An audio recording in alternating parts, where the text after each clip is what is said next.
Your order is here. Oh, thank you, thank you. Go, go, go!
The type metal safeguards the superficial peace.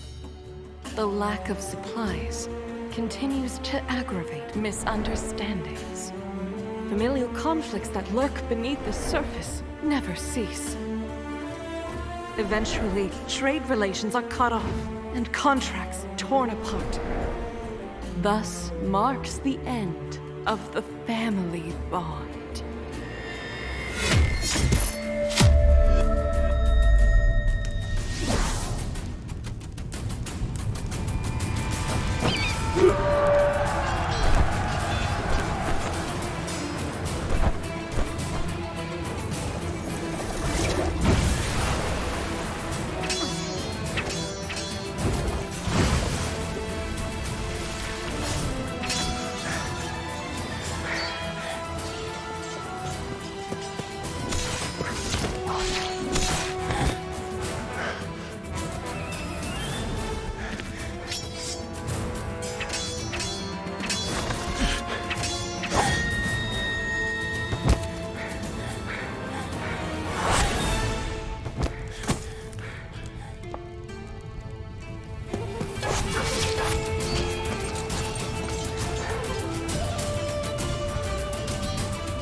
With the arrival of PUBG Mobile's 5th anniversary, Air Wrangle has added 2 attention-grabbing imagination classes to the map.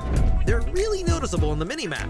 The two Imagination Plazas are located at Stalber and the Quarry. There'll be hotly contested jump locations for this version. It's very simple. Compared to other areas, there are tons of supplies to be found, enough to gear up very quickly. Themed items like block cover, portable trampoline, and the dual-purpose cannon can also be found here. So it's vital to be fast as soon as you land in order to get first dibs on these awesome items. Also, within Imagination Plaza are anniversary crates and their secret. On platforms of floor-marked locations lies the key to uncovering the secret. Enter the yellow area of the platform, and the progress bar will start filling. This means that the anniversary crate is being unlocked. Although it's possible for a single player to fully unlock it, it's way more efficient to do so with teammates. But be wary, as you don't want to be a free target for enemies while unlocking the crate. Once the progress bar has started filling, players can make good use of the gun shield to block enemy gunfire. Once all 4 platforms have been fully activated, a laser will activate the plaza's center tower. That's where the anniversary crate is. Players can use the dual-purpose cannon to fire themselves and teammates straight to the crate at the top of the tower. It's important not to relax, as there may still be enemies lying in ambush for the final moment. Only the final players that remain will get to reap all rewards of the anniversary crate.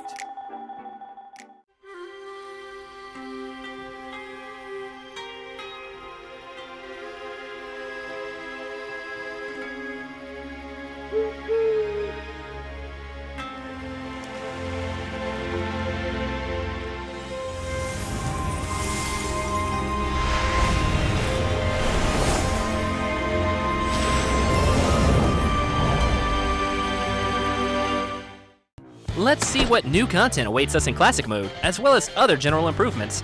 In terms of firearm adjustments, we increased the DP28 and M249's damage and stability, as well as its default ammo count. It now comes with a full clip of 47 bullets when first picked up. At the same time, the DP28 and M249 can now be equipped with the gun shield attachment. Once equipped, it'll automatically unfold when players lay prone to help block enemy gunfire. We've made a series of improvements on the game's basic controls. Now, when the spawn island countdown ends, it plays a team assemble animation. Hurry and show off your team! The reticle has been added to the jump phase to make marking things easier during this phase. Concurrently, the light column that shows after marking something now shrinks as a player gets closer to avoid it blocking your view. Upon equipping a throwable in a match, the throw arc now appears immediately to better gauge where something will be thrown. Also, the throw arc is no longer interrupted by glass windows. We have added firearm ammo type descriptions to the pickup list to make gathering suitable supplies more convenient. The carry system has also undergone adjustments. When being carried by teammates, players can choose to break away. After doing so, the teammate will be unable to carry the same player again for a minute. Once more, players can choose to enable sound visualization on the main gameplay interface. After enabling, footstep sounds, vehicle sounds, and other sounds will show directional information. You'll be able to have a better grasp on what's happening in a match. We've also upgraded creation mode. Players can now switch outfits, select loads of scene special effects, and display companions in creation mode. For more details, follow our official PUBG Mobile community. Winner, winner, chicken dinner. See you next time.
Hello everyone, Payload Mode is getting an update.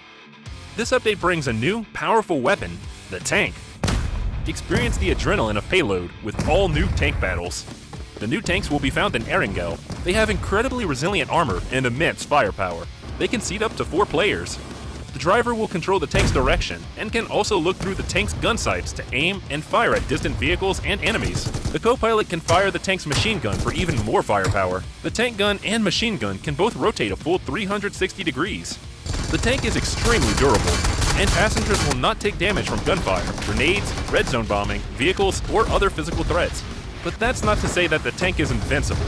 When the tank's durability is reduced to 0, it will explode, dealing damage to the passengers. Of course, the sturdy and powerful tank also has downsides. For one, its large size makes it easy for your team to be discovered. It's also quite slow, making it easy to chase down and surround. When you're facing a tank, firing on the heavily armored front doesn't deal much damage, but attacks from the rear deal additional damage. Shots fired at the tank at a 30-degree angle or less will ricochet, dealing significantly less damage. Attacking the tank's weak points and firing from an optimal angle are the keys to taking them down.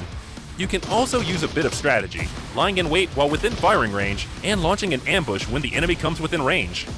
In order to help players find tanks more easily, this update will also add a tank airdrop. Find the tank flare gun, and use it to call a tank into battle. Aside from that, we've also added purchasable recalls. Players can now opt to spend shop tokens at shops to recall eliminated teammates. Thanks. If it's too dangerous to get to a recall tower, this is another excellent option. So call your teammates and dive into Payload to experience exciting, all-new tank battles together. We'll be going over exciting new version content in just 1 minute. With the arrival of PUBG Mobile's 5th anniversary, the Imagiversary theme mode is about to commence.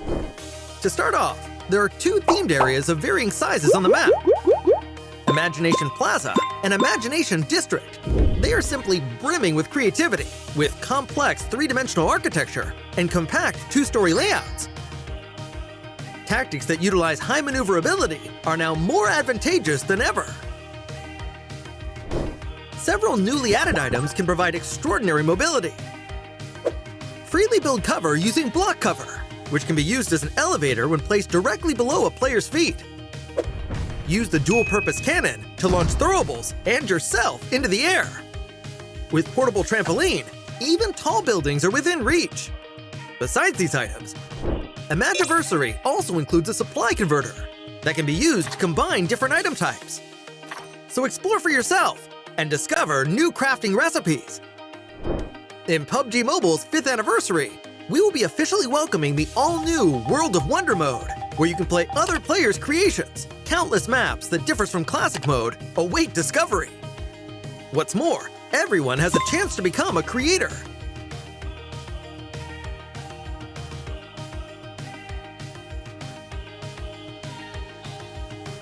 Publish your own creations in the game for everyone to enjoy. Gearfront will be making its return next month, alongside the new Jet Boost board skill, which allows you to move about swiftly. Creation mode will also be undergoing an update. A special function that allows players to quickly switch outfits and backgrounds has been added for an even better selfie experience. Moreover, we will be introducing a new gun shield attachment for the M249 and DP28. Come and experience it for yourself. PUBG Mobile's anniversary celebration is about to begin. Get ready! PUBG Mobile's 5th anniversary is coming soon. Let's take a look at all the new content. In version 2.5, we'll be introducing the new World of Wonder feature, which includes tons of maps for different gameplay. Apart from the classic Battle Royale gameplay, you can experience unlimited possibilities in PUBG Mobile.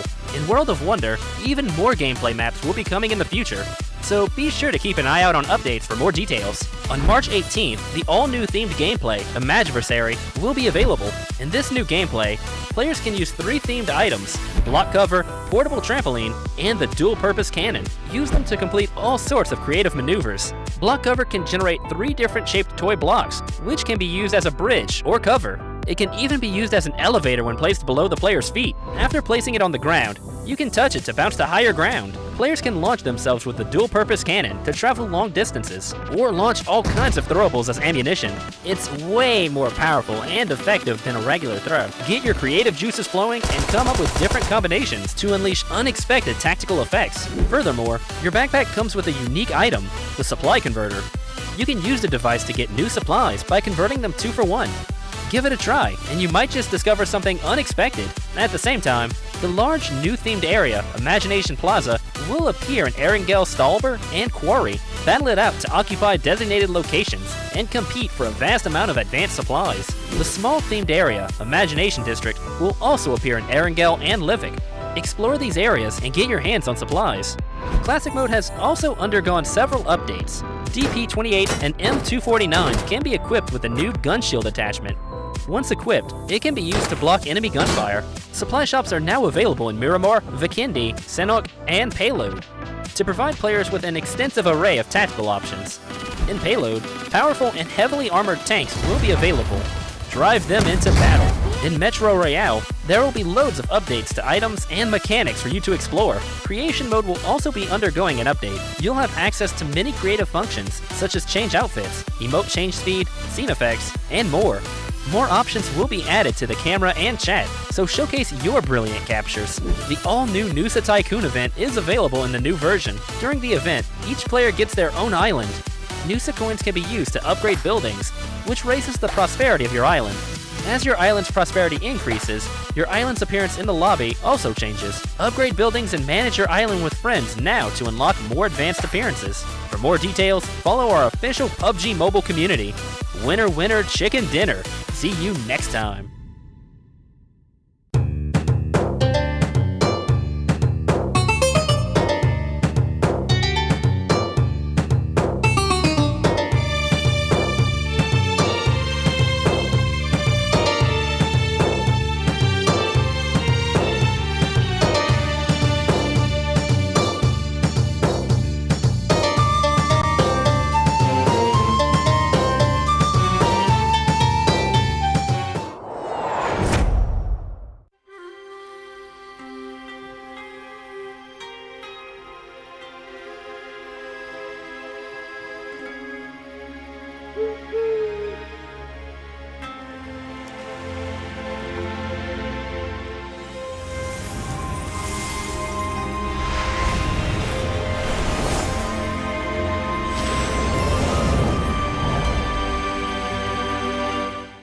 Kepekatan santan pada setiap butir nasi.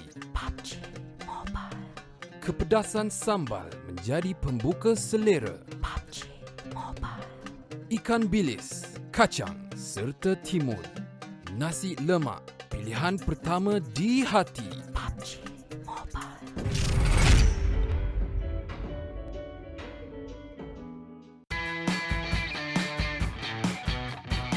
Halo semuanya, gua Rezan dari Bigetron. Selamat ulang tahun untuk PUBG Mobile yang kelima. Semoga game PUBG Mobile kedepannya semakin berkembang, semakin maju, dan semakin sukses.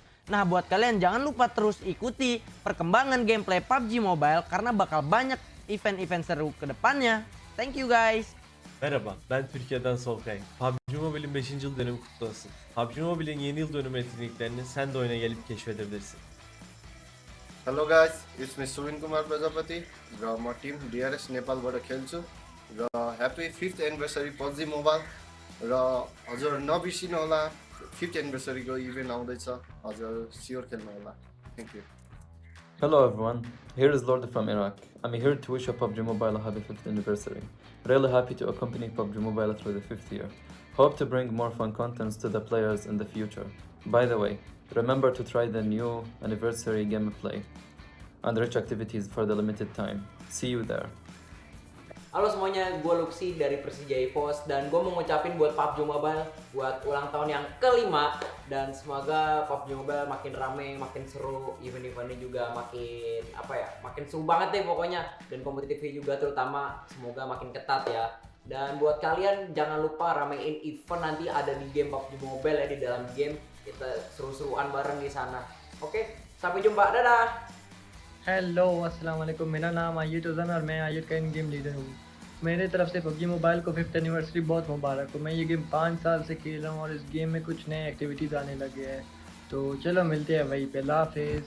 Hello everyone, here is Jumper from Team Secret Malaysia. I'm here to wish PUBG Mobile a happy 5th anniversary. Very happy to accompany PUBG Mobile through the 5th year. Hope to bring more fun content to players in the future. Also wish PUBG Mobile to become better and better. By the way, remember to try the new anniversary gameplay and wish activity that are open at limited time.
It's been a grueling 3 weeks so far, and everything that these players have been working towards comes down to today.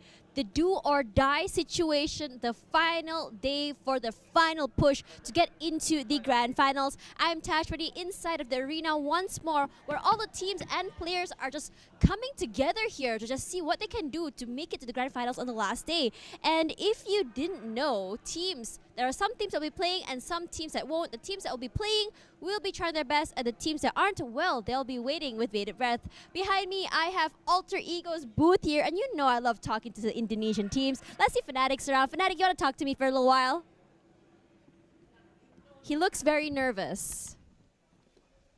Hi, Fnatic. Are you nervous? No. No? Okay, that's great. If you guys didn't know earlier, he was like, I want a translator, but now you don't want a translator. What made you change your mind? No, I don't need translator because I He ngerti. He understands, he says. Yes, that's exactly what he's trying to say. Okay, so now, you know that Alter Ego has already qualified. So what's your goal today? we will play consistent to get the top 3. To get top 3. So top 3 is what they are going to try and go for. So you know that SLD isn't playing today, right? They're currently in 1st place. So you guys are currently in 5th place. You guys think it's going to be easy for you guys to get the top 3? I think yes. We will play consistent to get the top 3. Top 1? So easy. Yes. So easy? Oh, it's the SLD. Better watch out. Okay. So is there any teams that really impressed you yesterday? I think FaZe. FaZe really impressed you. Why? Because FaZe team play so nice. So nice. Do you think they'll give you trouble today? I think not.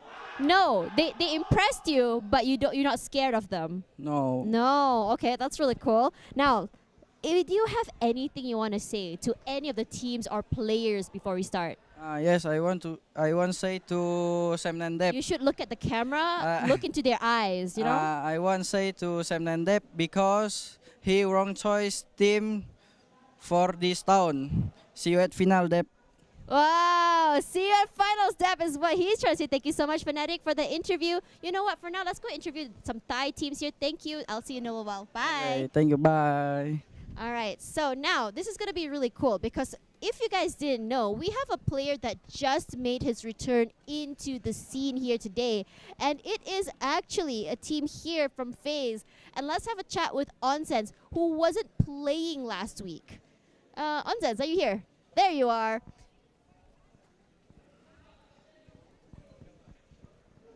Hi, Onsens. Welcome back, by the way. How are you? รู้สึกไงบ้างครับตอนนี้ ก็รู้สึกดีครับไม่กดดัน Yeah, he's feeling good and better.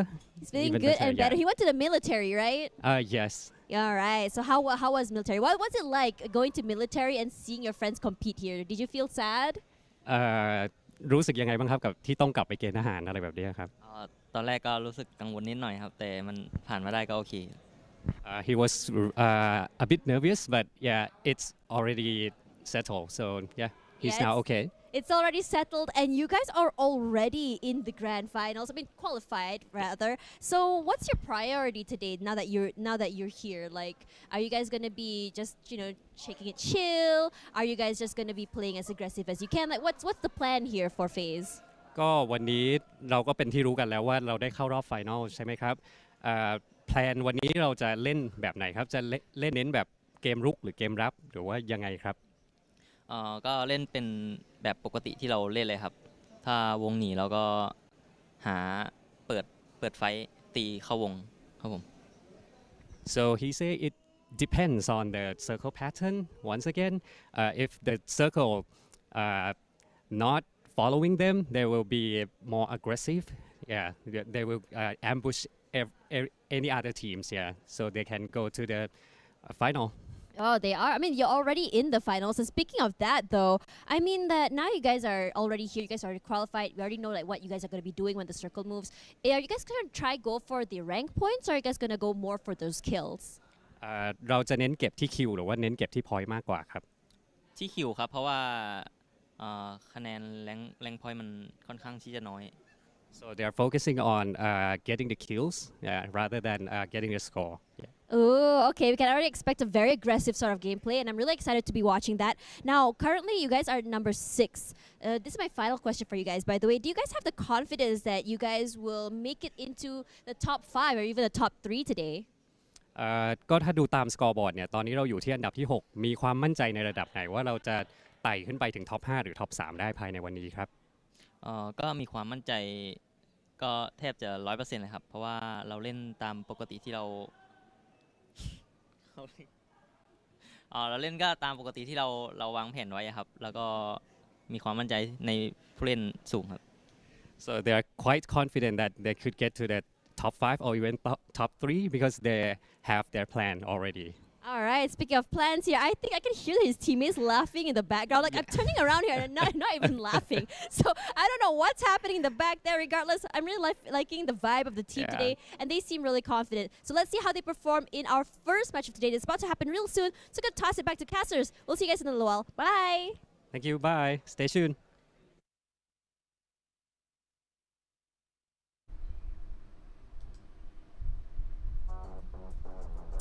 Welcome back, ladies and gents. You guys are tuning into PUBG Mobile Super League South Asia. Last day, final day, league, whatever you want to call it. But we still have grand finals though. I'm Chicha and this is going to be Sir Cloud. Oh yeah, and our favorite translator is back. So glad to see him at the desk. And today he has this coat and is looking nice and sharp as usual. But can our players be nice and sharp today? Because today is the finale of the league. It will determine exactly who will be eliminated. And I've been looking over at the scores a little bit, and I think mathematically DVD still has that one hope, but that hope is only if BTR goes to number 20, and that's pretty tough right now. But we'll go through that later on as we have a review on our format. Yeah, if you guys haven't followed us for the past month, we're down to the final week of final day. Yeah, I mean, like it's a lot of things going on, and there's a bit of a shuffle when it comes to the grouping. But when it comes to the final, note down on the 14 and 16 because we're heading into grand finals, and today will be the last day to see who will be relegated. For the point system, it's gonna be 10 points for each chicken dinner, and then we're down to 9 to 16 points. We ended up with 0 elimination points as per usual, 1 point. But it's gonna be a lion's share of $250,000, which can be $250,000 for the prize pool this time. and we're waiting for the grand finals very soon as we're heading into it. Yeah, grand finals will happen next week, Friday until Sunday. Mark your calendars, ladies and gentlemen. April 14 to April 16. As usual, we'll still be playing 6 matches a day, but this time with the same 16 teams. But this is a change this season, and here are the bonus points. Back to the start of bonus point, we have 3 weeks in total, where each week it depends on each team's performance and their ranking, where the first place is going to get 20 points, and then you deduct 1 point each down to the last place, where it ended up with only 1 point for the 20th place. So all the total bonus point of week 1, week 2 and week 3 will be tallied up and gathered, and that's going to be the initial bonus point for the grand finals, provided that it will be only 50% of it, which means the maximum a team can get is going to be 6 points as a total for the entire league. But when it comes to the grand finals, they're starting off with 30 points, which is going to be 50% of the total point in the league. Yep, and that's the maximum that they can get. But of course, we have some up and downs, so we're not going to get that number, but we're going to get 50% of it. But anyway, here are our participating teams, so you guys know it right now. This is going to be the last time we're going to see this grouping, and it's going to be in Group A, Hail Esports, Vampire Esports, GE, Team Secret. Group B, Pasija Evos, Gig Slate, D Xavier, Void. Group C, Face Clan, Alter Ego, SLD, BTR. Group D will not be playing today, so we can forget about that for now. But what we must remember is the current bonus rankings, which will determine who are the 16 teams to go into the grand finals.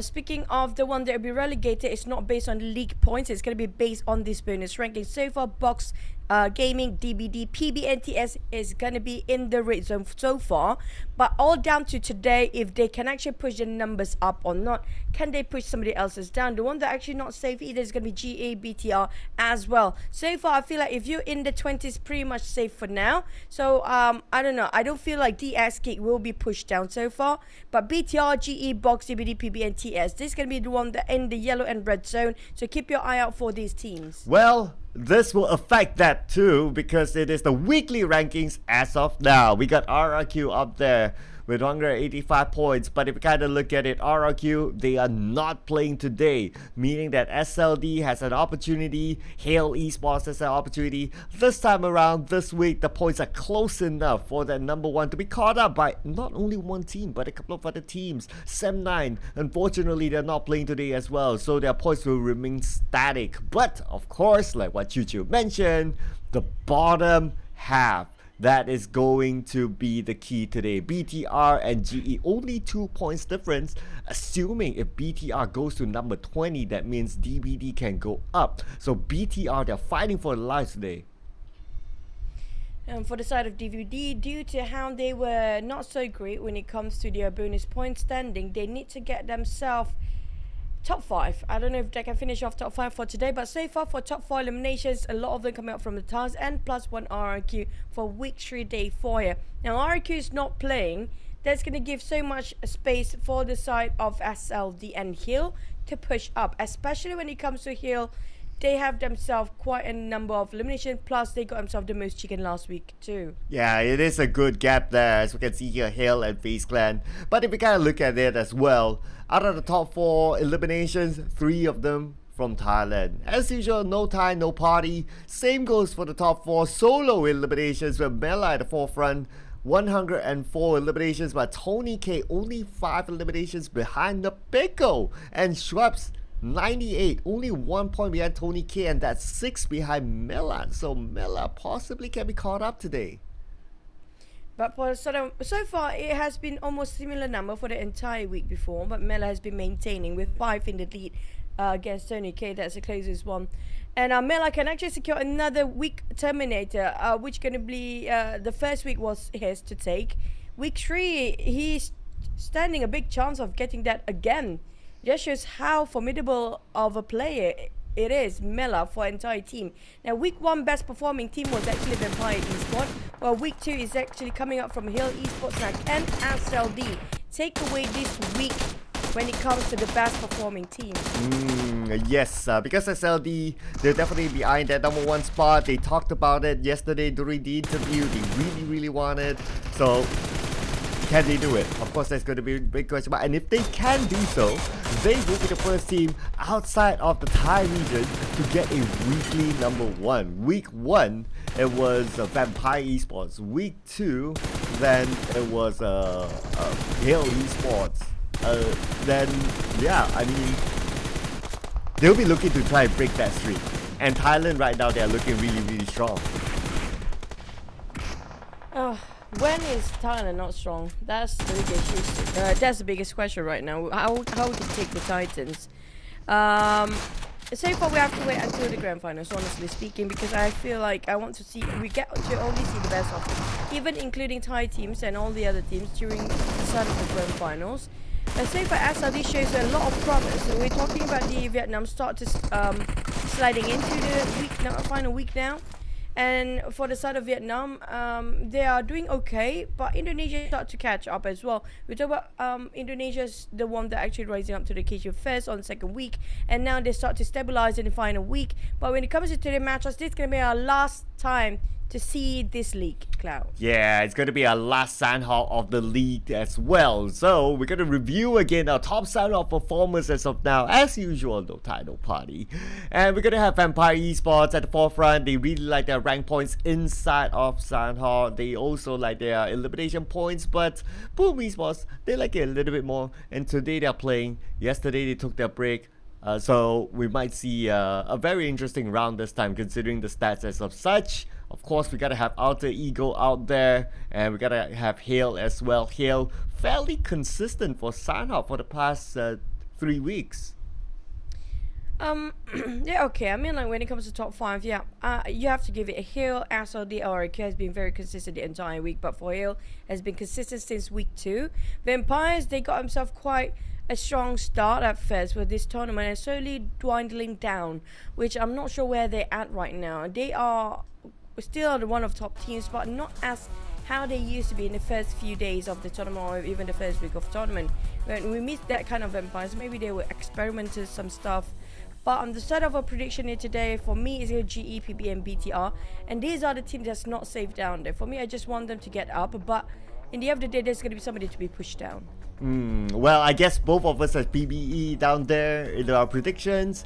I guess for me personally, it's because we talked about this multiple times. Right? We want to see a wildcard team actually go through, and then we make a comparison between GE and PBE. Right now, PBE, they have a slightly better chance than GE of going through. So yeah, hence there my prediction.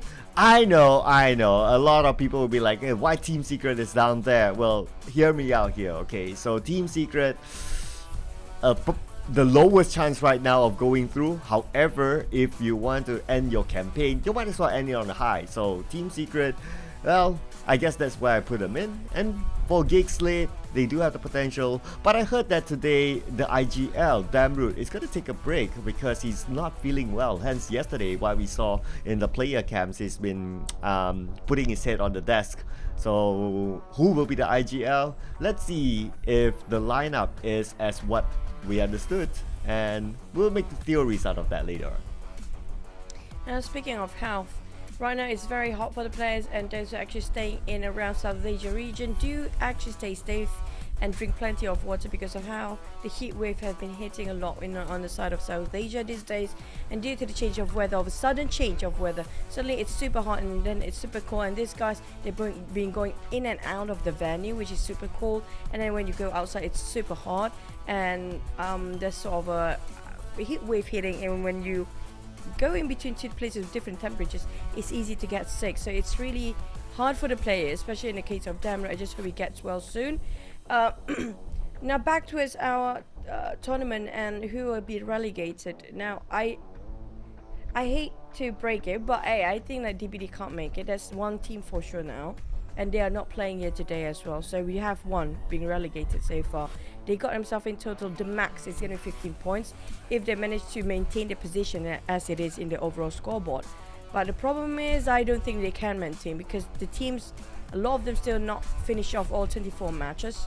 So I hate to break it, but yeah, don't break dreams, or breaking their own dreams now. Yeah, the only hope mathematically for them to make it is that if GE gets on top of BTR, or in other words BTR gets number 20, 2 points difference between GE and BTR. Yeah, on a point board wise, yeah, it's doable. But then again, we are talking about BTR here, right? I mean, if we don't see them through, it's going to be big news. So I don't think they want to put themselves in there. No team wants to put themselves in there, in fact. But considering the stature of BTR, no disrespect, versus the stature of GE, if you want to make that comparison head to head, definitely everyone will put the money onto BTR. So if that's the case, then it's going to be sayonara for DBD. Well, on the side of BTR, I agree. They are in jeopardy as well, as they are not safe either. But at least the previous few weeks, they maintained themselves in the top 16. All they need to do is just maintain the top 16. It's more than enough for them to just maintain those scores as well. And I did mention about DBD, it's kind of a difficult one because there's no way for them to make a change about their future anymore if you compare it with BTR, which having a better light compared to DBD for now. But the Axe, on the other hand, I feel like this is going to be the team that we don't see the best yet, but they've been maintained in the middle pack the entire week. So is it they purposely maintaining in a low profile mode, not being too much? But we do see the best of them for DX sometimes. We saw the craziness out of Lamborghini. Even the rest of the team like Frankie is trying to pull it off. But for us out of BTR, they look so happy right now. I'm not sure if they know what's waiting them. Maybe because they're kind of confident the fact that DVD ended their campaign as of such, as of current state. So they're feeling good that they can survive and make the cut. But looking over at Gig Slate, oh, okay. So Damroot is still playing. Irregardless of his condition. I guess, you know, one of the players inside of Gig Slate, that one player that you cannot move away is going to be Damroot. So he's still going to take that mantle. He's going to take the responsibility of leading the team. Hopefully he's able to do well with his current condition. I think that's Mormon, right? So it's a bit crazy today. Gone from face super pumped up. But Box Gaming, on the other hand, they are the one that's not safe either. So they were in 17 when it comes to overall ranking bot, but when it comes to this week's, they definitely can actually place themselves and high up there and got themselves in top 16. So this is not an issue for a side of Box, but it's down to today's performance really. If they're being pushed down to the 16th spot by the side of maybe PBE, Bacon Time, Yudu Line is not playing, Void example, it's going to be difficult for them to actually maintain their top 10 as we speak.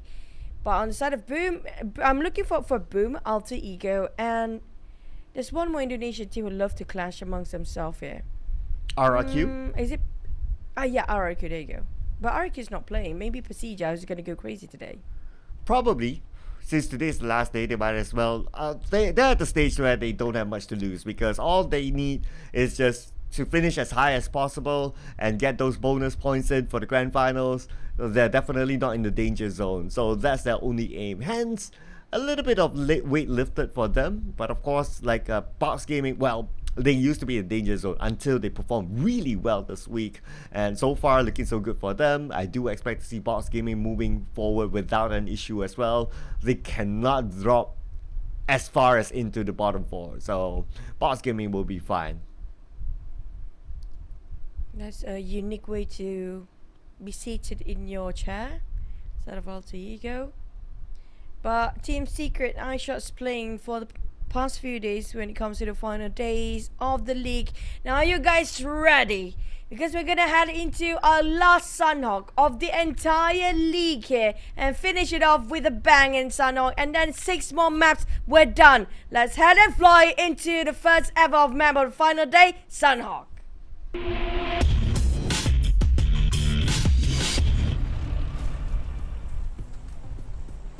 Ooh, grand finale, Sunhawk for the league. Here we go. And we're still keeping the same skin, the same plain skin. Now, yesterday's Sunhawk, it was a very interesting one for Alter Ego because Circle was on Camp Alpha, and naturally, because they let it drop inside of Camp Alpha itself, so all they needed to do is just to hike up onto the Camp Alpha mountain, park themselves there, secure elimination points, and it was a textbook chicken dinner if you get a circle inside of Camp Alpha. Right now, of course, we don't know exactly where it's going to be at. If it's going to be Camp Alpha again, Alter Ego would stand a good chance. Look at where Fnatic has dropped. He dropped straight on top of the mountain to park himself there. So if it's still going to be there, then Alter Ego has a good chance. But, you know, what are the chances, right? Come on. Still waiting for the circle to pop. Is it going to be tri-islands, or is it going to be just one side of any side of a map here? Any hot drops? Yes, we definitely do have BTI and Box. Happen to be a unique drop, including Procedure Evils. Very widespread coming up from the players. Box, on the other hand, just opened up a different angle entirely. And side of Camp Bravo a bit heated up, but the circle haven't shown itself. As are still trying to fly over the side of Camp Charlie and Bumtai. Sami on the other half, PBE and Kickslate happen to be sharing just very nearby Nakam and Sami. Here comes the circle. It will be right on the center of the main Camp Bravo island. And I have a feeling around bootcamp might be very crowded during the transition. The possibility is there, because this kind of circle will kind of force teams from like Camp Alpha Island and also the Ruins Island to kind of move to the right, and because this is a small map, so pretty much rotations for the most part is kind of straightforward, meaning that the same choke points apply. There will be the L house, that will be some of the bridges on the outside of Painan, there will be some of the bridges on the northern side, so it's kind of straightforward. But since it's kind of centered in the middle, so probably the south bridge would not be an interest to most of these teams. They might focus onto like the middle part, the Painan-ish part. That also means that at Bacon time, looking at the current circle and just reviewing the minimap, if they can take that checkpoint, the high ground just outside of Painan as a checkpoint, that would be perfect for them to try and gatekeep teams. Well, there's a lot of choke points, definitely. But I think when it comes to the final day of the Sunhawk here, even though Box, I'm looking around Camp Bravo right now, even though Box and I think it was, who was it again? Box with who having to share the same place, they haven't clashed yet. So I have a feeling everybody kind of respecting their own territory for now. And since this is the last one that we're playing, a lot of this at stake. Every single point will cost like a dime here. It's just so precious for them right now. They cannot afford to lose any. I'm surprised that nobody tried to take away Paradise Resort as well. It used to be contested quite heavily in the first few days or first week. And now everybody just settles down, just gave away all this vast compound that is coming up to the side of DX. Now DX, if you guys haven't got a clue about what's happening in the entirety of the league, they used to drop around the side of Pachinki and Erangel, but due to bacon time, they have to give it away. And I'm interested to see if the grand finals is going to be a bit of more skirmish in there again, including even Paradise Resort. Yeah, that would be an interesting one, right? So I wonder if there will be sort of like a unspoken truce as well in the grand finals, considering that some of the teams like really like some of the spots, like what you mentioned, like in Iraga it's going to be Pachinki, like the Paradise Resort is one of them. I remember that the GE like to drop there, Void like to drop there at some point, but I guess it's a little because if we talk about current performance, like Void and GE, they are behind the Xavier, so in terms of confidence wise, they could be a little bit affected because of that. Hence, they don't want to like straight up challenge, so they just leave it to the Xavier, who's currently the top performing team that likes to drop inside Paradise Resort, and let them have their fun. Speaking of fun, we have a lot of fun time with those DBS. Long range, short range, mid range, you call it. Now GE, I was looking for this team to actually push in the grand finals. They were very promising when it comes to second week.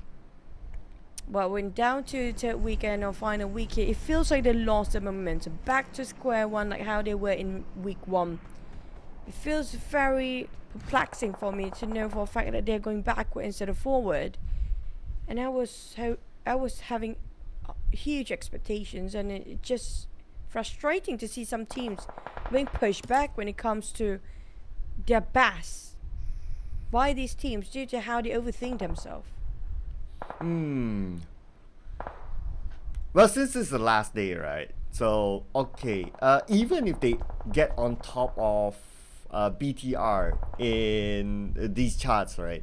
In the weekly charts, still not gonna be enough. They need to do a lot more. So with that being said, I'm not sure how motivated they are for today. They're probably just like, okay, having the same motivation as like Team Secret, just play the day, play their game, enjoy the game, and maybe just end the day with at least another chicken dinner, at least another poster to take home and celebrate.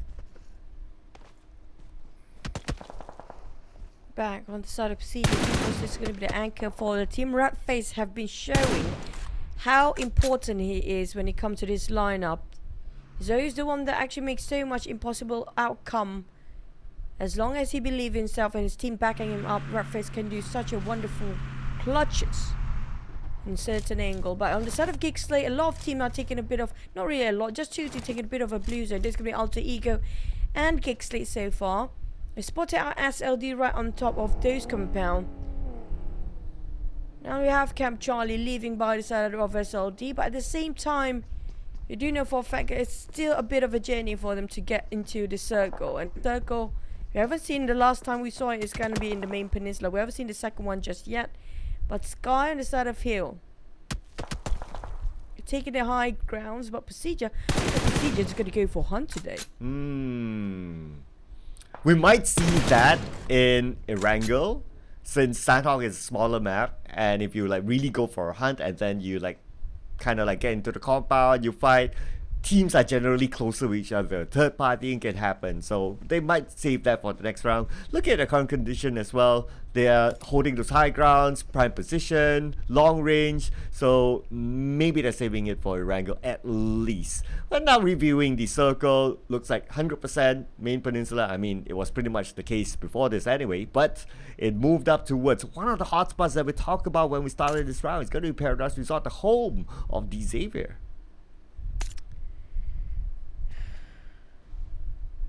But whether it's your home or not, sometimes when it's too much pressure coming up from these guys, can they handle it? Side of Hill, moving as a 4, knowing for the fact they don't want to be late into the next circle. They just go in there as fast as they could. They got themselves respectively each vehicle for themselves. It's a good start, but I happen to be dropping right across of GE with DBS ready up, west down in an instant. That's going to be a first knock there. He was using a DBS while he was proning, so aiming wouldn't be easy for him. Hence, that's why the first few shots from his DBS, yes, he did fire first, but it landed on ground. But now he's been taken hostage by Bacon Time. Bacon Time waiting for the rest of GE to come by so that they can collect those elimination points. But right now, it's a confirmation. First blood being given on to Bacon Time, and they do know the rest of GE is that they heard the audio cues. They're trying to find exactly where they are, and GE not in a good state. Last time I saw CJ Evos is around this corner as well, so I'm not sure if they're going to part into this business. CJ Evos love to play the third party, but so far, Bacon Time and GE having another go still. And Bacon Time's winning it quite big. We'll finish off one of their front line, and next one is going to be their support fire, which you can design. Now, Smile will be their fragger. Can they finish it off? Touch trying to finish off with those outflanking. But Master Smile and one more player of GE still hiding themselves. I think there's going to be Ichi left. Yep. Ichi trying to get himself inside of a compound, but I have a feeling if they can't find them in this flat area or even in this open field, they start to venture into those compounds as well. Yeah, that is possible for them to do. And plus for Bacon Time, they wouldn't mind a few more points to, you know, gain more bonus points in overall.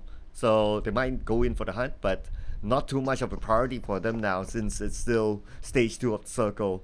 Not too much of a priority for them to clear their flanks. But for the Xavier, it's probably going to be a priority for them to defend this area. The area that Voin is coming in. And Voin, they have challenged the Xavier before inside of Paradise Resort. It's just that this time around, they're coming through the main gate. But looks like Voin, knowing that the Xavier is inside of there, and they don't have the information exactly where they are standing, so they're not going to take that risk yet. Having a bit of a tense moment between Lamborghini and Keenan right now. Definitely knows exactly the audio cue coming up.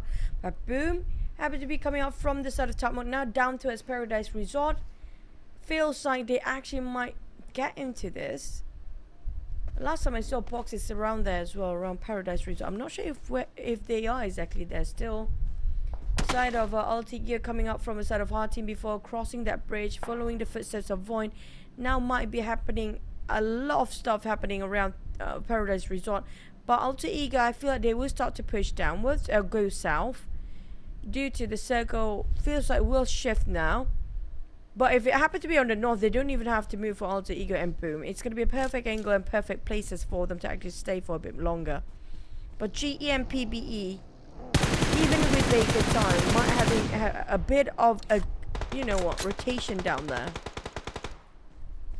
It looks like he going to be surprised by the circle.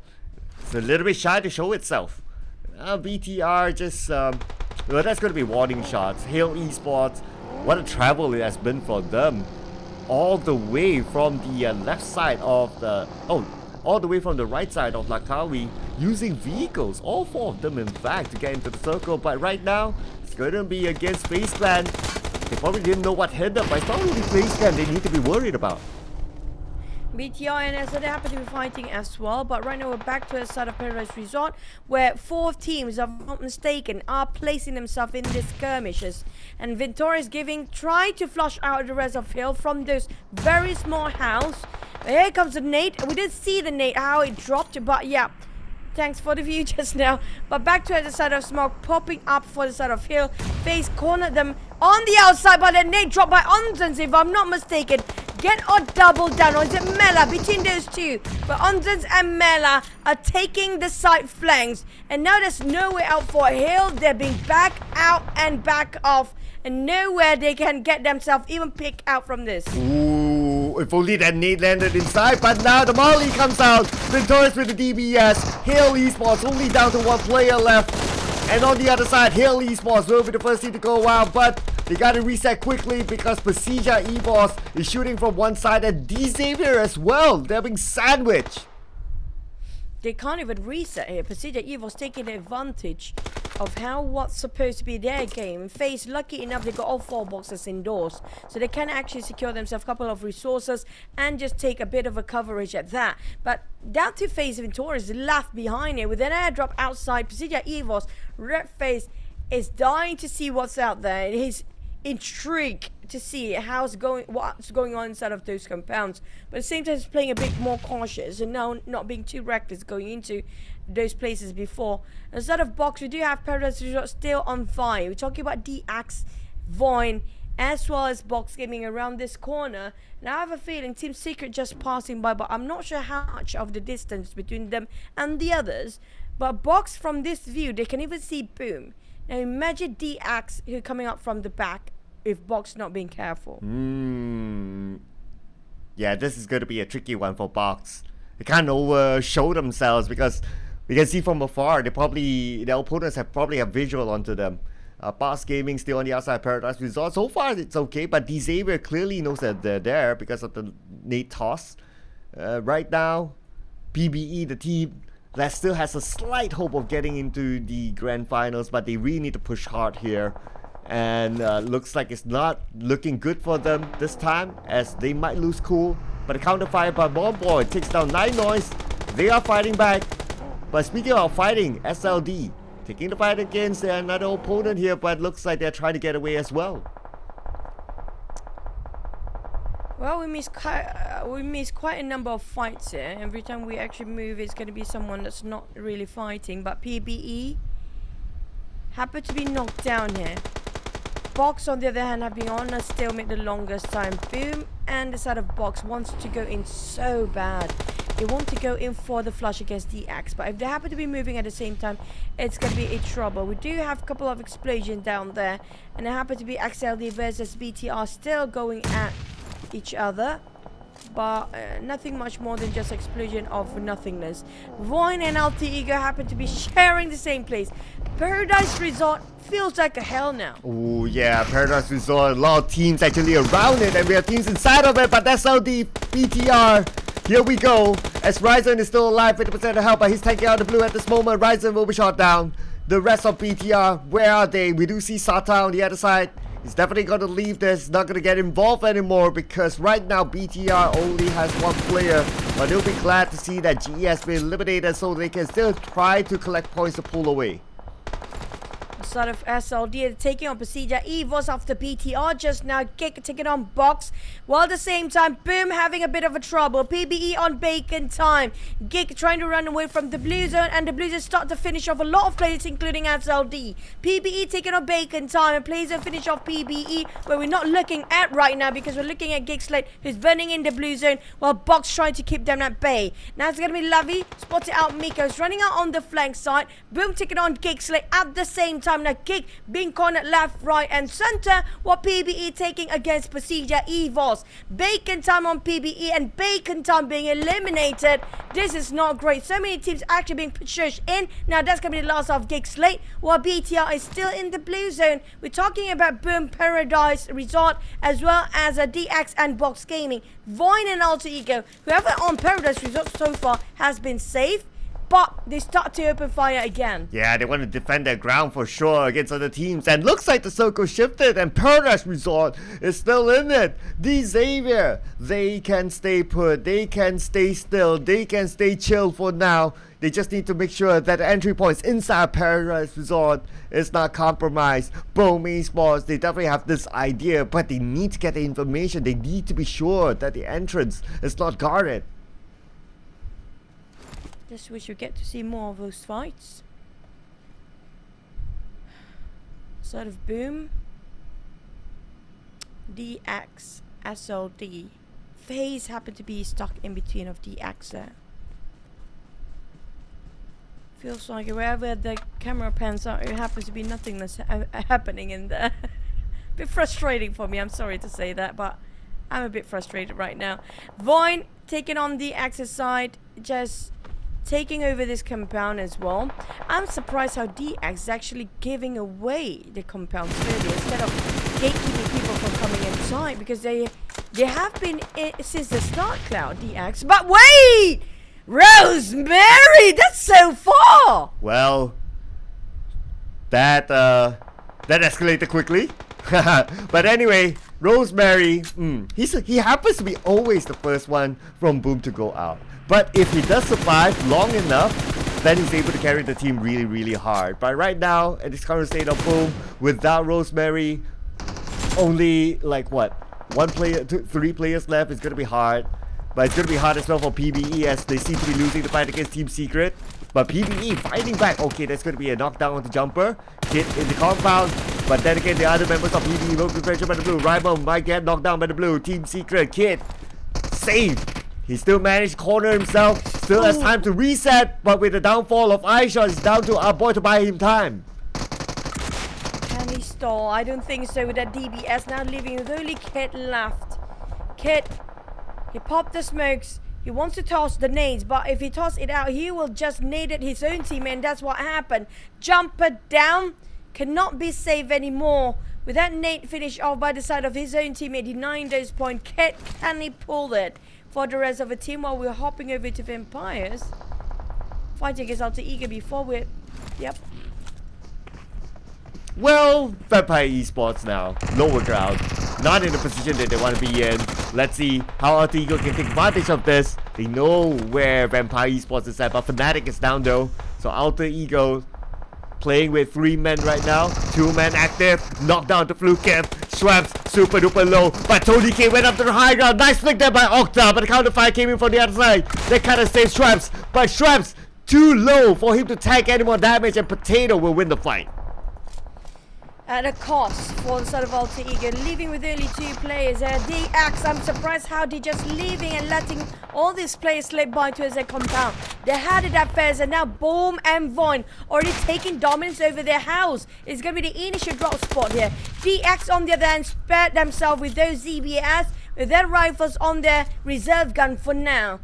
Ravens taking on 3, 1 for Lamborghini. They secured a 4. A lot of the teams are SLD included by finish off by the Blazon, and Team Secret finish off Alter Ego on the other end. But Boom tried to take the around the Axis side, but Lamborghini holding his angle so tight.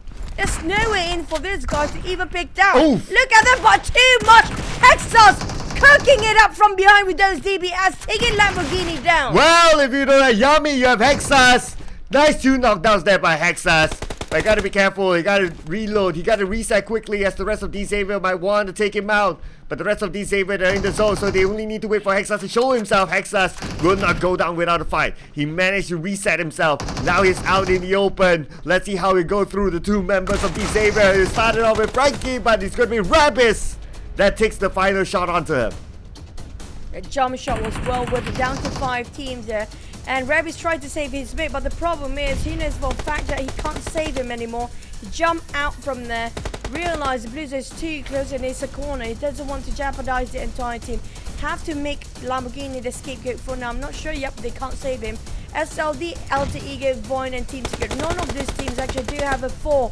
But aside of Void and Team Secret, can they close it today with their numbers? Ooh, it's going to be interesting for Team Secret. I mean, I have them in my prediction, so I'll be happy they can take it away. But their challenge is going to be big as Void still has 3 players as well. D-Xavier knows this area like the back of their hand, and the circle still favors onto D-Xavier inside of Paradise Resort. Void having a bit of exchange with Rabies. D-Axe. No, for a fact the Blues are closing in on the Void side first. They know they are trying to run, but Alva got clipped quite a, but they make a side towards the side of the places they can take a bit of cover. But D-Axe, they have to reposition themselves as well. D-Xavier, at least they still have the middle of the circle. So it's a matter of trying to find the right angle, trying to find areas where other players might want to come in and try to stop them from doing so. It's just like what Team Secret is doing now to SLD. And Kid definitely has this high ground on the Power Gen as well as Gosu. That's going to be his advantage with an M4 in hand. Shots fired by Kid. We're not going to switch to a DBS, but Power Gen has a DBS on his own. Gets the first knockdown. 2 knockdowns back to back. 1 more to go on to our boy. Origin trying to go for last one. It's going to be our boy again clutching out for the team, but never mind. Team Secret being punished by SLD flat out. It's going to be 3 teams remaining with Void fighting against D-Axe. Void down to 2 players. 2v2 with D-Axe Frankie trying to find the corners. Ring around the rosy and clear up all this wall. But the problem is Void with only 1 player left. Frankie, he's down and running around those bullets as well. 28, but his rival got quite a number still. SLD tried to take advantage, but Alva still survived inside of the house. D-Axe and SLD trying to take advantage of the current situation. Alva will be close in by the blue, but here comes the nade. Oh, the nade from Gosu as well. 2 nades thrown to the side of D-Xavier. Frankie is knocked down. Left with Rabis, the lone man now for D-Xavier. SLD, 2 of them from the outside. They'll take advantage of this at the same time. Rabis is taking out the blue. Not yet. He's just by it, but the blue is going to force him to move anyway, and Frankie succumbs himself to it. But SLD from the outside, finishing up the job, netting inside this chicken dinner, and this will push them up high. Solid performance coming out from SLD here today. No doubt they will take away this #1 spot anytime soon. They were like what, 22 points apart from RQ when you start off today. So if they got themselves more than 15 or more than 10 points, it's more than enough for them to close it up as #1 by end of today. And Hill, can they catch up as well? Because we do know for a fact Hill wanting this #1 spot as well. This is going to be our MVP again, Parajin. He just performed and outperformed everybody else when it comes to the final week here. He just stepped up his own different level of game when it comes to SLD. Parajin, what a good play. Just as when he's celebrating his moment, they got to turn off the lights on him. But anyway, Parajin, multiple MVPs for SLD, shine like diamond. Maybe that's why they got to turn off the lights, because they're shining like diamonds. And this is why he's the MVP. Highest damage dished out. Took a lot of damage as well, tanking out for the team. 5 elimination points and 4 knockouts. But the rest of it, if it's not Parajin, it's gonna be Gosu. Yep, these 2 players are such formidable players. Talking about their timing, Gosu's nade just now was so on point. It dropped a Kobe right at the right time and the perfect angle at the right player too. That's what's so important. And dropping those throwables. D-Axe, they got them. That was supposed to be their circle. They got Paradise Resort since the start. I'm surprised how they're just giving away, slipping by all these teams. into Paradise Resort unharmed. Speaking of Boom and Void, even SLD got in there, DX should have stopped him straight off the bat, and they're not doing anything and just been waiting and not opening any sort of fires. Well, I guess they were kind of busy as well with some of the other teams, because I kind of noticed that like at some point, like at least there were 2 or 3 teams wanting to come into Paradise Resort at the same time. So Xavier, they were kind of busy, and in all those fights, they lost players, and without the manpower, it's gonna be impossible for them to cover all angles, all entrances into the Paradise Resort. So yeah, that was a decent defense. It obviously can be better, but I would say that with multiple teams coming into you, it's always a big challenge for them, and for them to finish still at a second place finish, it's not too bad. Not too shabby yet, but still, maybe I was having too much of expectation, because you can actually take that obstacle as an advantage for the side of DX to farm those eliminations. I'm not sure how much they secured, but pretty much they got themselves quite decent enough. With 9 eliminations, that's quite okay, with 10 coming up from the side of SLD. Now they're just 22 points away against RRQ. This definitely pushed themselves at number 2 right now for SLD, and 2 points, that's going to be just within a second to just turn the flip over. But the next one is going to be Hill catching up, but Hill not getting any sort of a point here. Yeah, it's very rare for Hill, because generally Hill does do well inside of Sanhorn, and for them not to pick up a point at all, okay. But what's going to be the highlight as well is going to be BTR and GE, because if GE catch up to BTR by the end of the day and pushes the BTR down to number 20, then yeah, it's going to be elimination for BTR. But because BTR got that 1 point, so they pulled at least 1 point away from GE. GE didn't score a single point in that round, so it remains unchanged at the bottom. Only slight changes in this round. Xavier, FaZe Clan, Void, and Box Gaming. Everyone else remains. For Box, they've been pushed down. So at the same time, I just wish they start to work things out, because of Box, if they start to be pushed down below 10th place, they are jeopardizing their slot in the grand finals. They need to get themselves up in the top 10, because they're not safe either. Same goes for the side of BTR, and that's quite alarming. They're not having any sort of a budge down there, and they're placing themselves in overalls not too safe either. Yeah, that's gonna be. They need to start to do something here, Cloud. Yeah, they're like chasing each other down there, right? It's like GE, BTR, 3 points difference, and then you have a gap between BTR and Team Secret. More than 10 points gap. Gotta make the calculations again. So it's more of like that chase down there. But of course, it takes only one game to really change it all up down there. So if BTR can have a good one game, then they could be pretty much just borderline clear. But let's check out the top performers first, and it's going to be 3 players from the Vietnamese region. No Thai region players this time. Hexa is popping up for Boom instead of Yummy that we see very, very often. So he's up there as well. Rabes, great to see him here, because we've been seeing a lot of Lamborghini especially. I'm starting to see a little bit more balance for Xavier, considering that all the other players, they're starting to come up on the charts.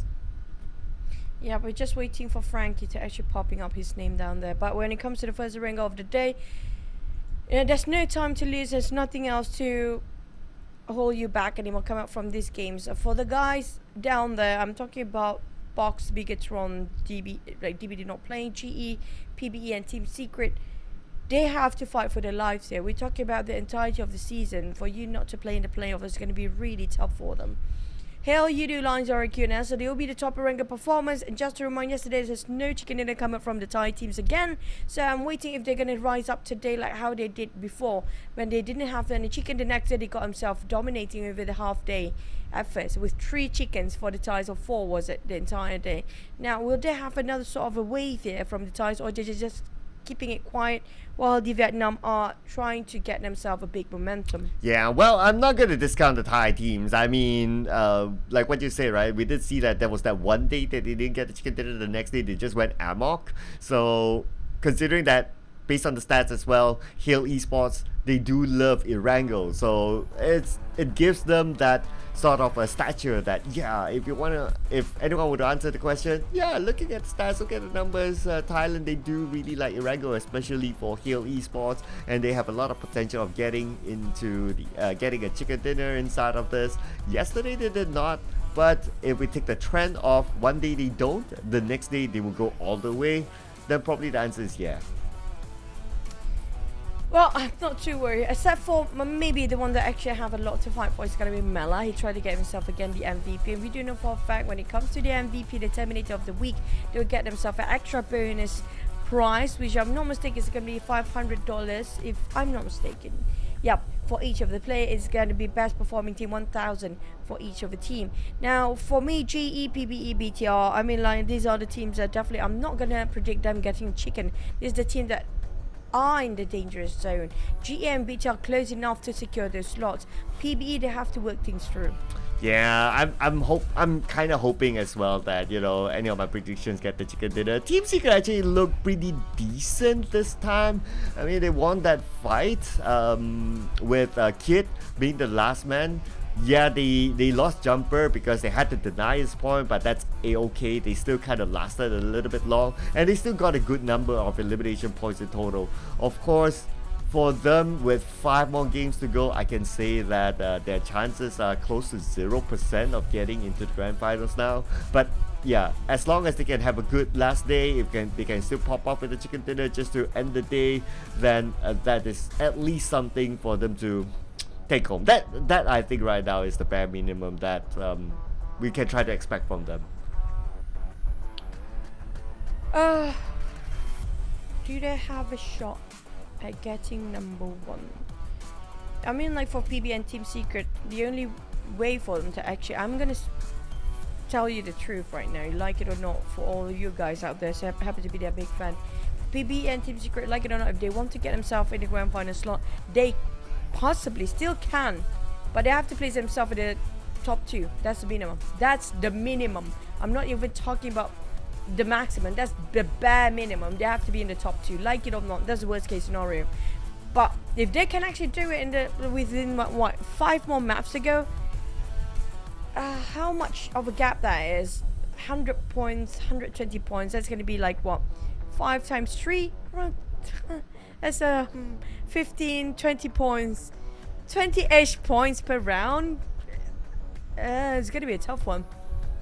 Yeah, it is. It is very tough. So at this point, hate to break it, but I think Team Secret is prepared for elimination at this point. So it's more of like, okay, just finishing the day well, just do their best, give a good showing to the fans at least, give a good closure, and well, move on and look forward to the next season. That's for them. But for Shine Light Diamond, SLD, they're very, very close now with RRQ at that number 1, and it will only take them this next round for them to take that number 1 spot. Then it will be the question of whether they can hold on to it. That will be a separate story after that. We can talk about that a little bit later once they're on top. As for a couple of other teams that we can see here, I really like what Xavier is doing right now. A lot of improvements since week number 1. Other players starting to step up the game, and they're sticking to the same lineup without Chua in it. Yeah, I'm missing Chua now. Miss how they've always been poking Chua before the start of the game. Just because he's been so patient, such a good guy, gentle giant at that. Chua is just one of the most patient teammate I've ever seen in my entire life. But for the side of Alter Ego and Void, I think it's very cool for them. They got themselves a heat pack. Maxi is out for Vince. Now we've seen this trend quite a bit coming up from Void. Was it starting from week number 2 we saw this swap going on?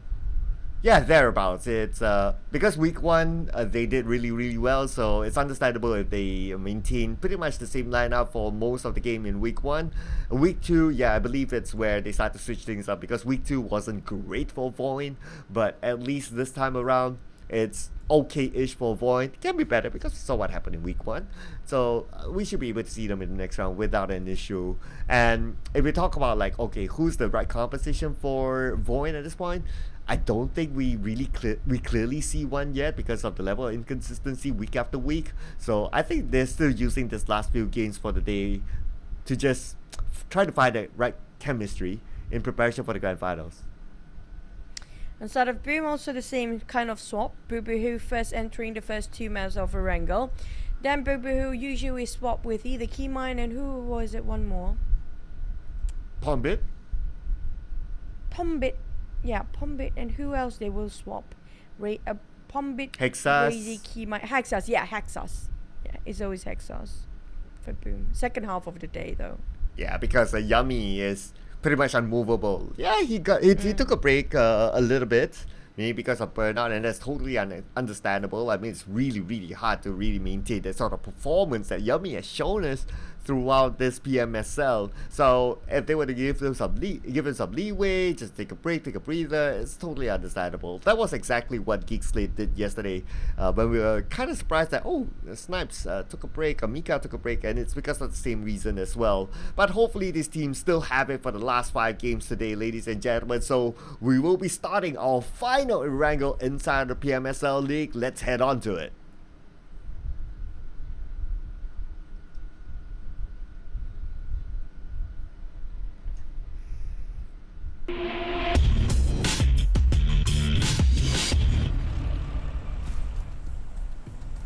Finally, we're heading to our first Erangel map of the day. We still have 2 more Erangels to go. They ended up and wrapped things up in the last 2 Miramas.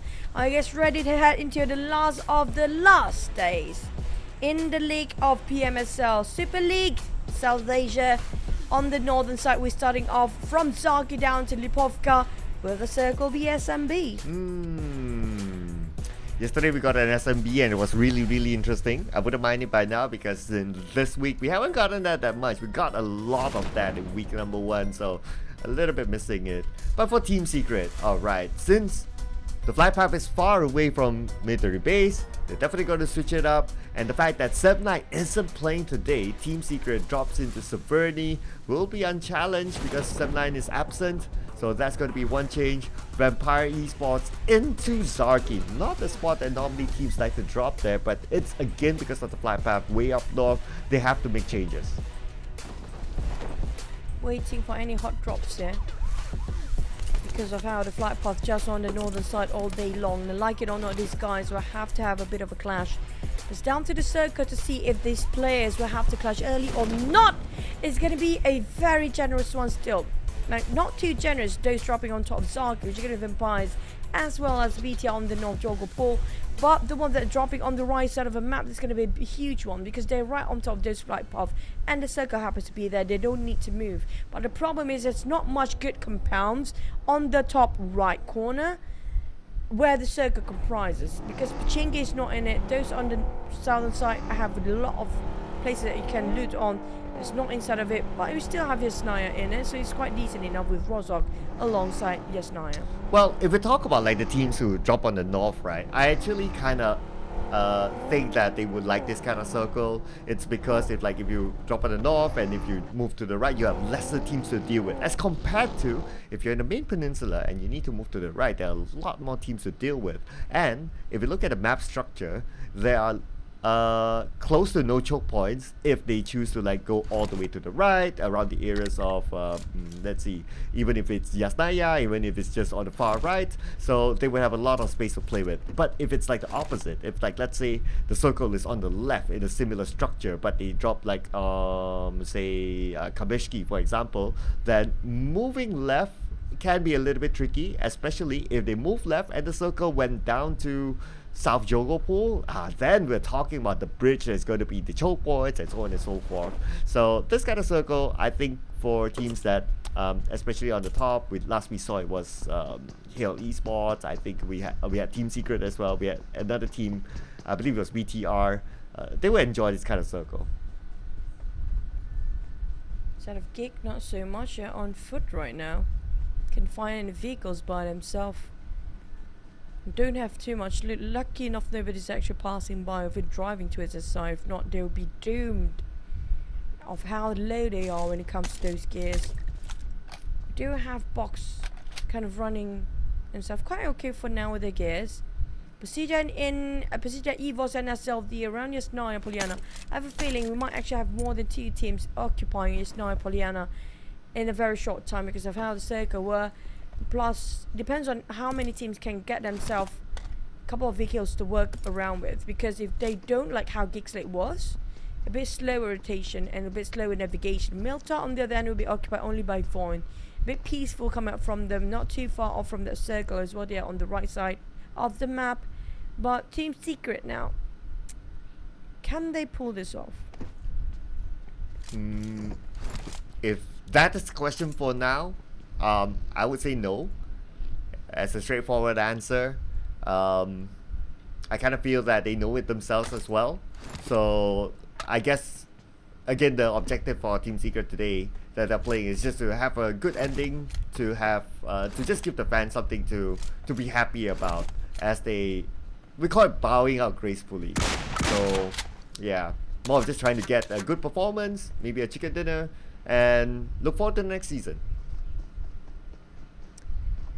For the side of PB, they are in the same boat as Team Secret, but it's kind of a far-fetched, tall order, very ambitious to try to finish themselves at #1 spot.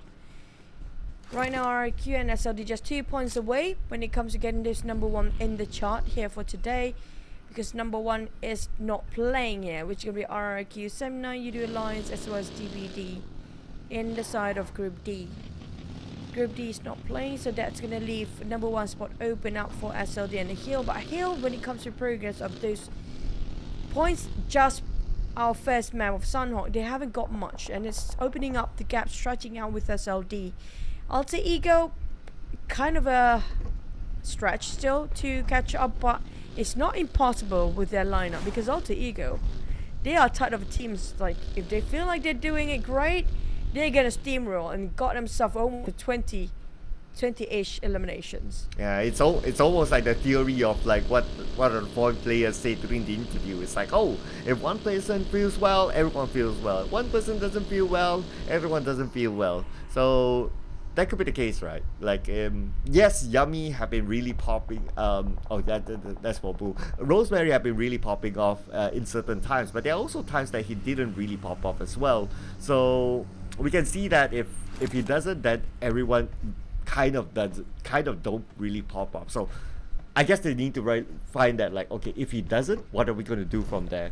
Overall, yes, it's okay for them, but I worry that it's going to affect them in the grand finals later on, because a team like Alter Ego Stature, they want to go for the championship.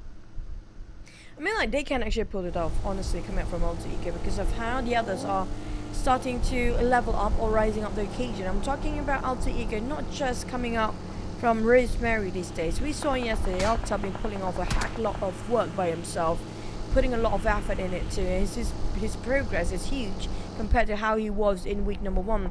Potato, still a bit of something to do there, but for Alter Ego as a whole, I think they can actually working out as a team now. On the side of Boom, Yummy, here goes. It's going to be a versus Frankie, both of DX on those vehicles. Yummy and Pombic going on a side of duo, to a side of a DX, another duo, while Rabies, I think they just part ways now since they got themselves vehicles. Just a bit of greeting and that's done. Yeah, I'm glad that they didn't go in for the chase, because if they do, then, well, it's a sign of like, oh, they don't really care anymore. They just want to do whatever they want to do. But they're keeping the discipline, which is great. Objective, get a vehicle each, especially when they saw one, they does here, and that's going to be okay for them. And with that vehicle, they can still spend time, because we're still stage 1 of the circle, right? They can still spend time to kind of loot around that area, some of the smaller houses, and the fact that they know that Xavier moved away, that means it's kind of clear. So hence they took advantage of the houses in that area, taking loot for themselves, and just be prepared for stage 2. The axe. Been very proactive this round, if you ask me, really. We haven't seen like the teams that's going all well just yet. And there are days in the last few days. I think maybe we're gonna get that the last game here today, where things starting really well, where there's so many unpredictable outcome coming up. For Box, on the other end, they spotted out one knock, and that's gonna be the entry point for the side of Box to get into how BTR is at. And that's going to be finish off with another splat as well, with those mini 14 as a support fire. While the circle happened to be shifting right on top of Medusa intersection again, Cloud. Yeah, we've seen this time and time again, so I'm pretty sure it's like a rehearsal for these teams before this, so it's all about them redoing what they rehearsed before. Hopefully for those teams who don't do well, they can improve from whatever they learn. But speaking about improving, looks like we got the Vietnamese teams improving these areas. That's how both teams fighting at different areas, but they're getting knockdowns onto Indonesian teams. We're looking over Persija Evos. Back to a sort of SLD around this museum area. I think they're done just now. For Box and Gig, they're taking the museum for now. And Boom being spotted up at SLD again from quite a distance. If you ask me, that's almost 300 meters apart. Chanji just popped off those smoke the moment he got himself exploited by the rest of Boom, making sure just insurance for him to pop those smokes off. But the ones coming up from SLD, they're not happy about this game. Still trying to force out of Exa, just hiking up. But Persija E was waiting at the other end. I have to say, Boom just caught himself in a trap. Yes, they were rotating, shot from afar. They wish they could have evaded that, but the distance wasn't enough, or the cover wasn't enough for them. So unfortunately, they got shot down, and in that kind of situation, I guess it's going to be tough for them to pick up their teammate. But it's also tough for PBE now because their challenge here is going up against a FaZe Clan. FaZe Clan seem to be interested in the points. Monboy went down. Starman for PBE unfortunately will go out, leaving PBE with 3 players. The side of Alter Egos to start to move. I think Rosemary got a couple of knockdown. GE taking on BTR. It's not great. It's going to be Yuhai being knocked down first. FaZe, PBE and Alter Ego having a 3-way war here while GE kind of stuck in between. There's nowhere to save him there.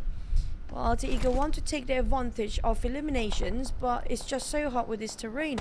UI and GE will have a bit of a go again. GE, they lost one member knocked down at the back, but they're very separate right now. I'm not sure what's the plan coming up from GE. Maybe they spotted out UI, maybe they don't. Now they're pulled over on top of those hills instead of going for surrounding of those compound. Master Ichi just keep on tossing those nades away. And it didn't clip. Yeah, it's a tough angle, right? So, but BTR managed to reset, managed to pick up their teammate. Cover fire coming from Ryzen, so it should be okay for Yuhai. He managed to get himself into the compound, so it's fine. GE, well, if they want to break BTR's dreams, they would be happy to take them out right now. And by taking them out, assuming that GE didn't lose anyone to BTR, they would climb above BTR, pushing them down to number 20, the dreaded spot that BTR don't want to be in. We're going to have Shelter and Milter for the next round. Where FaZe got himself in the center. Hale taking on instead of Milter. And Void just next to it. It's going to be a very crowded southern side as Bacon time. Hopping into Milter, they got himself an upgrade of fleet, which is going to be the airdrop along the process of navigating. BTR.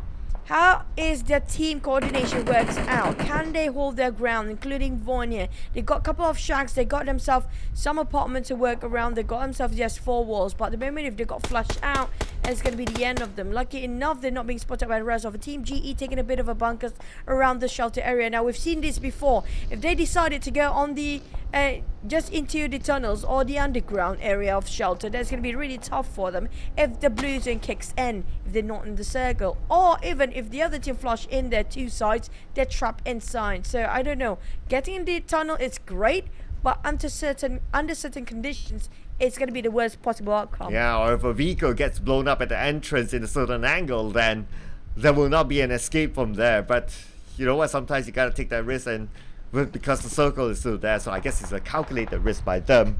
So it's so far okay until disaster happens. Then we'll talk about that a little bit later. Hopefully it's not a disastrous one for Team Secret. They did have a decent start inside of Sandhawk, and right now looking at Team Secret's position, having a 2-2 split because they want a good parameter around. By doing so, they saw Persija Evos on one side, so at least they kind of know that, okay, they're heading that direction. So that would help them to kind of manage like stage 4 of the circle, because it's going to happen soon. Box going through prison, got himself Daisy. I think that's going to be for that. The UAZ spot out Fluketh along the process. Fluketh for Vampires are playing today. But the Vampires side, Shrap's a bit separated from the rest of Vampires. I'm not sure how many players they do have. Still have a 4. It's going to be 2 on this side, and maybe the other 2 inside of a circle. Shrap's and I think that's going to be Ravenclaw playing possibly on this side. But Box definitely will have themselves inside. But Team Secret lost 1 man. Ooh. with Box pushing into their doors. And Jumper knocked down. 1-1 for now. iShot fights back with those shotguns. Good timing there by Boss Gaming. They know once they got the knockdown, they immediately moved in. And iShot can't do much alone. Gets knocked down, gets eliminated. The rest of Team Secret is here. Capone goes down. Looks like they counter-firing onto Boss Gaming. Winnie on the other building. Can Winnie pull off a clutcher? If not, Team Secret can still pick up Jumper. iShots unfortunately is out. Winnie with a nade. Our boy with a nade as well. Tossing onto the other building. Who will it land onto? And it's going to be Jumper out. Now down to Winnie to make the clutch. 1v2 for now. A boy and kid on the ground floor. And now on the side of Winnie, he's trying to jump down. Going up to the first floor. But never mind, going for a spray with a UMP. He might actually can manage this. And Winnie, never mind, our boy just finished it off. Living with a lot of casualty. Heavy ones on both sides. At least Team Secret still have a duo instead of Box. Living with only one player left. Procedure Evils with that AWM rat face.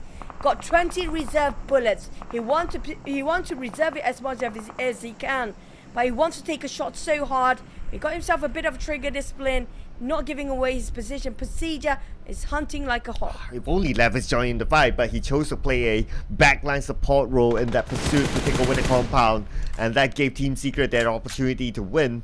So now Team Secret, 2 players left, so they will hold on to this compound for now. But they gotta move away because the compound is not within the circle. And like what you said, the CJE was waiting with the AWM. Not good news, but wait a second. Not good news for Geekslate 2. Boing! Just gonna spray and pray right now. Boy running down on Lavi. That's gonna be the last player of Box Gaming. Still finished off by the side of Team Secret. Hale got himself the Mushroom Tower. Voinova spotted him out. But spraying between Geekslate and it's dicey for Geekslate, really. They're being surrounded left, right, and center. There's no way out for them. Luckily, they still have the ledge to play with, so they'll be depending on that. And at least they have the circle as well. So looking at the ledge, they still have space to reset themselves. Void not really pushing in just yet because they probably know that other teams are close by. At the same time, looking at the elimination feed, looks like PBE is having trouble dealing with Halo Esports somewhere else. Hopefully they'll be okay. Right now, we got visual. It's going to be rank hit down. And it's going to be PBE. Only one player left on the outside of the zone. It's too far as well. I'm not sure if he can actually make it by himself. It depends on his health utilities, how much smoke he has.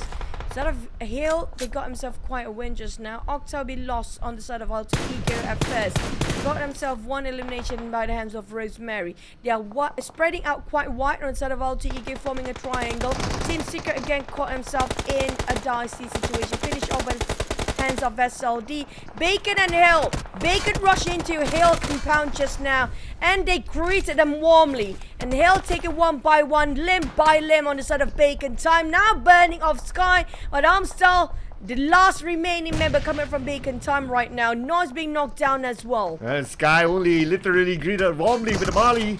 And now he's moving in, but he's kind of low as well. So gotta be careful. Amstel as well. He's being shot off from afar. Speaking about from afar, it's gonna be flash from Hill Esports, stealing that away.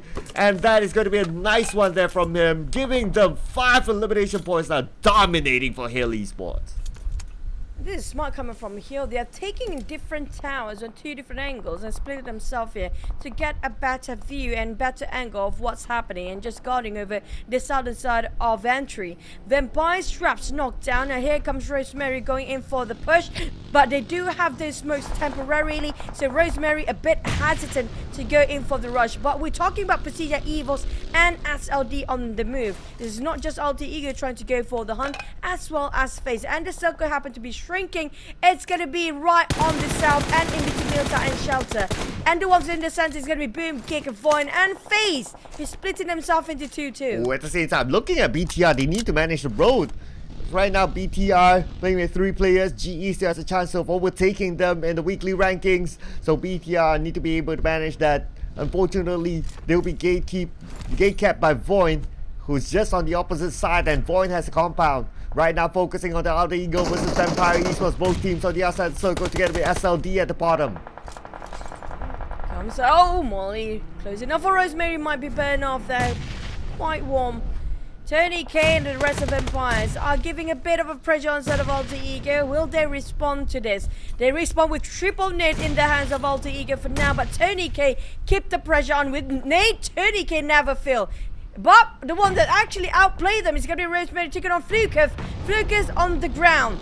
Rosemary going around the circle, trying to finish off at a different angle, repositioning himself, spot out strapped, giving a bit of a spray now, spot out SLD at the same time. Now Rosemary being a bit greedy, while Tony K on the pressure with those nades coming up from below upwards. Ooh, Tony K need to do this quick because we can see the blue moving. But we can see that AE, Alter Ego, they're not interested with the fight anymore, but SLD is. SLD still around, but Tony K, what is he going to do here? SLD counter-firing upon Vampire Esports, and now they managed to get that knockdown, that elimination point. Tony K still alive together with Flukev, and now they're trying to climb the high grounds, but they can't move because of SLD. Origin has been the MVP, but rough face out of nowhere. It was right a Kobe on top, and not just that, moment get another as well and finish off with a shotgun. What a hectic situation here. A massive fight, scrappy even. PBE Cool taking on the side of BTR. Now leaving with only Cool Laugh on the side of PBE, with Blue Zone closing on his side first. BTR guarding towards the side of Cool with two different angle crossfire. Satar just waiting for Cool to pop up the moment Blue closing in. And that's going to be the end of PBE. It's all about timing, but at least he still secures one more point there. Yeah, Satar's aiming at the door, assuming that Cool will go through it. Or Cool might decide to deny himself to the zone. Now what is he going to do from here? Cool knows it's going to be tough for him, but Cool still won't give up without a fight. He managed to take down Satar, who was looking at him, but now Cool without any first aids. Ah, man. Wait, I thought he wanted to... Nate, Hill. So far, that was a 200 over meters apart, and Hill, the one actually shoot after BTR had been eyeing out for the longest time. That was incredible shot, but Tony K now replies he needs to fight for his life. Fighting against Procedure Evils and Face at the other end. Boom Yummy on a different angle. And Tony K will be finished off and burned by the Blue Zone anytime now. Ooh, okay, now speaking about anytime for GE to go down to the Xavier if they don't fight back. But the Xavier, they're fighting in, and now the Xavier is moving. BTR will be happy to see the elimination of GE. Let's see who goes out first. Down to only 10 teams here with the spray coming out from Master Ichi, trying to fight for his life. They still have the fight in there for GE, but the rest of the teammate is quite scattered around. But T-Duck coming from DX, spotted at one, but it's going to be Keenan being the bane for these teams. Both teams off angle as well as Gig Slate. GE slowly losing and decapitated by this team from the sidelines. GE still surviving somehow. The Xavier lost the fight. That means BTR is still wondering how long can they survive above GE at least in this round. Well, Gig Slate now looking over Void. Void is going through a uphill battle literally against Gig Slate. But Void also has an angle where they can get one player of Gig Slate, Mika that is. Right now both teams at the edge of the circle pretty much in the same situation. Once the circle closes, then Void might be forced to move, and they need to take the fight against Gig Slate. This is a challenging terrain for them with those hills to climb up if you're not in the center. If you got the center, you have to hold different angles entirely to make sure nobody at the slopes of the hill that will breach you from the side. Hill now coming in with those vehicles, and Face spotted them out. They heard the audio cue. Same goes for Riser. Gaslow being knocked down. Flash trying to reach out to Gaslow to revive him back, but the problem is they need to get into the zone, and they have to cut across 2 to 3 teams in there. Talking about Face, talking about Gig Slate, and boom, stopping Hill from moving forward, and also got a bonus in there as well. Finish off Gaslow was knocked in with PP28 spraying over the smoke of GE. Ooh, that was a close one for Zai. If only he got eliminated, BTR will be happy. Right now, G has 2 elimination points, and Zai is still alive and he's still within the circle. We have no visual on where BTR is at, but they're tanking out the blue. That means it's not good news for BTR. GE, they can close up the gap with BTR. Right now, we look on the other side where Void is at. Void still has Gig Slate, but look who's coming from behind. The last member of BTR on the outside the zone. And it's eliminated by Red. Number 9 for BTR. GE can top them. On the side of Procedure, Evos and Boom sharing the same compound, but it's Yummy. We do know for a fact Yummy can clutch 1v4 if he needs to. But he can for lengths, and the side of Azasi going for this rifle. I'm not sure if they're going to go down for DBS here, but Yummy definitely going for throwables first. He got himself prepared for those DBS, quite gear up right now. Trying to push downwards, but FaZe stopping them from moving. Yummy can't even get out to the stairs due to FaZe giving the pressure from the flank side. Ooh, anyone moving right now? Yes, it's going to be FaZe Clan. They want this mushroom tower. They see it as a target now. Momo focusing onto it, prepping up a nade. He's going to toss it on the second floor, the first floor. But CJ was on the first floor. Second floor is going to be Yummy from Boom. And then nade will land on the first floor, taking out Lynx. Moment giving another one with those nades, and Molly will burn them quite alive, but FaZe Onsen double down on Procedure Evos, helping Yummy in the process, leaving only one Boom player. Now Yummy, the rest of FaZe wants your blood. How you deal with this? How will he respond? And Onsen, he doesn't have too much room except for those nades, but GE be eliminated next. Now Yummy to call the shots. No way out with that Molly burning off. Molly's the best thing that you can use when people are just refusing to get out from the compound. Yeah, if you're naughty and you don't want to move, you just use a molly onto them and they will be forced to get away from that. Very good call there, very good utility usage. But now Void, can they use their utilities to their best against Geek Slate? As now they're on the outside of the circle, Geek Slate still has it. They still have a 4. SLD, they got themselves 10 elimination with one player left here. But Gig damn good running dry with the Scar L. That's going to be the last magazine stack of those Scar L. He needs to find some sort of a way to replenish his ammunition there. Mela on the other hand also got around 100 over bullets. But throwables wise, got a lot of smokes, but not so much on nades. Got himself a 1 molly in case if it's needed to be used within a very short emergency time. Flash will be the last play coming up from here, but I'm not sure. Twom G is going to be the last play of SLD. You can get another more, but never mind. So SLD have to bet out. They got the double-digit elimination with 10. That's the most by far amongst all these top teams here. Well, looking over the minimap, FaZe Clan, they have the best position possible. Just look at this. Their position right now is unchallenged. They have the circle, they have high ground, they have a full squad. They're on the other side. That means that Void and Geek Slate might focus onto each other a little bit more. And that gives space for FaZe Clan to control the circle. We still have Flash though. Flash now against Mika. 1v1 at the same time. Damn good. Takes down Vince. And it's going to be Flash out. Nice nade there by Mika. Geek Slate do have a 4, same goes for FaZe. The full squad versus Void as a solo player. And the Void player is not even in the center of the zone, he's outside of it. It's going to be Alva pulling the shots for the team. He doesn't have any smoke, he got 4 grenades and that's it to actually make the player.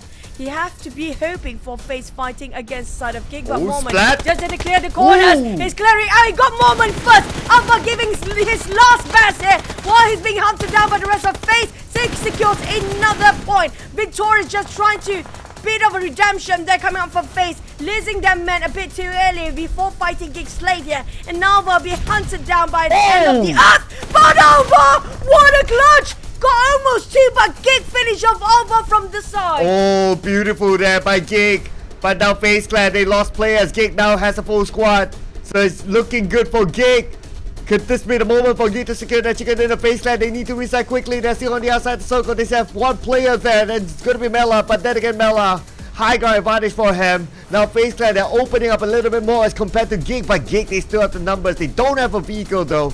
They're getting prepared for the final moment. 20 more seconds before the zone closes. It's going to force Gig to move.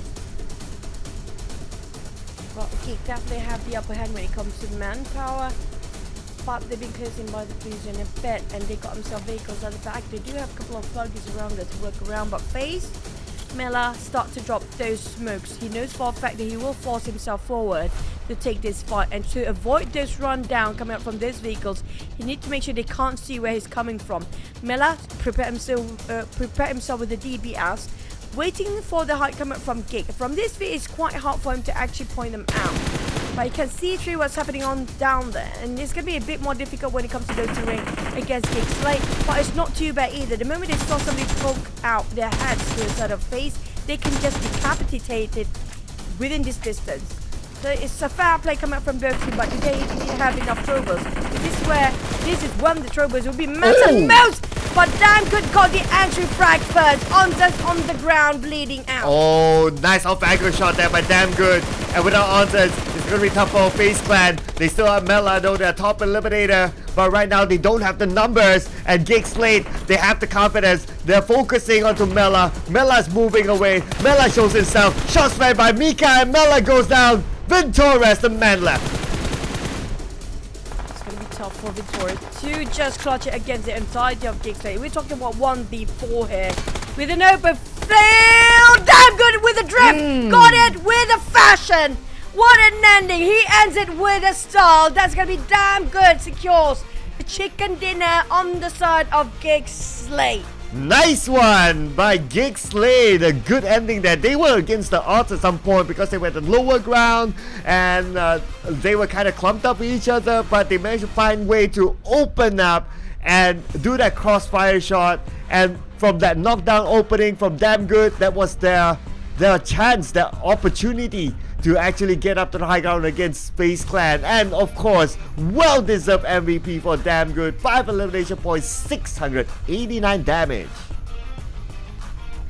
He's one of the most greatest asset for Gig Slate. This guy has been one of the best players there is all around every single season. He just delivers.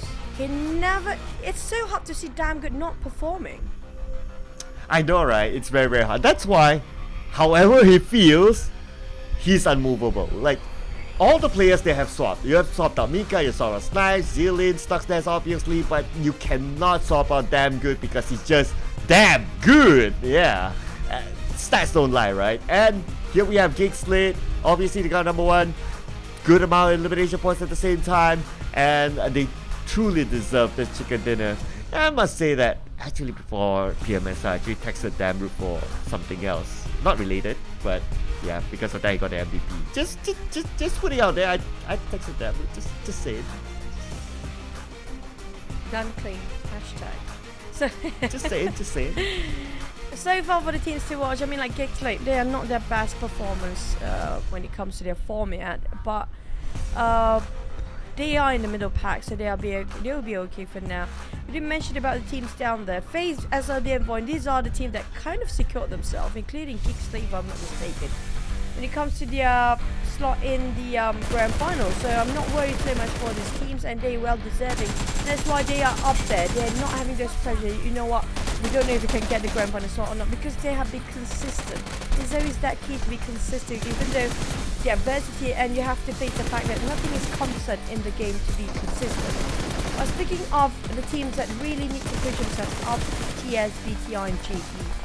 For Procedure, EVOS, and Bacon, I mean, yeah, they're 16 and 17 so far, but based on their last performance of the past 2 weeks, they are doing okay, so they got themselves those slots. But so PBE, Team Secret, Mbox Gaming, NJE, NBTR, can they, I mean, like, will they be pushed down, especially BTR? Yeah, BTR is in trouble right now because GE, not only they lasted longer than BTR, they got more elimination points than them. So we got to tabulate the scores later on just to be sure exactly how many points GE is at, because if GE gets up onto BTR, goes on top of BTR, then they will be pushed down. So if BTR ends up at number 20, then they'll be out. But let's check out the scores here. So 10 elimination points for Gig Slate. It's going to be 20 in total. We got a couple of teams here with double digits up to 5. So FaZe Clan, SLD, Void, and Hale as well. Team Secret, another decent round for them. It's okay round for them, 5 points. But I guess our focus is going to be BTR. Okay, 0 points. GE, 3 points. Would they have been on top of BTR? It's not going to be enough for GE to push themselves up there. And for the side of eliminations, we have 2 teams with double digit. SLD has been doing great. They're definitely number 1 right now. Congratulations for SLD taking the number 1 spot after such a long run. We're waiting for a different flag flying. I'm loving the fact that first week, you know what, we got different teams, and now down to the final week we have a different flag flying as well, coming up from the side of SLD. Yeah, it was 2 points difference, so SLD easy peasy lemon squeezy for them to get number 1 spot. So yep, we would have expected that from a team like SLD, but right now GE is above BTR because of tiebreaker. GE is on top of them despite having the same amount of points. If this remains till the end, if you see that number 20 at the side of BTR, they are out and DBD can go through. I don't think so. DBD will not make it still. I'm talking about bonus overall ranking, honestly, Cloud. Like, DBD, if you have to put in consideration of week 1 and week 2 still. Will it be enough for them? But for GE, and like, as long they got themselves 5 points and above, I think it's doable still for them, because right now the maximum cut from DBD is just 15 points. That's the max for them. But wait, we're gonna have to go for a head-to-head about Damn Good and Alva. So 5 elimination coming up from the side of Gig. Damn Good. No, Damn Good is just so good. Alva, how do I say this? If you compare Damn Good and Alva, it's very different roles and very different gameplay coming up from both players when it comes to their mindset. Yeah, indeed. But at the end of the day, great players, both. I'm kind of surprised that I was kind of hoping that maybe one of the Facecam players to be compared with Damn Good. But anyway, they are both great teams, great players as well. So that was a good round there for Geek Slate. And because of that, now we have 2 different regions getting the first 2 chicken dinners for today, and we still have no Thai team. So the Thai team streak of not getting a chicken dinner is still running as of now. And plus, Cloud, the past few weeks, the first week it was taken by the side of Vampires as number 1, and the second week it was taken by Hill. So far, we never have non-Thai teams getting number 1 in any of those weeks. So this might be the first for SLD coming from Vietnam to break those streak. Yeah, absolutely. It is interesting opportunity for them to break that streak, and if they can do that, the top 4 bonus ranking points, I think that will change. Because the last time we saw the bonus ranking points, it was all top 4, all Thai teams. But if a team like SLD can do it, and plus we got other teams as well up there, then that would definitely change. That would definitely not put all the Thai teams up there in the top 4, which is a great build up for the grand finals if you kind of think about it. If not, the storyline for the grand finals, it might be cliche, but since that's going to be the case, if that's going to be the case, because still got a couple of games, right? If that's going to be the case, then, well, grand finals at least going to be a little bit more exciting. Then we'll start to really sort of like analyze and guess which sort of team would get that number 1 spot and be the champions of PMSL. Yeah, I agree. I can't wait to see the grand finals, because if you listen to the interviews, right, most of them are saying something like, we're not showing off or not playing all our best yet. We didn't put all out because they're saving it for the grand finals. If it's too early, you just exploit all your tactical in the league, then you have nothing else to be saved for the grand finals. So they are not putting off all their cards down there. So I'm waiting for the teams, including the teams that have big names, including like Geek Slate example, and DX, the teams that I've waited for such a long time to show how aggressive they can get. But speaking of our prediction, we have one more game, right, Cloud? Of Erangel. We have interview? 2 more Erangels, yeah. But if you say 1 more Erangel game before the break, yes. Before we, well, I haven't finished. Yeah, after you know the different Erangel. It's a different type of Erangel until after the break. So it's not going to be a kind circle. For the next one, on the other hand, do you think it's going to be straight into Medusa intersection again? Because that's happened quite a number now. Well, it's very hard for me to think, right? Because anything can happen because of the RNG. But what I can hope for is I want to see a north one, like somewhere Saverni-ish, somewhere North Jogopul-ish, because we have seen enough of military-based circles, and I think it's like, okay, I'm kind of done with that, despite like, okay, starting to slow down, but we have not seen as much north circles. We got a couple of that in week number 1, but in overall it's not as much as the other areas. So if I were to have a wish or have a hope, then I would want to see that kind of circle up there. We did actually do have Stalbert and shooting range, but it ended up on top of Yasnaya Poliana. So or Rosshot in between those. So it didn't end up right on top, like how you mentioned, like around just on top of Stalbert or just on top of shooting range.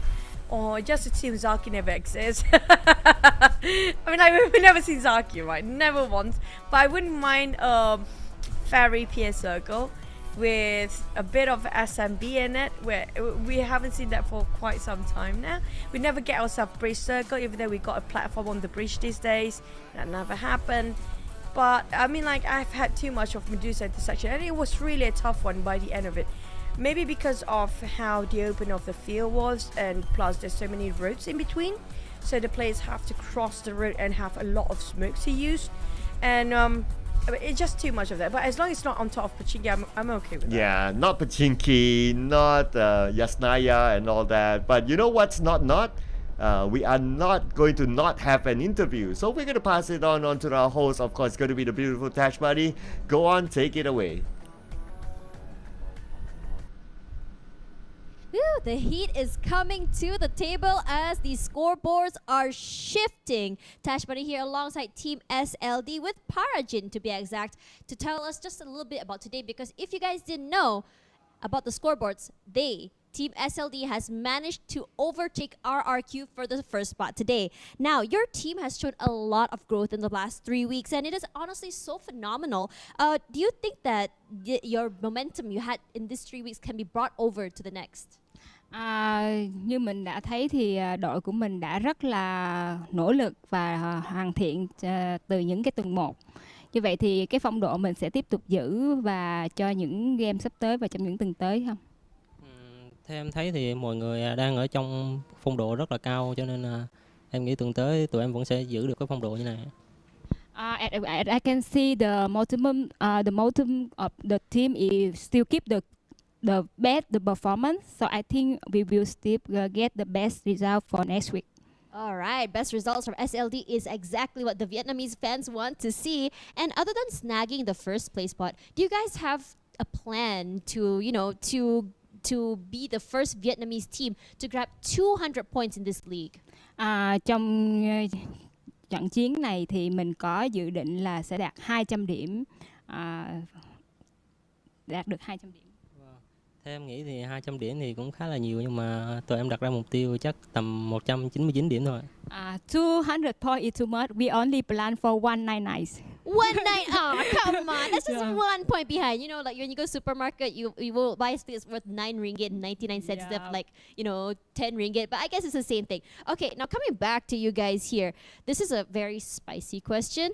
So, which team are you most looking forward to meet in the game, because they are considered a free point for you guys to get your 199 points? Em thấy là em có thể hạ gục được đội nào trong trận tới và dễ dàng được 199 điểm như em nói. Theo em nghĩ thì em sẽ hạ gục các anh của em là Pokemon và DX ạ. Yeah. I think I can easy to knock down all my brother from Box Gaming and DX. From DX, your Box Gaming and DX. Oh, Box Gaming and DX, both Vietnamese teams. Brothers. Brother Wow. Okay. Let's see how this goes. Good luck to you when you're on a flight back to Vietnam, though. But now my last question for you is there anything you want to say to Team RRQ that you have managed to surpass and get the first spot? Em có muốn nói điều gì với team RRQ không? Em nghĩ là em chúc các bạn may mắn lần sau ạ. Good luck for you guys for next games. Good luck for the next games. Clearly, he's already passed them and said, that's all right. We don't have to worry too much about it. Regardless, thank you so much, Parajin, as well as Team SLD. Really hoping to see you guys get that 199 points. And for now, I'm going to toss it back to the casters. Take it away, guys. See you guys later. Bye. Bye-bye.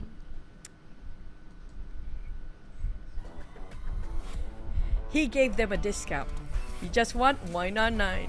No 2 over. We're just gonna go for 199. What a discount coming up from the side of SLD. Yeah, you know what? It's like sometimes that it's like a marketing thing, right? If you say like, oh, 200, it's like, oh, it's too expensive. Okay, 199 sounds about right. Yeah, he's trying to play it down a little bit more. But if you can get that 200 mark above, I'm pretty sure you'll be like, yeah, business done.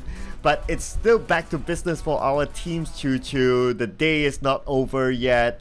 We have games to play, and the teams will still need to go through this, even though they don't like it. What do you mean they love this? What do you mean they don't like it? Okay, I'm looking at Pasija Evo's performance right now. When it comes to their overall ranking, they got themselves in the top 6, 40 to the bonus point of week 1 and week 2. Now, even if they actually crash themselves in week number 3, they're still gonna get themselves at least like 1 point coming out into the grand finals, so it's more than enough for them to secure the top 16. If you want to be in the top 16, the minimum point you have to secure right now is going to be more than 20 points. It's going to be borderline 20 points. D-Duck will actually out, and we are adding in Chua. It's been a while, Chua. Yeah, it's been a while. He's been taking a break for a couple of days now, so he's back in the fray. So he'll be looking to perform again.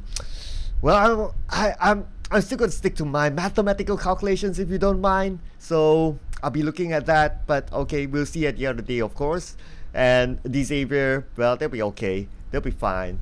Of course, I'd like to see what sort of a lineup is going to be done, or is going to be used for BTR. Are they going to change things up, considering that it's been already a few rounds that it's a disappointing performance from them?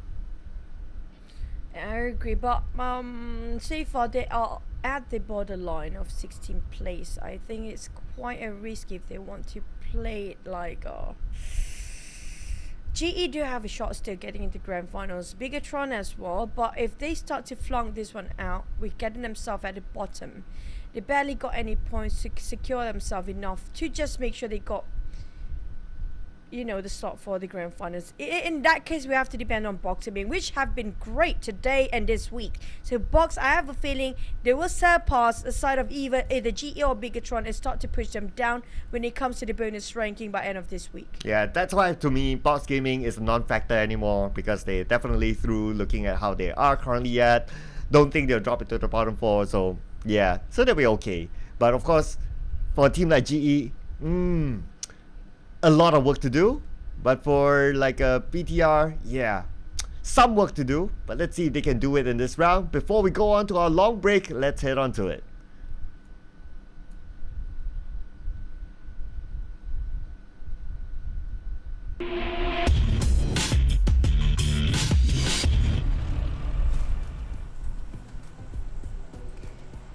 We're back, a bit more sunny than usual. If you look at the reflectors on the flight skin just now, it's not as gloomy. So it's a very sunny day, but in reality, I think outside it's a bit gloomy. Oh, is it super sunny outside? I haven't been outside for the longest time, Cloud. Well, it's been a while we see the sun.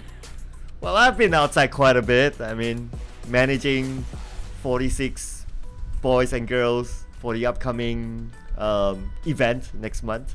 But oh, you're a professor, I forgot about that. That's 62. I have another 46 for the upcoming event next month, which you guys will definitely know of what's going to happen next month. Anyway, that's going to be a totally different event. So yeah, but this is going to be the event today, which we're going to keep focused on. It's going to be the PMSL, and because of this flight path, Team Seeker is going to be happy to come home. It's going to be military base, their favorite spot. But wait a second, we already see someone knocked down. What happened?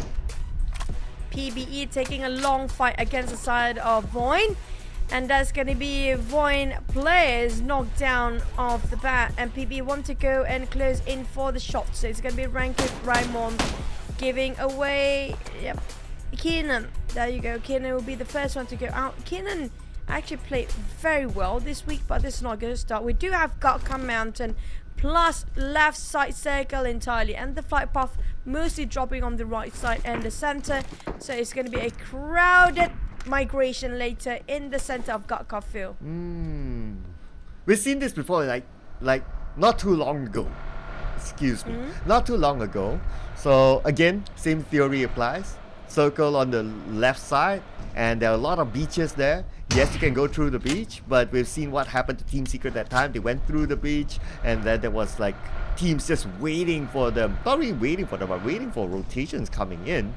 And the beach is such an open area, and you would have like compounds, you would have like some high grounds that teams would take at that spot. And if like Team Secret timed their rotation late, naturally a lot of teams would be there. But we still have a lot of space in the middle still, so there's still a possibility of it going there. Not that it's going to happen right now, but if it really does pull on onto the left, then timing of the rotation is going to be crucial if anyone would play the beach.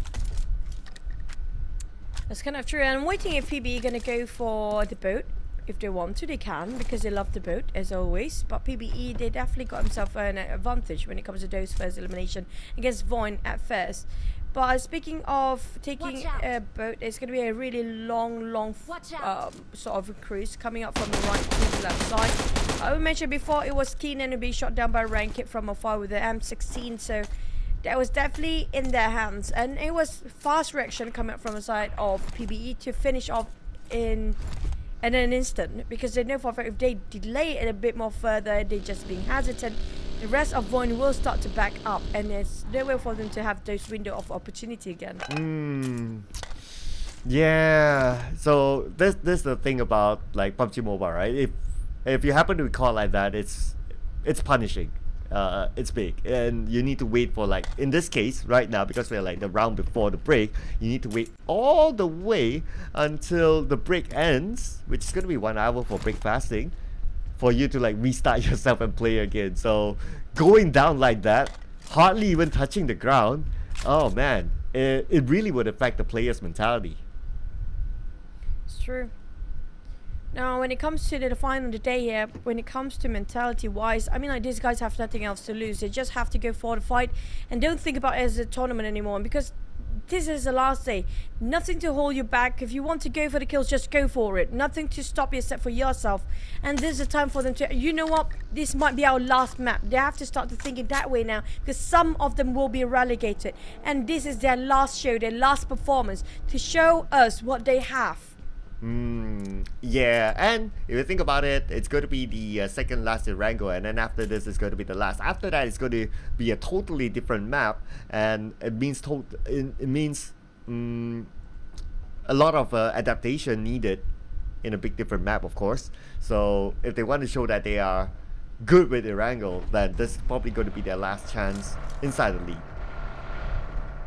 And don't forget about the swap later after the rest, by the way, Cloud. There's gonna be one of the last match for some of the players by today. If they got swapped later on after the break. If you say it that way, then I'm looking away at boom, I'm looking at you guys. But now it's not only me, it's Bacon Time looking at Box Gaming. Are they going in for the pursuit? Really? Not really. So Box Gaming just gonna get away. If Bacon Time goes in for the pursuit, then, well, we can tell that they're just having fun, but that's not going to be the case. So out of Box, they try to find themselves vehicles of how they navigate themselves on top of a map. Hill got himself a solid compound to work around, but they barely make it into the circle, which we don't get to see yet for the next one. So I want to see the second circle is quite vague at first, but when it comes to the third circle, it's pretty clear for these guys to know where exactly the circle ended up being. So the third circle is so important to know exactly where the circle might ended up. For the fourth circle, you have to prepare for a big heavy load of brawls, because that's where most of the teams start to navigate themselves in the circle. That's why we call it the Great Migration, where half of the team will go down due to the wars and crossfire in between. And so far it has been very quiet. We only have our first blood and that's it, nothing else happening. But is there any sort, do you think by the after today or even the last Ranger Cloud, any teams that want to start the ripple effect or just start to crash into the drop spot early on? I have a gut feeling that the Indonesian teams will do it.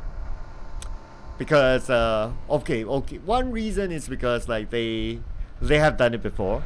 They're known to like, okay, last game, okay, let's just go do it. We don't give any face to anyone. We just, whoever it is, we just hard drop and we just take that team out. So I do have that feeling it'll happen. And if it happens, Indonesia, I think, has the best possibility of doing it. I agree. But if they want to do it or not, we have to wait and see. Because I have a feeling if the Malaysians want to do it as well, like even the teams down like GE, PBE, even the side of Team Secret, why not? Why not? Just give us the last show. Give us something to be remembered with when you were in PMSL. Like once upon a time, yeah, they were not so great when it comes to when it comes to overall rankings, but they were remembered that they are one of the best in certain situations. At least that. To be something memorable in PMSL. Leave your footprint in here. Because after that, you get away with nothing. That's going to be a shame. Yeah, that's what I'm hoping for the case to be for Team Secret. Hence, putting them in my prediction. Whatever it is, whatever that happens at the end of the day, if they pull off an insane great escape, which I don't think so, because the numbers are just too big, then at least put on a good showing for the fans, right? And so far, if we only look at like today's performance from Team Secret, I think it's pretty decent. And I personally, based on the observation of what kind of composition do they play with, again, putting in eye shots does elevate Team Secret's performance overall. Whether it's the way they move or whether it's the overall points that they get, either way, it's still a lot of value having someone like iShots in. And I'm just thinking forward, right? So assuming that iShot still takes a coaching role next season, to fill his shoes next season, it's going to be hard. Look at this circle. It's super crowded down there. Nothing on Jogo Pool. Goodness me, everybody moving in the same direction from south to north. And when we step up to the Gakka Mountains, it's going to be a lot of people, not even the Gakka Mountains yet. Here we go, Bacon Time Hill against each other now. Even stop by, you know what, we want to take a brawl right in your face. And this is it. A bit of a trading down. 2-1 for now. A lot of them having to have those clashes. In Tiger X game, there's a bit of elevations. Working around the side slope of hill. We do have another visitor coming in. But hey, we're not done here yet because Box happy to be here as well. Okay, let's see if Box is interested with this. And you pointed it out right. Because of all the teams happen to have to be on the bottom, it's going to be fun now. And we see it starting to roll as Ninos will be the next one to go up. But they're not done yet. The elimination feed is not done yet. 3Touch next is going to be the victim of this kind of circle, of this kind of shift, with all the teams moving in the same direction. Tiger X just gonna build this one. He's too low right now. I think he's running dry of his utilities as well, especially those first eights. Instead of Lavi, he got himself quite a number of utils. It's gonna be okay. Ammunition wise, it's gonna be fine. But the rest of the team, I'm like, they were forced to be split here for the teams due to how aggressive and how the timing was the same for every team to migrate to the north. It was crazy, insane. It feels like a stampede going to the side of the north at the same time. Now Team Secret got shot as well. Vampire's going to go and close in the door. And they are just knocking on the side of Team Secret, while Gig Slate just happened to be at the end of the corner. They know for a fact one knockdown. A bit too late for Vampires to push in, but at the same time it's still doable. Vampires try to flush the rest of Team Secret, but at the same time, if not being careful, Gig Slate will shoot them down. Typical Thai gameplay. The moment you have an advantage of a knockdown, they will move in. And now another knockdown to Jumper. Tony K comes in. Our boy goes out. It's going to be iShot's last man. It's going to be hard for him, but iShot will not go down without a fight. He still managed to take out Tony K. But iShot's counterfire upon by Flukev. And that is it. Team Secret. Yet they have one player left, I believe. Looking at the number of... Oh yeah, he's going to be Kid. He's all alone. Now he's just going to stay quiet the entire round. Now GE is hovering around, lurking on the side of Team Secret, where Vampire just finish off with a clean win. That one secures the tree. CJ Evils having a bit of a brawl with DX. DX being forced split into 2-2 right now. They can't have a 4 in here due to how CJ Evils already crowded this area and surrounded them. But here comes the rest of Cavalry. They're outnumbered again, and Pasija Evils caught short in the process. Luxy take him down. Lamborghini managed to squeeze 3, but Pasija Evils, they got themselves a 3v3. It's an equal field for both teams there, DX and Pasija. But Pasija got caught by BTR at the back line. There's another third party coming in. Yeah, BTR is just waiting for the right moment. They're waiting for the elimination feed to fly. And then they will fly into this compound to be the mop-up crew. The Xavier still needs to defend it no matter what against Pasija Evos. The name, but Zuxi, as usual, DBS gameplay. Always very good inside the compound. But the Xavier, they still manage to defend it, but losing 2 players in the process. BTR no longer interested. Well, because of how DX strongly just wiped them off, and just now they saw it's done. It's a bit quiet that side, so it's not worth saving the time to just stay here anymore. Zion then finish off the last player of Team Secret. That's coming out from GE, getting himself 2 points secured after finish off the last member of Team Secret with no point, ended up and placed himself at 14th place. But we're not done yet, as Box and the side of Gig Slate having a bit of a skirmish here. But you saw the transition of the teams just now coming from the south. A lot of them still down there.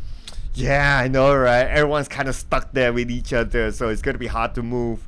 But that means that the elimination feed will move. Looking at PBE, they'll be losing Raimon to Paragin. And now SLD. really pulling away that number 1 spot. Just look at the gap between them and Hale. It's going to be 35 points gap at this point, and Hale in this round only has 1 player left. It's going to be hard to collect more points. It's difficult for them to actually take away that number 1 spot due to how gap is plus the player. I mean, if he knows how to wait, maybe there's a chance it ended up as only 2v1 or less than nobody had a full squad in the last minute. We have to wait and see if Hale can actually hold till the end of it. But so far still a lot of team having those full squads, while PBE having that last play in the blue zone. Now that's a dangerous game they are playing. Ooh, but I wonder, do they have a choice right now? Because they could be surrounded by other teams. Just thinking on their behalf, because a couple of them were shot down right before this. So I guess they were kind of like gate capped at some point. Let's see how long the person can last though.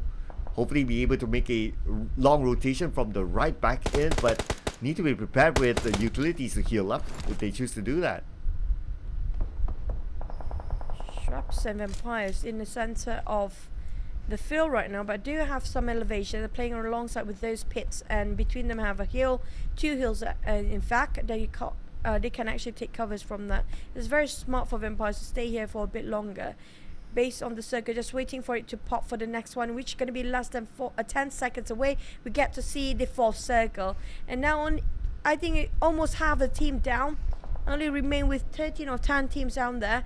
But Hospital and Gatka is still in between. Nobody taking the Gatka mountain. I'm surprised, because this is going to be the perfect place for you to play and hunt those kills down, and nobody seems to be touching that, and nobody was actually in the northern side early on. Well, I guess with this area there, that kind of answered your question, so they kind of took that route. I wonder if it's because of the airdrop or they really wanted that as a checkpoint. But anyway, they send rabbits up there. But if I guess it's also like based on historical wise, a lot of teams like to take that high ground or the Gaka mountain, so a lot of teams try to avoid that for some reason. For some reason, the pattern of rotation like in this round is just it's very different though. Even some of the key checkpoints, like it's not really given attention to.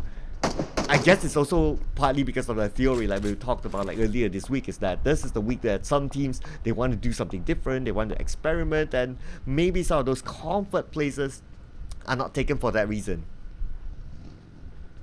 Possibly true. Because if you want to test things out and you got yourself in the grand final slot, why not?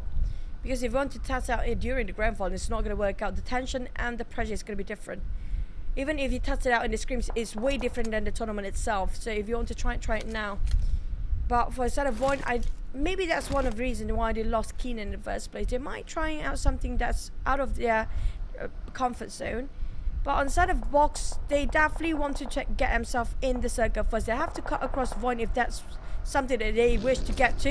But Levy's just pocket straight. They have a bit of a bump moment with Alva. My god, he thought that was an empty buggy. Yeah, for a second there, that could have been disastrous, but luckily he got away. But now, maybe because of that, they got stopped. They were forced to stop in that sort of area, and Rosemary will take advantage of it. Knockdown, yes. Not secure the elimination just yet, but it's not going to be a rush for Alter Ego since they're in circle with the compound. But Hale Esports going out. That means SLD happiest to hold that number 1 spot. Yep, feels like a stretch now. SLG definitely will crack the 200 over numbers.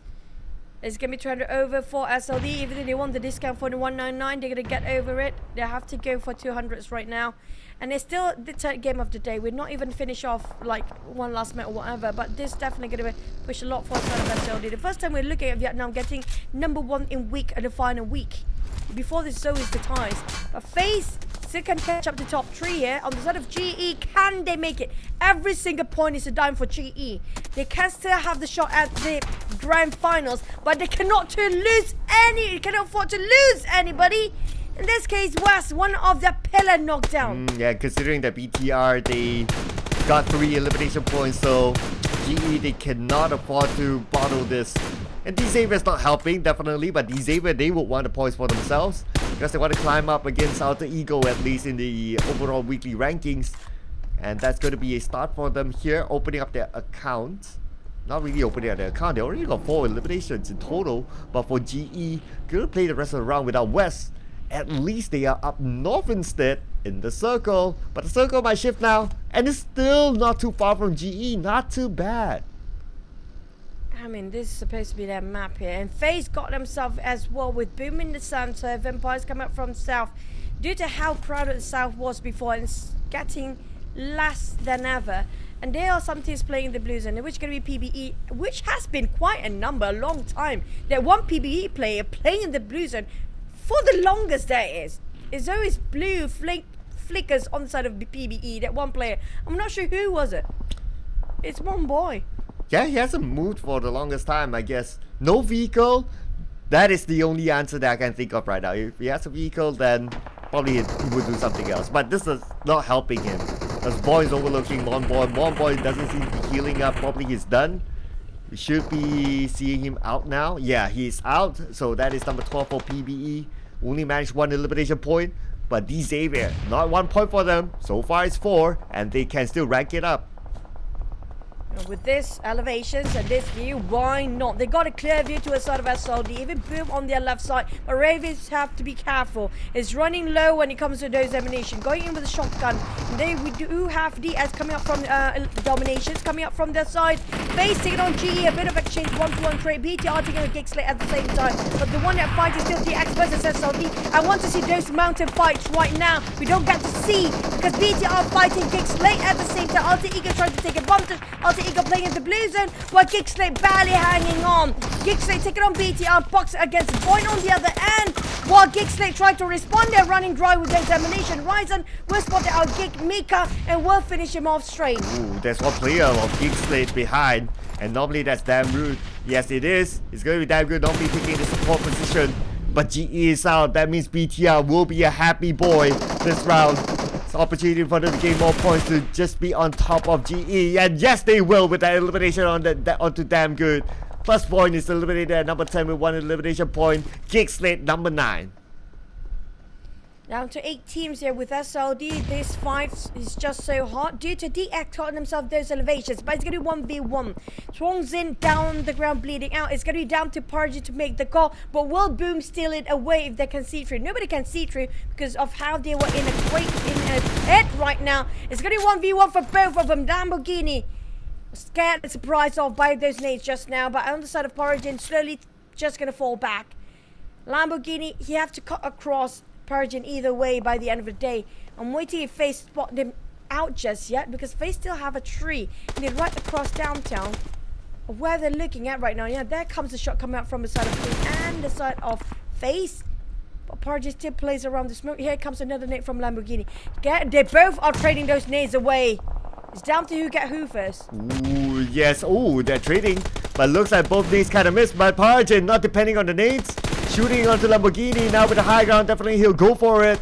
Parjin got to do it fast, but BTR got to do it fast as well. Rosemary coming in with a splat on the Jet Force, but Boss gaming behind Rosemary. Ryzen tries to counterfire upon Alter Ego. Alter Ego is still alive, but Rosemary, how long can he last here? This nade for winning could land nicely on the Rosemary, but before that, Rosemary gets his revenge. Ooh. Even though he's been caught at left, right, and center, he's still got a fight in him. Rosemary clutched the heck out of Alter Ego and carrying his back like that's no problem, not even a crack.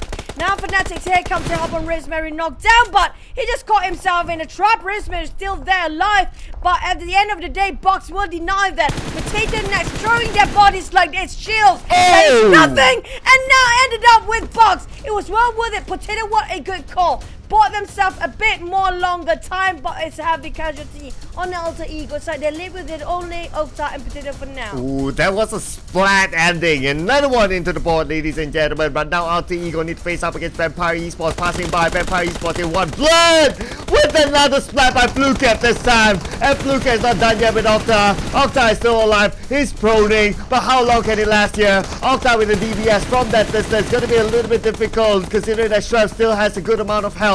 Okta super duper low. Molly be tossed at Okta. Okta will be burned down alive, and it's going to be Vampire Esports, the Bane that eliminates Alter Ego. for the side of Boom. They're gatekeeping to the side of Vampires, been shooting 2 knocks on the other end. Now they are untouchable for now. Nobody's spotting them out, and Boom want to close into the side of Vampires. Yummy to get on Tony K. That's going to be a crucial one as both are fraggers and knocked down. It's going to be Vampires down to 2 players. Boom going in for the rush. As the last play throws in. FaZe on there, they still have a tree. That's going to be FaZe versus Boom by the end of the day, but SLD, can they secure that last chicken in the last minute and stealing away all those elimination struts? And Vampire Ravenclaw is spreading out for a bit while they're trying to save one of the teammate Fleeker down. Straps will try to buy time and just try to revive while Ravenclaw be the distraction for now. Boom coming from the back line. Vampires, they're never safe here because the moment they pop out, Boom start to shoot down. And you know what? We're only stage 6 of the circle. We're down to 4 teams, 11 players left. That is how that whole migration kerfuffle kind of affected pretty much the end of this round. It was a hard and fast round. A lot of eliminations ran fast. And now with Pombit opening up the flanks, far away from his teammates, as long as he's not knocked, he can still put a lot of pressure on the Vampire Esports. They are putting the pressure on. They got 2 knocks just now, but one being revived and another being bent down. FaZe down to 3. Pombit saw a glimpse of Fluker. You know there's somebody in the smoke. You just shoot the smoke. It's going to be clipping on something. And Fluker still not help remain 1% of HP. And Pombit. Oh, you could see that one just behind the haystacks. Close enough. On side of Vampires, he got himself the reset. And Fluker can heal himself back up again. But at the same time, I want to know how much UT on the side of Vampires right now. Are they out of smoke? Are they running dry when it comes to their health utilities? On side of Boom, they definitely want to go in for it, but FaZe still have a tree, and nobody spotted out FaZe yet. Not yet. They'll stay put on the other side for sure because they have the advantage of controlling the circle now. And speaking of the circle, it does still favor towards FaZe Clan. The Boom Esports, they just need to make sure that Vampire Esports is cleared out, and if they're clear, at least Boom Esports can focus on the inside of the circle. Still waiting, a bit of a stalemate here. Nobody willing to make a first move, but Vampires got knocked bit by bit, decapitated by these guys from the sideline. But Boom! They want to take limb by limb for Vampires, now leaving with only Shraps there standing.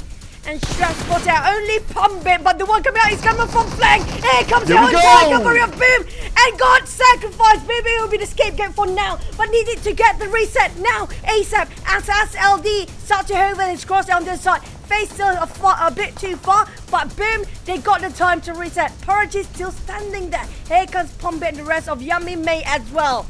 But Mela and the rest of FaZe will not be threatened by this, not intimidated. They're still standing their ground strong. Oh, but because Parjin, he pulled the trigger, so now that gave information to prove that someone's up there, but FaZe Clan is still holding their ground. And even better, FaZe Clan, they open up the flanks. Onson's on the other side, so now that they have an off angle onto Boom. But Boom has an off angle as well. They're trying to go up to the high ground, but they must clear up Parjin first. If not, Parjin can be the kingmaker shooting from behind. Origin. Blue zone clipping in. I mean, like, you have to make something, but it is so hard for him to actually get that out. But Boom, the moment they have their backs turned on the side of FaZe, that's why FaZe starts stabbing. And Virgin running. Virgin, the one player that distracted all the players down there. But it's taken down by FaZe. It's down to 3v3 between the two teams. Boom versus FaZe. Will the ties come back for the flag waving for the chicken dinner? Or Boom taking the reign over when it comes to the board? 7 elimination on the side of FaZe. I think Boom around 6 or 7 as well. Pretty much even both teams. Yeah, this is now a 50-50 because look at the spread. They're pretty much even in terms of strategies used, in terms of how they're going to play the crossfire. Right now, it really depends. We still have the next circle though, so it could favor either team or it could go into the middle. Let's see, we'll be reviewed with the circle in about 5 more seconds, and if it goes into the middle, it's still going to be another 50-50 between these two teams. But if it goes to either side, then well, advantage to them.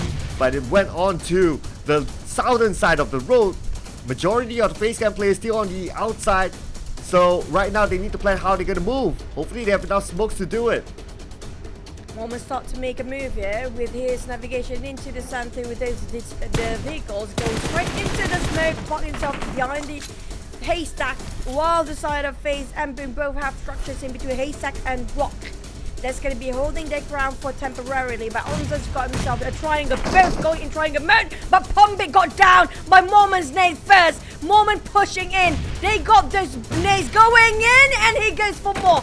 Pombit will retreat and hoping Hexas to actually revive him while Yummy tried to go for the flank side. But the side of FaZe is not wasting time. Mormon almost got chipped down entirely. This is a dangerous game they're playing. Now Onza's coming up from the flank. They're going to go in for the wraparound. But Mormon still not being knocked yet. And Onza's just reposition himself in one of the most pivotal plays there. Oh, they just knocked down the key person. That's Yummy. Now they don't have an off-angle shot for Boom Esports. They just need to focus onto the middle, where the last two players are at. It's going to be hard for Boom Esports now as Mela comes in at the forefront. Mela is going to park himself behind Boom Esports. They're going to get enough information now.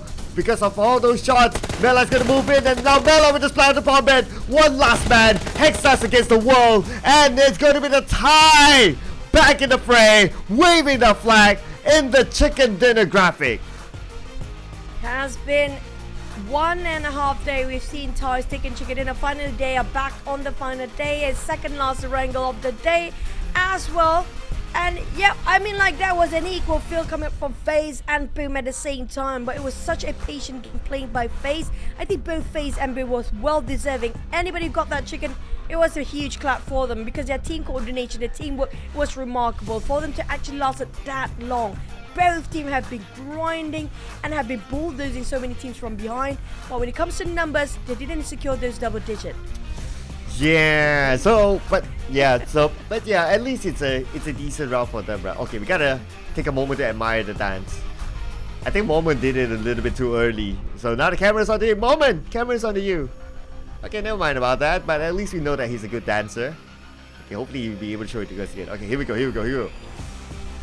Oh, wow. Okay. Oh, yes. Yeah. Moving You know what? yeah. I could never do that. I've tried it. I could never do that. Yes, boy, and back to a side of FaZe. Vampires Boom BTR. Now, it has been a while for us to actually see BTR on the board for the longest time, really. Yeah, with BTR doing well in this round, they will pull away from GE, and that is what they need. But of course, we have still 3 more rounds to go, so they cannot let the guard down. But it's been a while since we saw a Thai flag onto the chicken dinner board, so it's great to see FaZe Clan representing Thailand region up there, back again. As like what you said, if they have a break yesterday from chicken dinners, today they'll be back. Yeah, the chicken break. We forgot about that. But speaking of Empires, right? They were incredible. Like, so far, I mean, the ties, no matter what, by the end of the day, whether it's FaZe or Vampires or Bacon or who's from there? I'm missing one. 3/4 in it. Kill Esports, there you go. They're so consistent. There's no credit.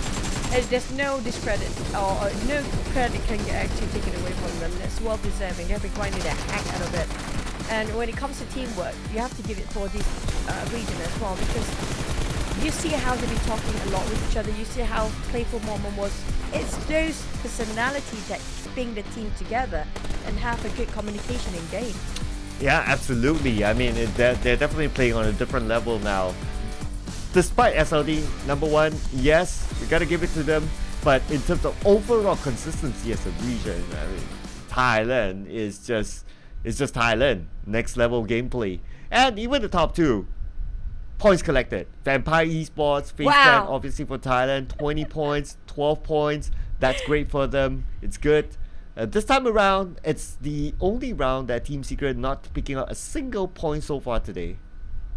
I think we can take a bit of a time to appreciate how the alternation of the flags back to back. 2 Thais, 3 Indonesians, and 3 Vietnam is such a rare sight, and we have GE suddenly popping up.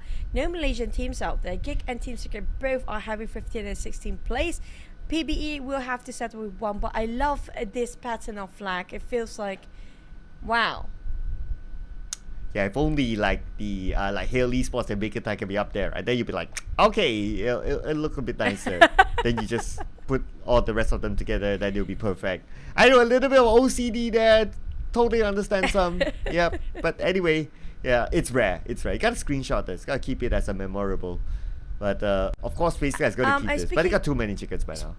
Speaking of rare, this is one of a rare site where BT are actually quite performing compared to all the other rounds. They got 8 elimination out of it, but it's not that too much of an impact if you compare where they stand right now. 19th place, they only just bumped themselves from the 20th place before, I guess. And when it comes to weekly ranking, now GE, it feels like a stretch now. They really need to push up to top 10. They have to get minimum top 10 by end of today to make sure they got the slot in the grand finals. Well, it's going to be a far-fetched for them, considering that we have 3 more games to go, and let's not forget, like, the other teams can still rank up points as well, so that will continue to grow. Unless everyone else statics, then, well, it's going to be a different conversation altogether. But anyway, SLD, they wanted 199.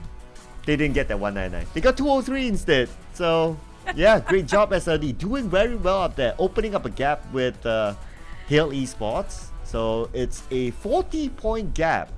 Wow.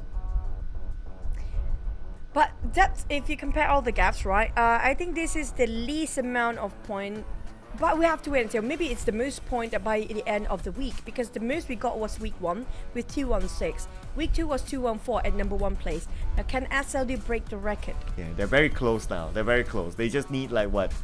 11 points and 13 points just to even up those records, and yeah, just 1 extra point from those to really top the charts. If you can't think about it, right? If we start off the week, when we start off the week, and we would say, nobody would say that, oh, SLD will be at number 1. Everyone will be like, yeah, it's probably going to be one of the Thai teams. If not one of the Thai teams, maybe Prestige, EVOS. But SLD, number 1, that is a pleasant surprise for all of us, especially for the Thai region fans, or for the Vietnamese region fans.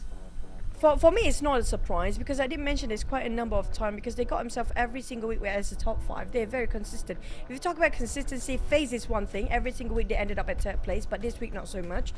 Another one is going to be SLD.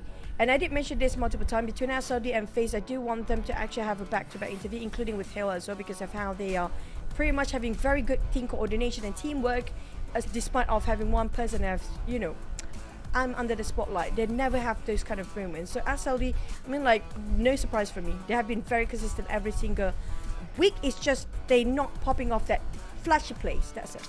Yeah, but we'll see whether they'll have a flashy play after this, after we come back from the break. So we're going to go in for a break, ladies and gentlemen, very, very soon. And if you just somehow, miraculously, just join us, we're going to take a longer break this time for break fasting. So we'll see you after this.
Kepekatan santan pada setiap butir nasi. PUBG Mobile. Kepedasan sambal menjadi pembuka selera. PUBG Mobile. Ikan bilis, kacang serta timun. Nasi lemak, pilihan pertama di hati. PUBG Mobile.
brand new gameplay, Noosa Tycoon, is now available. Welcome to your very own island. Earn Noosa coins, build your island, and increase your prosperity. That way, you can win a free legendary set and commemorative titles. The main way of earning Noosa coins is by running the Regal Resort. The higher the level, the more profits you reap. Invite friends to stay at your Regal Resort and help you run it for both of you to gain additional earnings. Keep using Noosa coins to upgrade buildings for your island to become more prosperous. Upgrading the cargo terminal can additionally improve the prosperity of your island. When you reach 2,000 prosperity, you can redeem a permanent legendary set for free. Every 8 hours, players can explore the mysterious cavern once for free to dig up crates and collectible items. The higher the cavern's level, the greater the chance of excavating collectible items, which further increase your island's prosperity. Here's a little tip. The most profitable strategy is to evenly upgrade all 3 buildings. A hologram of your island displays in the lobby during the event, and its appearance changes as your prosperity increases. So come and build up your island with friends.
The well-loved creation mode has gotten a major update.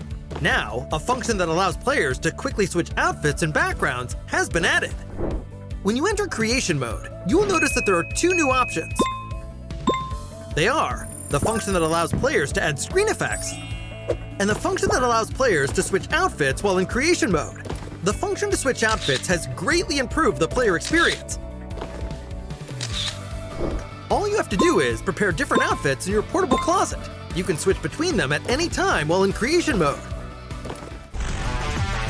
Combine various camera effects at the same time to smoothly capture a fashion show and further enrich your shots. It's now also easy to reach certain spots. Furthermore, you can now display companions in creation mode. They also have their own dedicated photo and video taking templates to better capture them up close. That way, you can capture beautiful moments from more angles.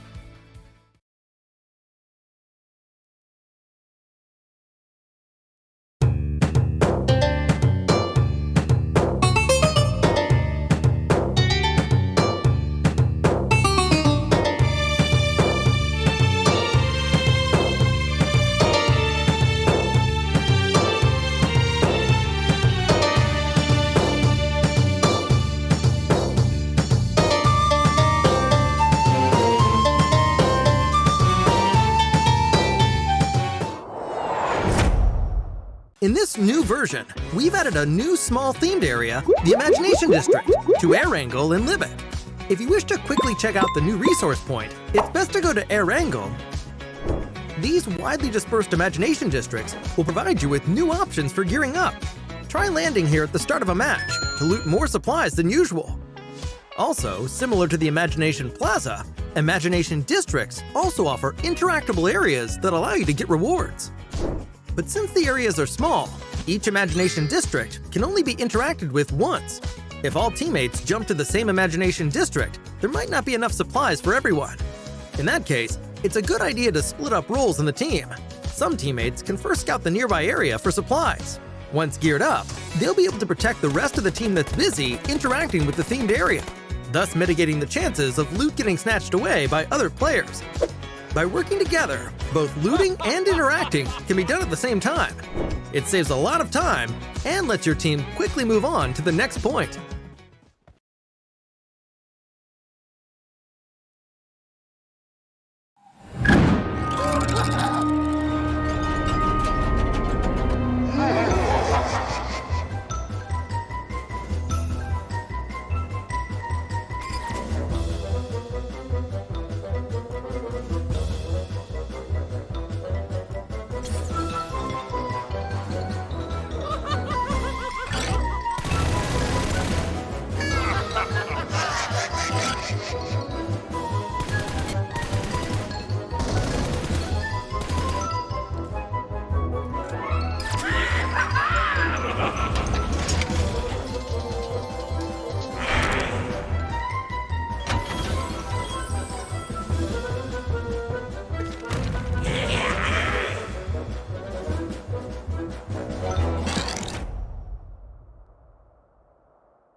Your order is here. Oh, thank you, thank you.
The type metal safeguards the superficial piece. The lack of supplies continues to aggravate misunderstandings. Familial conflicts that lurk beneath the surface never cease. Eventually, trade relations are cut off and contracts torn apart. Thus marks the end of the family bond.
With the arrival of PUBG Mobile's 5th anniversary, Air Wrangle has added 2 attention-grabbing imagination classes to the map.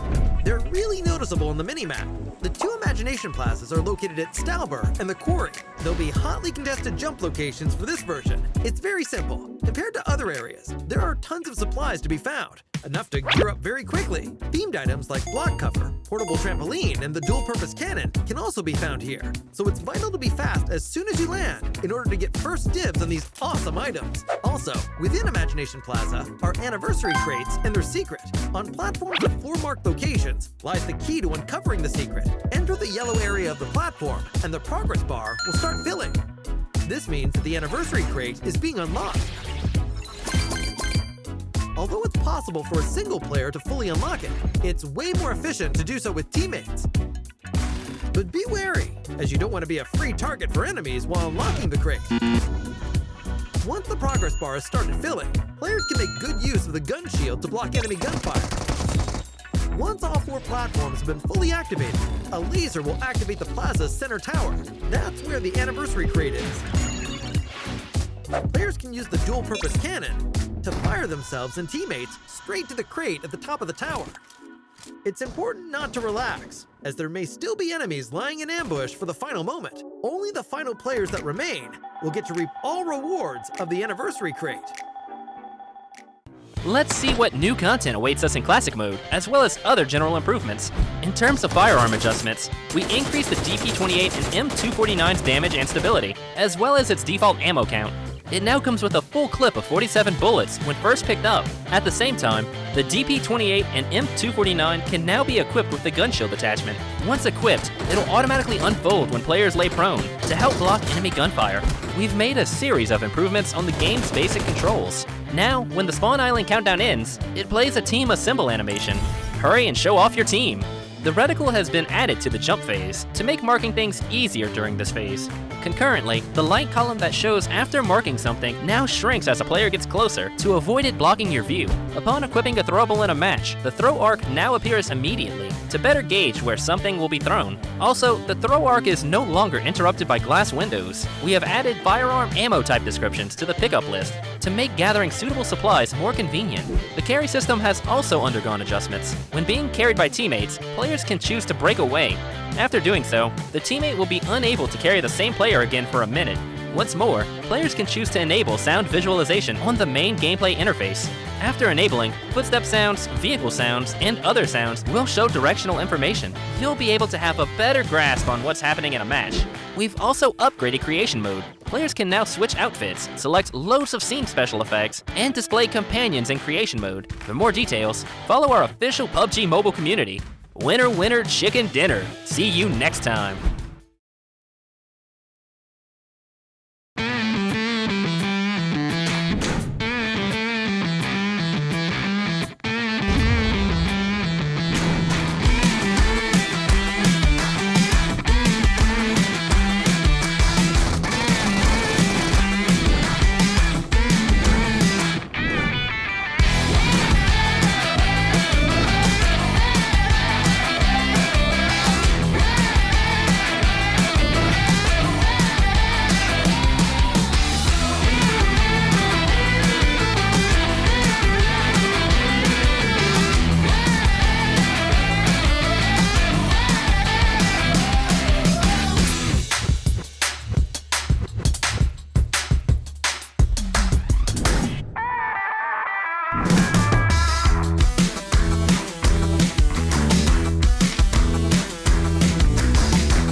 Payload mode is getting an update. This update brings a new, powerful weapon, the tank. Experience the adrenaline of Payload with all new tank battles.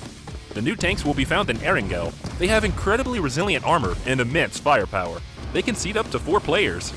The driver will control the tank's direction and can also look through the tank's gun sights to aim and fire at distant vehicles and enemies. The co-pilot can fire the tank's machine gun for even more firepower. The tank gun and machine gun can both rotate a full 360 degrees.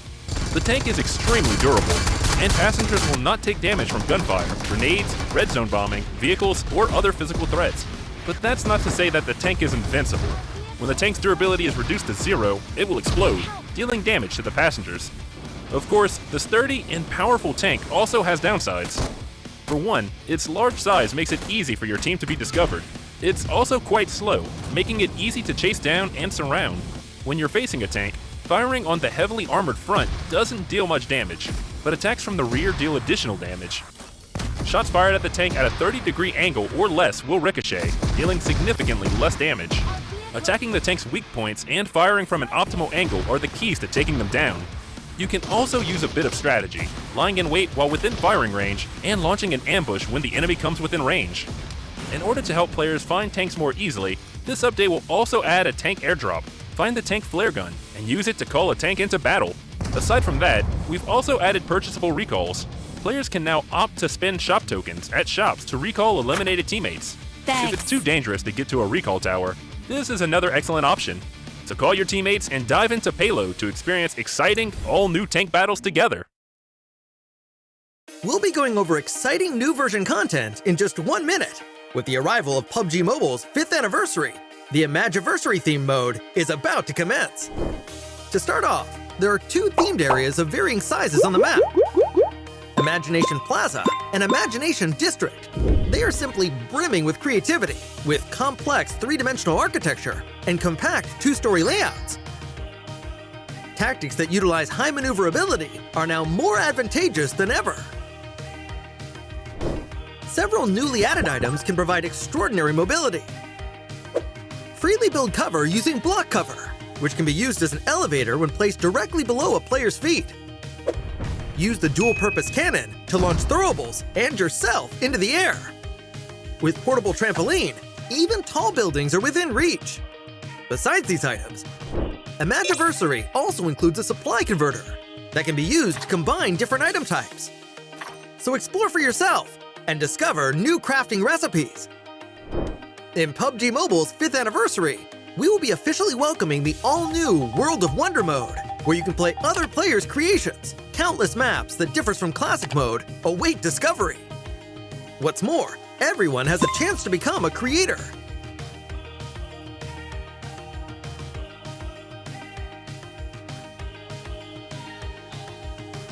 Publish your own creations in the game for everyone to enjoy. Gearfront will be making its return next month, alongside the new Jet Boost board skill, which allows you to move about swiftly. Creation mode will also be undergoing an update. A special function that allows players to quickly switch outfits and backgrounds has been added for an even better selfie experience. Moreover, we will be introducing a new gun shield attachment for the M249 and DP28. Come and experience it for yourself. PUBG Mobile's anniversary celebration is about to begin. Get ready! PUBG Mobile's 5th anniversary is coming soon. Let's take a look at all the new content. In version 2.5, we'll be introducing the new World of Wonder feature, which includes tons of maps for different gameplay. Apart from the classic Battle Royale gameplay, you can experience unlimited possibilities in PUBG Mobile. In World of Wonder, even more gameplay maps will be coming in the future, so be sure to keep an eye out on updates for more details. On March 18th, the all-new themed gameplay, Imagiversary, will be available. In this new gameplay, players can use 3 themed items: block cover, portable trampoline, and the dual-purpose cannon. Use them to complete all sorts of creative maneuvers. Block cover can generate 3 different shaped toy blocks, which can be used as a bridge or cover. It can even be used as an elevator when placed below the player's feet. After placing it on the ground, you can touch it to bounce to higher ground. Players can launch themselves with the dual-purpose cannon to travel long distances, or launch all kinds of throwables as ammunition. It's way more powerful and effective than a regular throw. Get your creative juices flowing and come up with different combinations to unleash unexpected tactical effects. Furthermore, your backpack comes with a unique item, the supply converter. You can use the device to get new supplies by converting them 2 for 1. Give it a try, and you might just discover something unexpected. At the same time, the large new themed area, Imagination Plaza, will appear in Erangel, Stalber, and Quarry. Battle it out to occupy designated locations and compete for a vast amount of advanced supplies. The small themed area, Imagination District, will also appear in Erangel and Livik. Explore these areas and get your hands on supplies. Classic Mode has also undergone several updates. DP28 and M249 can be equipped with a new gun shield attachment. Once equipped, it can be used to block enemy gunfire. Supply shops are now available in Miramar, Vikindi, Senok, and Payload to provide players with an extensive array of tactical options. In Payload, powerful and heavily armored tanks will be available. Drive them into battle. In Metro Royale, there will be loads of updates to items and mechanics for you to explore. Creation Mode will also be undergoing an update. You'll have access to many creative functions, such as change outfits, emote change speed, scene effects, and more. More options will be added to the camera and chat, so showcase your brilliant captures. The all-new Nusa Tycoon event is available in the new version. During the event, each player gets their own island. Nusa coins can be used to upgrade buildings, which raises the prosperity of your island. As your island's prosperity increases, your island's appearance in the lobby also changes. Upgrade buildings and manage your island with friends now to unlock more advanced appearances. For more details, follow our official PUBG Mobile community. Winner, winner, chicken dinner. See you next time.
Kepekatan santan pada setiap butir nasi.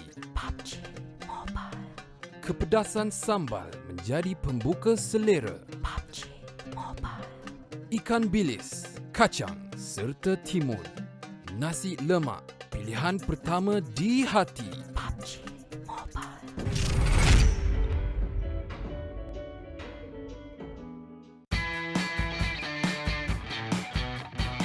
Halo semuanya, gua Rezan dari Bigetron. Selamat ulang tahun untuk PUBG Mobile yang kelima. Semoga game PUBG Mobile kedepannya semakin berkembang, semakin maju, dan semakin sukses. Nah, buat kalian jangan lupa terus ikuti perkembangan gameplay PUBG Mobile karena bakal banyak event-event seru kedepannya. Thank you guys. Merhaba, ben Türkiye'den Solkay. PUBG Mobile'in 5. yıl dönümü kutlu olsun. PUBG Mobile'in yeni yıl dönümü etkinliklerini sen de oyuna gelip keşfedebilirsin. Hello guys, it's me Suvin Kumar Prajapati र म team DRS नेपालबाट खेल्छु र happy 5th anniversary PUBG mobile र हजुर नबिर्सिनु होला 5th anniversary को इभेन्ट आउँदैछ, हजुर स्योर खेल्नु होला। Thank you. Hello everyone, here is Lord from Iraq. I'm here to wish you PUBG Mobile a happy 5th anniversary. Really happy to accompany PUBG Mobile through the 5th year. Hope to bring more fun contents to the players in the future. By the way, remember to try the new anniversary gameplay and rich activities for the limited time. See you there. Halo semuanya, gue Luxi dari Persija EVOS dan gue mau ngucapin buat PUBG Mobile buat ulang tahun yang kelima, dan semoga PUBG Mobile makin rame, makin seru, event-eventnya juga makin makin seru banget deh pokoknya, dan kompetitifnya juga terutama semoga makin ketat ya. Dan buat kalian jangan lupa ramein event nanti ada di game PUBG Mobile ya, di dalam game kita seru-seruan bareng di sana. Oke, sampai jumpa, dadah. Hello अस्सलाम वालेकुम, मेरा नाम आयुट उज़म है और मैं आयुट का इन game leader हूँ। मेरे तरफ से PUBG मोबाइल को 5th एनिवर्सरी बहुत मुबारक हो। मैं ये गेम 5 साल से खेल रहा हूँ और इस गेम में कुछ नए एक्टिविटीज़ आने लगे हैं, तो चलो मिलते हैं वहीं पे। अल्लाह हाफिज़। Hello everyone, here is Jumper from Team Secret Malaysia. I'm here to wish PUBG Mobile a happy 5th anniversary. Very happy to accompany PUBG Mobile through the 5th year. Hope to bring more fun content to players in the future. Also wish PUBG Mobile to become better and better. By the way, remember to try the new anniversary gameplay and rich activity that are open at limited time.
And we are back for our last day. Down to 3 more maps to go in the last day of the league in PMSL South Asia. I'm Chichi, this is going to be Cloud. 3 more maps, last wrangle, 2 more Romas, we're done. Yes, and we'll wrap up everything and we'll know for sure who is going to be down there. So a little bit of a recap of whatever happened before the break. SLD, they are currently at the number 1 spot. The first team to, so far at least, hold a number 1 spot other than the Thai teams. And we got Geek Slate as well, getting the chicken dinner. It's been a while since they got a chicken dinner. Actually, they got it yesterday, but yeah, it's nice to see them being a little bit more consistent now. And finally, after a hiatus of chicken dinner from the Thai region, we got FaZe Clan representing them in that game number 3. And speaking of SLD, so far they secured the most chicken dinner out of all the top 3 teams up there. It's going to be 4 for now. I'm waiting if they can actually break a record having a 7, if they can get back-to-back straight, by the way. And because so far 6, and we haven't got any record breaker for the entire week now. Speaking of eliminations, it's going to be 19, that's going to be in week 2.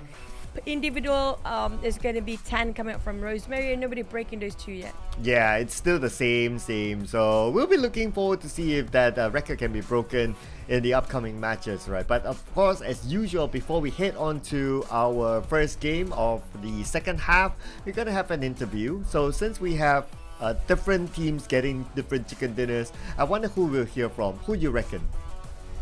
I do want to listen to SLD, but we did actually have the interview before, so why not another one?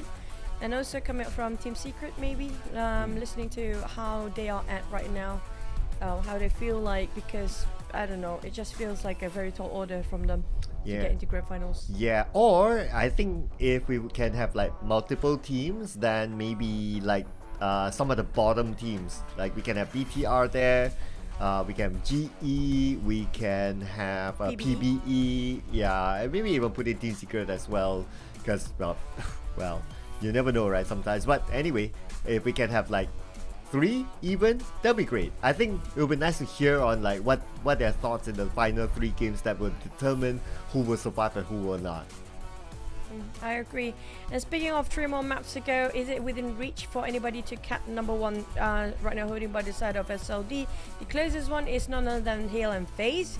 Now I do also want to see my own how do I say, objective for today, if FaZe gonna ended up number 3 again for this week. If they did, they got number 3 for the past 3 weeks. Maintain number 3. Oh yeah, the number 3 curse. Let's hope that they don't carry that onto the grand finals, right? Because in the grand finals you want to be the champion. Because at the end of the day, nobody really remembers who's going to even get 2nd place or 3rd place or 4th place and so on. Everyone is just going to remember who gets the number 1. So that has to be the goal. Looking good so far for the Thai teams, but in the grand finals, my hunch is that it's going to be very different, because we do see the rise of like SLD doing very well. Even D-Xavier as well, they're starting to be a little bit more consistent with all the players. They're starting to balance it out rather than just depending on one player before this. They're looking great. If you notice as well, Boom, they still make some substitution, but not as much as before, not as much as week 1. So maybe they already found this composition that this is going to be it, that they will stick in the grand finals later. I agree. When we talked about Boom, speaking of week number 2, yeah, if you compare with the frequency of week 1, I think it was literally every single map they swapped 1 sub or 2 at a time, right? When it comes to this week, they sort of getting the same pattern. We have one before the end of the wrangle, and then after this we definitely have another, but at least it's not as much. Yeah, so I guess this is the evolution of teams, right? Like they take those days, yes, they still do well in general, but they also take those days to really look at stuff. So it's like while they do that, they do something else as well. So it's great to see something like Boom being able to find that rhythm. Alter Ego as well. At least they also got like other players starting to step up, right? Like Okta starting to step up. I know we talk a lot about Rosemary. He's still up in the charts for one of the top eliminator spots or even the top damage spots. but it's also nice to see other players really start to step up. Okta is a great example too. So with teams starting to really find their balance, and not only their balance that we're talking about, not only their lineup, but it's also like their drop spots too. We see lesser early engagements in all our rounds. We might see some individual ones, but not like a team one. So teams are really starting to like, okay, this is my spot, I know how to play it, get confident with it, and then they will just roll with that throughout. So I think the grand finals is really going to be interesting. Happening next Friday, by the way. And as for me, I'm looking out for these 4 teams right now: GE, DBD, PBE, BTR, if they're safe enough to be in the top 16. Because so far, yes, we talked about how everybody have a bit of a peaceful start, but when it comes to the grand final, top 16 is going to be a different story.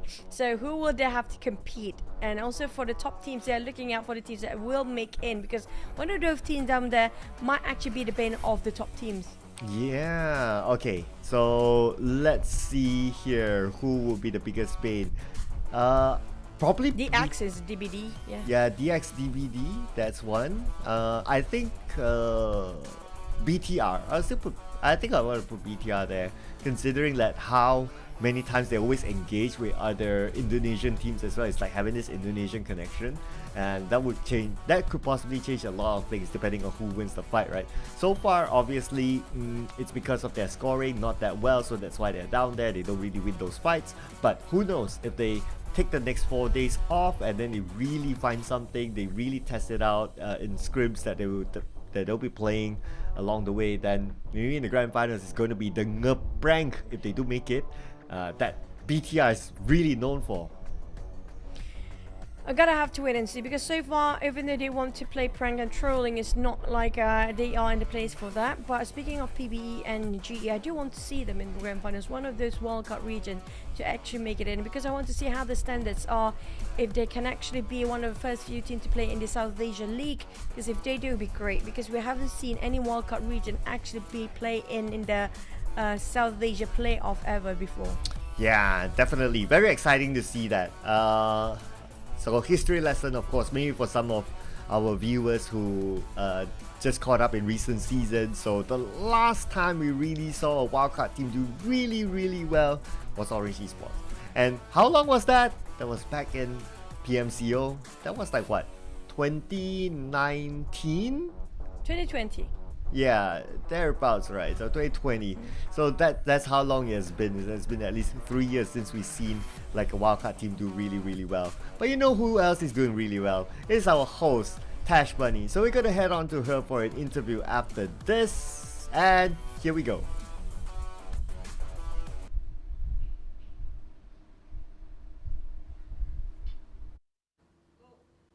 Thank you very much, casters. It's always a fun time with the Thai teams. And speaking of that, we have rivalries going on with these two. This is Hale as well as FaZe, the 2 Thai teams with only 3 points separating them between the two top spots. So let's see what they have to say about this. Anyways, from me, beside me I have Flash as well as Mormon. Let's start off with Flash from Hale. So, how are you? รู้สึกไงบ้างครับ สบายดีครับผม He's feeling good. He's feeling Yeah. really good. Okay, so we know that SLD has overtaken RRQ for the top spot. And do you think that you were able to overtake RRQ as well since they're not playing today? ตอนนี้ก็ทีม LSD เขาก็ขึ้นนำไปก่อนแล้วแซง RRQ ไปแล้วคิดว่าเราจะทำแต้มแซงเขากลับได้ไหมครับ ก็มั่นใจอยู่ครับว่าจะแซงได้ครับ Oh, they are quite confident that they could overtake the match again. Yeah. All right, it's really exciting to see that because, you know, when they speak, it's like he looks so nervous, but his words are like full of confidence. Yeah. It's as though he has a very cold exterior and a very exciting maybe interior. he's hiding it inside. Yeah, he's hiding inside. He's trying to show it in game. Speaking of that, though, you are actually one of the best teams so far. And what do you think are your team's strengths? ทีมเราเนี่ยก็เป็นทีมที่แบบเป็นตัวตึงของแมตช์นี้มากๆเลยนะครับมีอะไรที่เป็นจุดแข็งของทีมเราไหมครับ ทีมผมเก่งครับน้องๆเก่ง We're good players. We're good players. I would ask you to elaborate. Okay, but you know what? Let's ask him to elaborate. What's your strength as a player? แล้วจุดแข็งส่วนตัวของตัวเองคือจุดไหนครับ ดีเบสครับ ถือปืนดีเบสแล้วเก่งช็อตกัน He's good at using shotgun. Oh, it looks like Mormon also agrees with that. He was just laughing the whole time. Okay, so speaking of that, we do have a few Thai teams here, including FaZe. What do you want to say to them today? มีอะไรจะพูดถึงทีมไทยทีมอื่นๆโดยเฉพาะทีมเฟสไหมครับ รักทีมไทยทุกทีมครับ Love you all Thai teams. Oh, that's so sweet. I don't know. I mean, he even did his heart. Okay, I love that. I love that. But let's move on to Mormon from FaZe, and we know he's a little ball of energy. Our interpreter definitely thinks so. So you guys had a 3v3 fight with Boom Esports in match number 3. Can you share with us your great strategy to get the chicken dinner?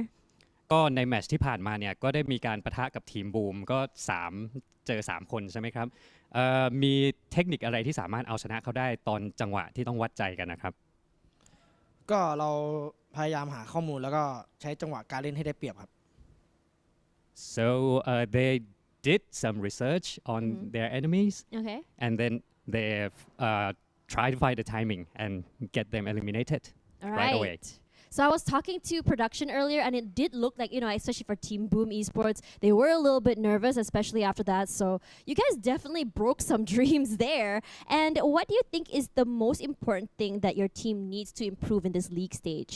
มีจุดไหนที่คิดว่าทีมเราต้องปรับปรุงหรือว่าแก้ไขไหมครับจากการเล่นที่ผ่านๆมาก็เป็นเรื่องของการเข้าใจกันความสื่อสารครับเพราะว่าทีมเราเพิ่งรวมกันแบบทุกคนรวมกันใหม่หมดครับก็เลยแบบบางจังหวะยังไม่เข้าใจกันมากครับ So it's all about the communication because all of them are not quite familiar with each other. So yeah, it takes time for them to get to know each other and communicate.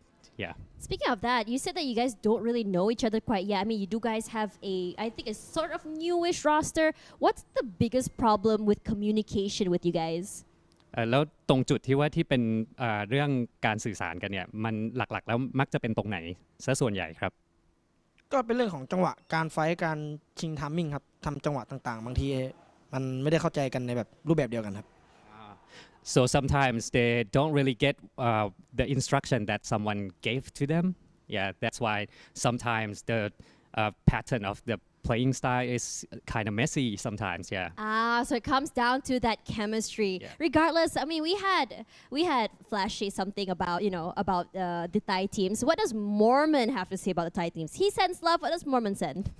แล้วมีความคิดเห็นยังไงกับทีมไทยด้วยกันเองบ้างไหมครับมีความคิดเห็นยังไงล่ะครับก็ไม่มีครับ No. What? They No. have nothing to say to the Thai teams? Maybe he want to show it in the game. Maybe. Oh, okay. You know what? Let's see. Show in the game. We have love and we have nothing. Let's see how it's gonna go. So gonna pass it over to our casters. Thank you guys so much, and let's see how it goes in the game. Bye, guys.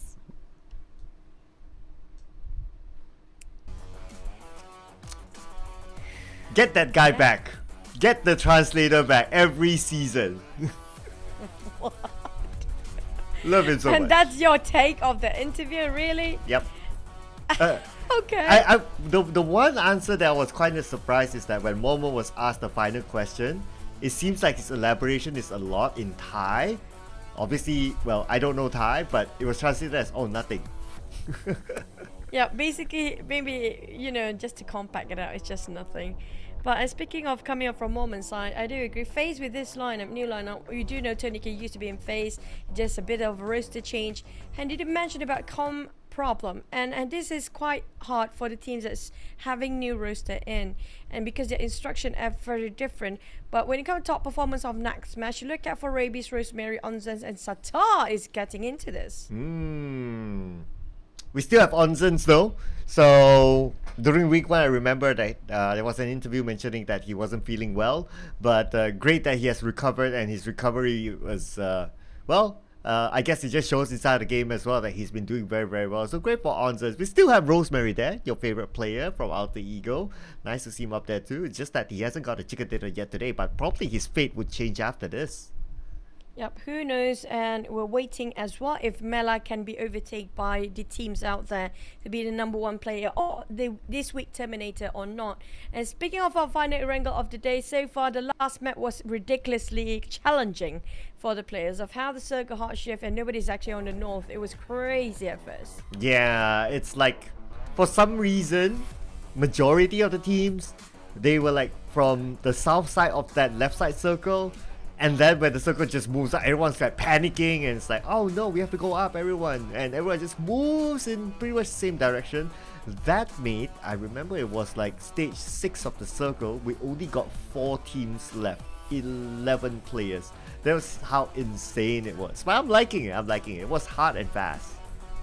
It was really fast because I was counting the time, like the usual ended up right like 5 minutes after that, but we were 5 minutes early due to how difficult the rotations to the circle was, and a lot of teams were coming up from south down to only barely half of them make it in. So when it comes to the next rank, we'll wait and see if this gonna change or not based on our prediction. GE, PBE and BTL, for me, this is gonna be the red zone teams, which they might be relegated to get into the grand finals. Yeah. Same for yours. Yeah, I have, well, Gig, I think they're pretty okay. I mean, they got a chicken dinner anyway, so that's pretty much okay for them. But for Team Secret, I just want them to have a good day overall. So far, in general, I think they're okay. Can be better, of course, because they're Team Secret, and the return of iShots that shows that they do play better. PBE, this is the big question mark here. So you have BTR and PBE, I have PBE. I wish we had more slots, I would put them all in. But yeah, PBE. Why do I have a feeling they will quietly slip by and just be there? I agree. I mean, like PB and GE, they are very close of getting those numbers up to get themselves in the grand finals, because at the end of the day, there's so many teams, a handful of them. I make it 5 to 6 teams that actually still can have a shot, except out of those 6 teams, one of them definitely will not be in. I think that everybody knows it's not a secret anymore at this point. So no pun intended. The rest of them, no pun intended, yeah. But for the rest of them, they still do have a shot. It's down to how do you want to take it, the second half and the final 3 more maps here. Because if they're starting off with a good mindset and have the nothing to lose mindset behind their back, then I think they actually do have a shot. Oh man, now I'm wishing, one of my wish lists right now, not talking about the circle, is for, if you remember the wildcard finals, how PBE played. They were incredible, they were insane. It's just that they were a little bit unlucky, then GE became the champions, but they showed a lot of promise in that in the wildcard finals. So my wish list right now is that for the last 3 games, irregardless of whatever happens, if they still stay or if they go out, is for GE, for PBE to be like how they've been in the wildcard finals. Man, I should have said the same for GE. Now remember, the champions was GE in the wildcard region, but now when it comes to South Asia League, they were so different. I don't know what happened to them, what take them away from their momentum. But on the side of the Axe, they're smiling. They never thought they're gonna make it anyways. I mean, like these guys who is actually smiling, they can do whatever they want before heading into the grand finals. Maybe even got themselves extra cash for the those chicken as well. Chua, he looks still not too happy. Oh, Lamborghini's happy. Yeah, there you go. There you go. He's flying up high right now. And of course, being one of the key players for D Xavier, he's definitely happy. Chua, okay, if I kind of think about it, right, like Didu coming in and Chua coming in, it can be a debate which composition is better. So maybe Chua is feeling a little bit of pressure because every player wants to play, and if Chua doesn't perform, and then he might not be able to play in the grand final. So maybe he's feeling some pressure for himself.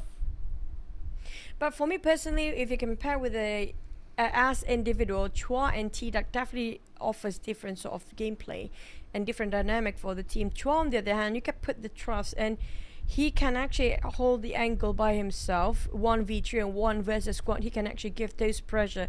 He's like Asa from RRQ in that sense, that he can give the pressure up to the point that you think there's going to be entire squad coming up. There's actually just one player coming up from that end. That's what he actually can pull off from his side. But for T-Duck, he's a very good support as well. He knows exactly when to see and where to see, and he can get towards places that nobody can think of. That's the ability coming up from the side of T-Duck. But between those two, we never seen them playing together. I do want to see it one day. Yeah, probably. If we get to see, like, maybe, well, for sure not this round, but maybe in the next 2 rounds, they'll be great. At least we get to see, like, what kind of composition it will look like if the 2 of them are in. And they can afford those 2 rounds. It's just that in the grand finals, they can't afford it. So if they want to take that experimentation with the next 2 rounds, that'll be awesome. At least we get to see. Well, for now, we get to see a lot of fun. I guess all the teams, like, you know, not too much pressure anymore, because by now, most of these teams will know that, okay, we're through to the grand finals. This next 2 rounds, just enjoy the game. Take it as a so-called warm-up match for the grand finals. Try out new stuff and don't pressure yourself. I don't know. Is this Luxy or Zuxy here? I have a feeling this is Zuxy. Right. The funnier one. Luxy is the funny one. Oh, He's right. happy, more happy go lucky person. But Zuxy is the more with a serious face. But they are goofy twins. Yes, I agree. Speaking of twins, right? If I'm not, no, that's not twin. It's a brother. But Fluke is out. News is finally he's back. Before that, we're going back to his twins section. I think Damrit do have a brother as well, right? Yes. Hey, hang on. Okay, I don't know, but I don't know. Remember it. I think it was PMPL season 1. That was actually Ainauki and 420. Oh yeah, Photo. Sorry. Yeah, I know they come from the same state, team. same Yeah. team. So sometimes people get confused. I get it. I understand that. Yeah. And now that makes me wonder if you do have a brother who plays PUBG Mobile. Because the apple don't fall far from the tree. Usually when it comes to one brother plays, the other actually do have better sort of sense.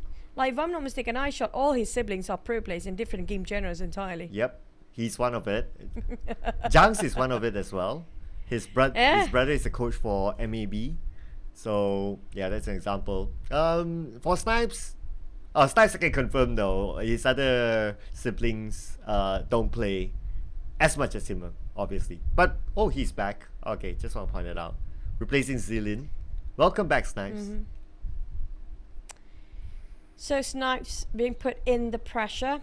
They are in a hot seat here for all the players playing the 3 more maps. They're taking all their best players in the lineup too. If you want to task it, this is the time. If the players that they are and the team that are actually down there, they are in a critical zone, this is the time to have nothing to lose mindset. It's, you know, make it or break it, do or die time. Go big or go home. That's it. This is where we sell out to go big and go home, because you will be going home. Yeah, especially for Team Secret. I mean, it's feeling gloomy in the Team Secret camp now. iShots is continuing. Definitely merit himself onto the lineup. And you kind of think about it. Would their destiny have changed if iShots played from day number 1? Honestly, coming up from my view, I don't think so. It feels like a lot have to go back to the drawing board on the side of Team Secret, because the fact that even iShot stepping in, it's not being as impactful as they hope it would be. You can't change the entirety of the mindset of a team yet. When it comes to individual skills, I don't doubt that they are way more than enough high caliber players to be in here. It's why they're here in the first place. But as a team as a whole, team coordination, team cooperation, that's where they have to go back to the drawing board. It feels like they're on different pages. They come from each player of Team Secret. I mean, like, even iShots included in that mix. So they have to make sure everybody stays on the same page. Yeah. Probably in the next season, they need a big overhaul. So it's going to be I don't know. I don't know from Team Secret's management what the plan is. It's still quite a distance to go from the next season, but as a viewer perspective, I think definitely Team Secret will need a big overhaul. They need a big change all around. Well, DX is one of the example where you need to change your mindset, because DX back then, the same lineup, they're nowhere near one of the best. But starting on last year, they changed their mindset, not the players. So it actually do play a big part to have a good mindset as a start. PMA, positive mental attitude, is one of the things that the players should know how to use it well and get a reset of their mind if things going really bad.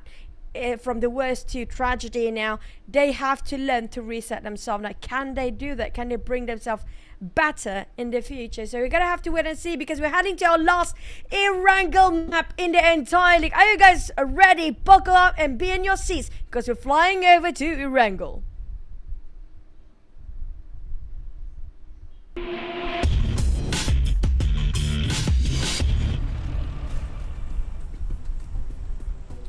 Behold the final re-wrangle of the league.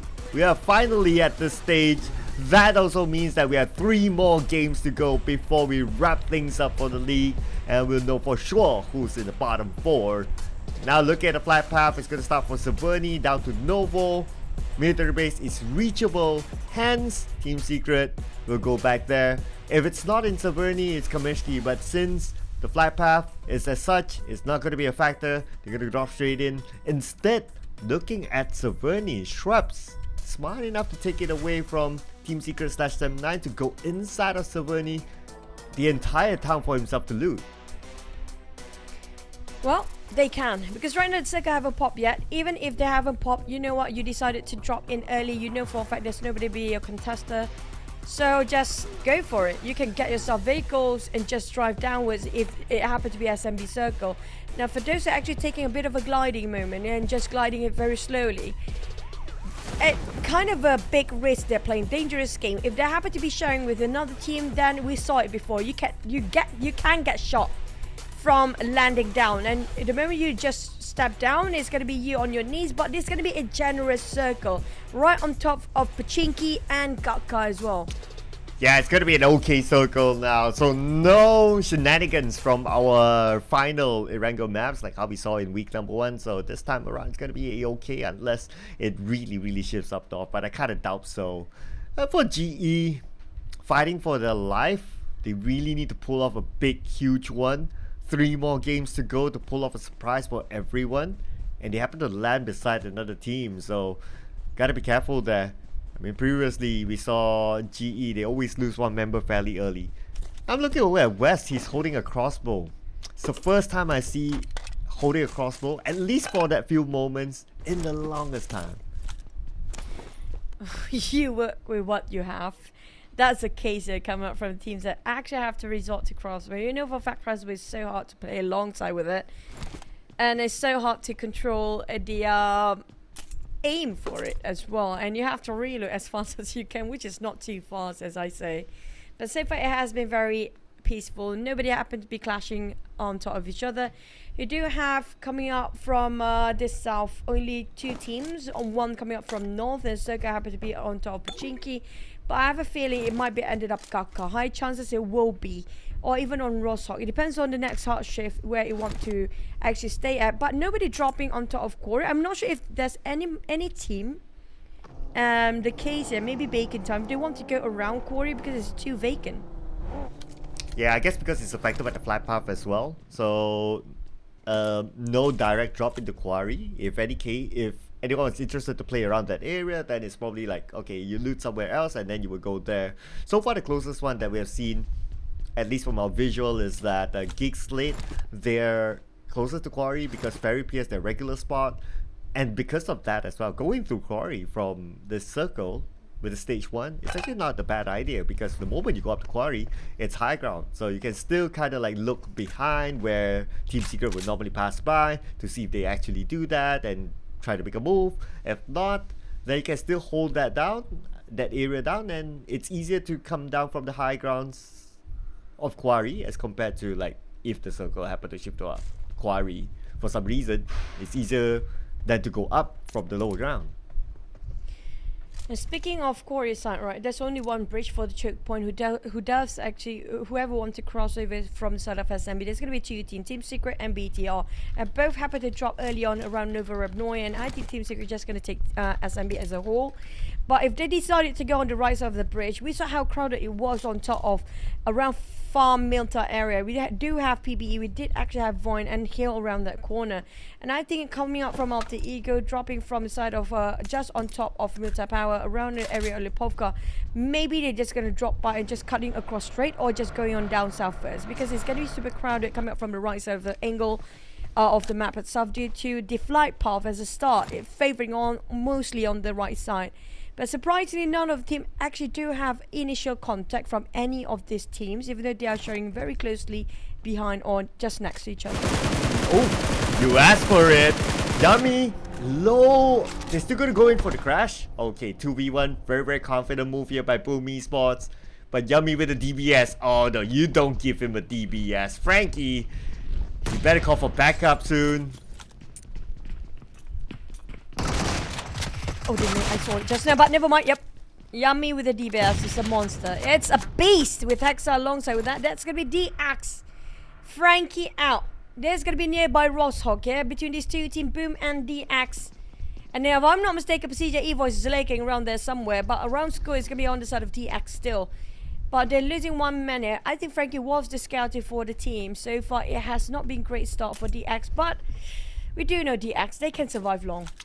Yeah, I believe they'll be a-okay. They definitely know how to survive, and we've seen it multiple times that they reach like top 4, top 5 with 3 players, with 2 players. So DX, they definitely know how to control the situation. And DX current position, if we look at the teams that are playing at least, right? So they are 4 points behind Alter Ego, so they have still reason to play because the point gap is not that far for them to go up and eventually gain more bonus points at the end of the day. This is gonna be the last Erangel before the league closes up into Mirama later on. Whoever actually do find comfort in Erangel, this is the time they want to push themselves a bit more their limit. If you get discomfort in Mirama in that case. But a lot of teams do love long fights, so I'm feeling there's very few teams actually love CQC if you compare to mid to long range fight for the past few days here. But if they needed CQC, it's gonna be DBS game all the way. Yeah, PUBG Mobile Shotgun League, as some of viewers call it. It's getting so relevant right now with the current meta. Mid-range, compound obviously, everything, use it. If anyone gets a knock using a DBS or any other shotgun, just give that away through a long range, then that is a signal that something has to be done with the shotgun. Use it when it's broken. Before they nerf it, use it while you can. That's my motto in gaming, okay? When it's broken, just abuse it and use it all the way. So whatever that works for your team and yourself to actually gain your glory days, that's going to be needed. You know how to work around the most strongest weapon there is. But PB again playing in the blue zone. We do have BTR. Well, definitely start to close in the blue zone as well. I think that because they are still probably in around Nova area, and the blue zone closing on that side of SMB first. That shows that the signal as well. Team Secret might actually start to move. Yeah, it's definitely time for them to move. I mean, there's no reason for them to really stay at where they are. So, but I think they're just taking a cautious move, right? Because it's like paranoia, because there were many times it's either Geek Slate, it's either BTR. They gate capped them at this left bridge, so I can totally understand it. But speaking about BTR, Chichi, look at the southern side, just behind Team Secret. Surprise, surprise. But the circle just shrinks right on top of Pachinki and Rosshawk, and this is gonna be Bacon Time Circle. This is their compound. They fought with what they have and putting a lot of effort to snatch it away from DX, while DX will visit by the team coming up from the north, which gonna be Vampires and Pasija Evos and SLD. The rest of them will be comprised inside of Pachinki. Mostly we're trying to take down on Bacon Time. And this is gonna be interesting because every team there is right now, 16 teams, all of them have to be in the same circle, and only one player being knocked out so far. Yeah, and that was a really fairly early one from Hexas taking the first blow onto D Xavier. So it looks like there's a potential of it going inside of Pachinki. We've seen that before, and we know how it is like. If it goes inside Pachinki, it's an urban fight. It's gonna take a little bit more time, and maybe that's how the game actually compensates from the earlier round, the round before this, that we ended about 5 minutes earlier. Yep. But I don't think that's the case though. This is gonna be a very long one. Depending on how the circle want to close it in. If it's gonna be urban area, it's gonna be longer than the last map. Definitely. Vampires start to move from the north down south. Now they're cutting across Rosshawk, and might ended up where the axis is. Whoever comes from north definitely have to go through school. That was the last time we saw it was the axe in the center. So instead of Vampires, they're nearby as well, just around the warehouse. There's Boom as well around the area. So feels like there's gonna be probably 5 teams on top of school right now, possibly. possibly. Yep, round 5 or 6. 5 teams. School apartment? Or spread out within school. Okay, so that we take account here. So we got 2 so far. At least we can see on screen. Maybe there's more on the left. But if at this stage of the circle we already got like 5, even if it's like spread on between these 2 areas, it's a lot. But that's not.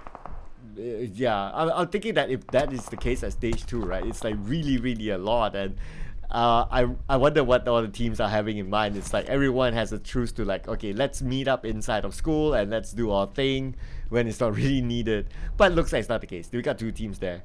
It's okay. It's well spread out. Vampire was there shooting as well. But wait, FaZe on GE.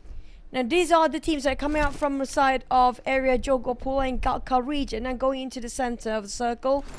Talking about GE, they might be boxed around here. Yep, they're definitely there. So it's going to be 3 teams sharing this around of area. Or FaZe kind of in the center. They might actually be hammed down. But lucky enough, GE parting ways. So we're talking about on top of school is actually less than that. Never mind. We're going up to Roshok School it is. Roshok School, some sort of Pajinki, which I think would normally move away because this is stage 3.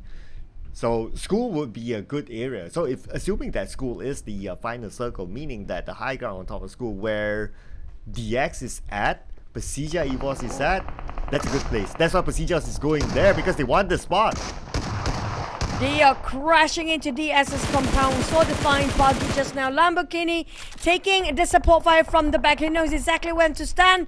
But the rest of the axe is going down too fast. Lamborghini couldn't have a glimpse due to the structures in between. Pasija Evos within an instant just finish off the entirety of the axe except for one, which is going to be Lamborghini. From afar, SLD take advantage of it as well. We mentioned about this before. The axe was supposed to be their ground to start. But feels like they're losing it while SLD now marching in, taking over from Yasnoya now down to school. SLD knows exactly their rotations. And do we have Alter Ego Octa looking over at Pasija Evos? Yes! They can see a little bit, but not as clear because of that cliff. But right now, as Pasija Evos, if they do move a little bit forward, Octa can take that shot. He has an M4 in hand. He can tap it away. But no clear sight yet. He sees Zaxi moving the vehicle. But that's just to like move it away from the crosshair. So it's going to be A-okay. Not really moving away from that key spot right now. While side of FaZe and GE having another go. Both teams decided to go coming up from Roshok's side. GE, I think there's one more team coming from the north just now. But I feel like they might actually part ways or already during this time. Already getting good. That's going to be boom, yeah. Gigslate happened to be coming here from the south. They were in around, you mentioned around Ferry Pier area on the almost at the shoreline towards the side of the bridge of SMP, and now they are climbing up to school and making a fast navigation into the center. But there's already a crossfire beforehand, so it feels like they might be hamming themselves down in the center of a crossfire. Team Secret on the other hand with Alter Ego having a bit of a skirmish. They just barely make it in on the southern part of the circle. That's gonna be a random spray from my shot. Just to try his luck to see if the hit marker works, and if it doesn't, then well, at least you know that area is not where they're at. Still doing a little bit of scouting work for Team Secret just to find out where the members of Alter Ego are at, since they don't have good visual and they're at lower ground. They're trying to get as much information as possible. But Gigslate, they have information that SLD is on the other side. And try to hit onto members of SLD. If they can get them knocked down even, maybe it's a consideration for them to rush into school. Circle shrinks again. Will it be really school or just Roshok all day long? Down to the players to decide their move. Next is going to be right in between Roshok and school. GE and FaZe parked themselves already inside there around the Motown area, while Gigslate got themselves a double airdrop. Vampires and the rest trying to fight themselves across this. Team Secret will have to go through 3 teams: Hill, Vampires, and Kick. Now, if they go in a straight line, they're going to go down for sure. But if they go upwards, it's going to be SLD. They might as well just take this fight as a start. Oh, looks like the fight is against Hail Esports. Our boy at the front with the DBS, but Sky only. He has the DBS as well, so he's not going to let go of our boy. Not going to give him the easy way to get those elimination points. Now Team Secret, 3 players left. Kid at the front with a nade. iShots with a DBS of his own. But right now, even if they want to come out of the compound, they want to like go from the left and the right, they might be shot down from other teams from the high ground, so it's not like they can open up that easy. They caught themselves in this trap. They walked themselves in this death trap for the side of Team Secret. There's no way out for them now. 2 left. It's coming out from Kid and one more. If I'm not mistaken, it's going to be the last player of Team Secret if one more being knocked down. Here comes another team coming in. Alter Ego knocks on the Hell's door. Oh, it's going to be a party. Let's go. As Hill Esports trying to defend their ground against Alter Ego. Shots fired by Get Slow. Get Slow counterfire upon, but now Alter Ego. They finally realized that there's another team there. Team Secret now against Alter Ego. Oh boy, Fnatic didn't see that one coming up from behind. Jumper with a DBS. Caught them by surprise off guard. But Jumper managed to knock on 2. Potato is trying to revive the rest of the team. It's saying it's for Rosemary. Octa being burned. Never mind, Octa being taken up by vampires. The one actually inside will be burned down. Potato still burning. Potato! Roasted! Baked potato. Sky only and Hill gets low. Managed to finish off the rest of Alter Ego right now. And now we're down to 15. Team Secret still survive. Kid tried to make a miraculous round because Void happened to be where they're at. Team Secret versus Alter Ego. Next is going to be Void. While the other 3 gigs at Hill and Vampire's been sitting there waiting for the feast to come towards them. Oh, the moment Void landed in this compound, got 2 of them got naded down by Kid. There was a nice nade there, just in between the 2 players, but Sky only will steal one away, and now Void. It looks like they have been eliminated. We'll get a confirmation soon, but it's a confirmation here that Kid is the last man for Team Secret left, trying to pick his teammate up. Right now, Hill Esports, they want to go and finish off the job, but they're worried if they expose themselves too much on this open area or this lawn, they'll be shot down from the hill. But from our view, of course, there's no one, but Hill Esports just playing it safe. Yummy taken down from another team entirely. It's going to be Bacon time or who? On the other end, was it Gig Slate? But Bacon's taking a different team entirely. Procedure Evos was in engagement before, and now Team Secret down to 2 players. They're so close. Kid and Jumper trying to make an effort to stay as long as they can. But Hill keeping the pressure up, and also coming up from the side of Vampires, they still stay quiet. I'm surprised. Vampires not taking any advantage of this. Yeah, Vampires, because they are on the comfort zone on the other side of the road. That's why they're not moving. They just need to wait for the other teams to come to their side. Team Secret with Jumper back on his feet. Right now, Kid is down, so they kind of traded it back with each other. With Jumper all alone, for him to even reach his vehicles, it's really, really hard. Feels like impossible right now.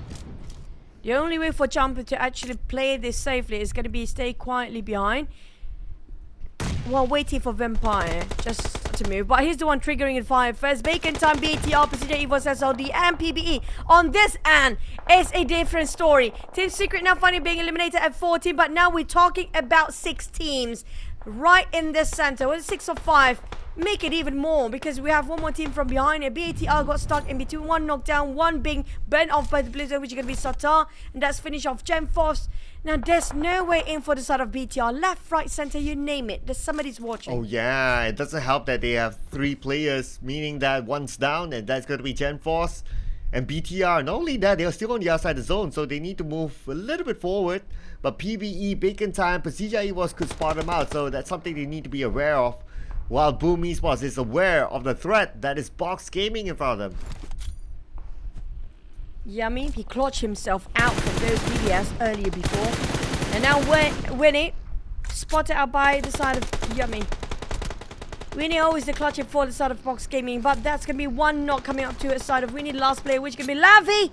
Pombit tried to finish it off. I feel like Winnie was screaming, don't come over, because the rest of Boom is already here. You're a bit too late. You have to make it for their survivability. He cut across, slipping by like it's nobody's business. Oh yeah, out in the open, but he's taking that risk. Hopefully he can reach.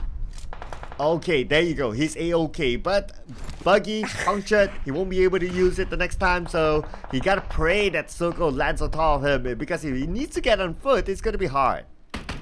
This is interesting. Both teams having 1 solo survivor, both having the same mindset, be in the center. There's going to be going side of DX and Box at the same time. On the side of SLD, they do have Roaster to work around, but Gig Slate, they were at the back line before. Now Vampires start to move. They're the first one to be bulldozed And down to damn good. That DBS works wonderfully well for Shrubs to finish off the entirety of Gig being decimated by vampires. But it's not done and dusted because they do have more teams to deal with. GE, one of them, are stopping FaZe from moving and advancing into the safe zone. Oh, they eliminated Hale Esports. And now, boom, Vampire Esports. Yummy with the DBS. We've seen it before time and time again what he can do with it. He managed to get the knockdown. And now Vampire Esports, only Ravenclaw left. Can he pull off a nade here? But oh wait! Strong's in from the other side! That kind of say boom! Sharp shooting skills coming up from SLD, but GE, what a nade! It was a huge one by Ventures. And Lamborghini from the other end. This is going down, but for GE, goodness me. Double naded team on the side of GE. No way out, not even to breathe. Ooh, you're stuck in the ditch like that, and nades rain upon you. There's hardly anywhere that you can go, and plus they barricaded themselves, so had to face the wrath of FaZe Clan. FaZe Clan on point with that. But will they be on point with the circle next? Yes, they will. And look at the future Lamborghinis there.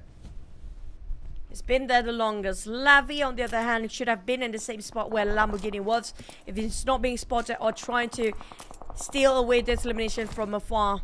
Being a bit impatient just now. If only he waited for a bit, he might actually can get the top 5. PBE just squeezing on the side of Rozok, but still not inside of a circle. They have to go and cut across BTR. And not just that, not just BTR. Talking about maybe another team. Make it 2 more teams, including Bacon Time in the frame, Procedure Evos. But FaZe spotted out the last of DX. There's going to be DX eliminated at 8th place with 1 point. Yeah, as long as he wanted to be there, but unfortunately it was short-lived. That one nade took him out. Lamborghini, too bad. But now BTR, they'll be hunting for the points. They managed to get a knockdown to Raimon. They want more of those, but unfortunately Zone is on their side. Gosu stopping Bacon Time from coming in. The high ground for Gosu. This is a good advantage. And say that Armstar forced to move by the blue. Can he pick out his teammate in the process? They're still on the outside of it, so he needs to reconsider his option.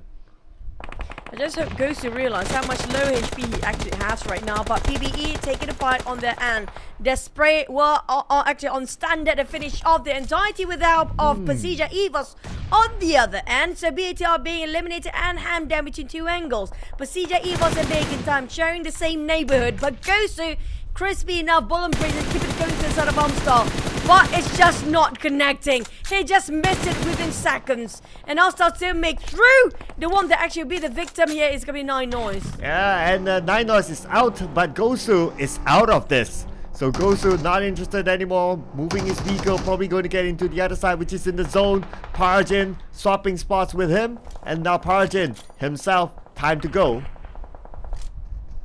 For Bacon Time, they have to force to take this fight because of the blue circle at the end. But Procedure Evos knows exactly where they at. 1-to-1 trip by Procedure Evos in a death threat here. We're talking about them living with only 1 player left on ice. They still have 2 or more players to deal with. Sucks with those DBS, couldn't clutch it. And oh my god, they were so close. But Bacon Time will survive as a trio. We're down to only 5 teams. And this is another short map this time, Cloud. Oh yeah, stage 6, 5 teams this time. Not as short as before, but it's still fairly short. And now cool. Short-lived as well. Let's he'll be taken out by Mela. Bacon Time. 3 touch with the nade on the Raimon. Beautifully tossed on to PBE. PBE Ranked still alive on the other side within the circle, but PBE not in a comfort spot as FaZe Clan is behind them. Touch and Armstar finish off Raimon. That's not even breaking a sweat coming up from Bacon Time. Now their next target will be inside of FaZe. PBE still there, never mind. PBE still have 1 more player.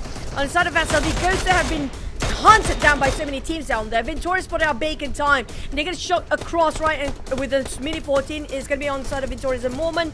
But at the same time, they need to fly away with those vehicles. We're talking about them being at the edge of the circle and they don't want to be gatekept next. While PBE being handed to Bacon Time and FaZe, it's difficult for them to survive. I'm not sure how much will they gain in total. Will they be safe to be in the grand finals or not? Because right now we're not done. FaZe versus Bacon Time. Bacon got those elevation, but FaZe got the circle. Ooh, FaZe. And they also have a full squad still. It's looking good for FaZe Clan, but SLD still in this as well with a full squad. They will be looking to add to their points so that they can hold on to the #1 spot.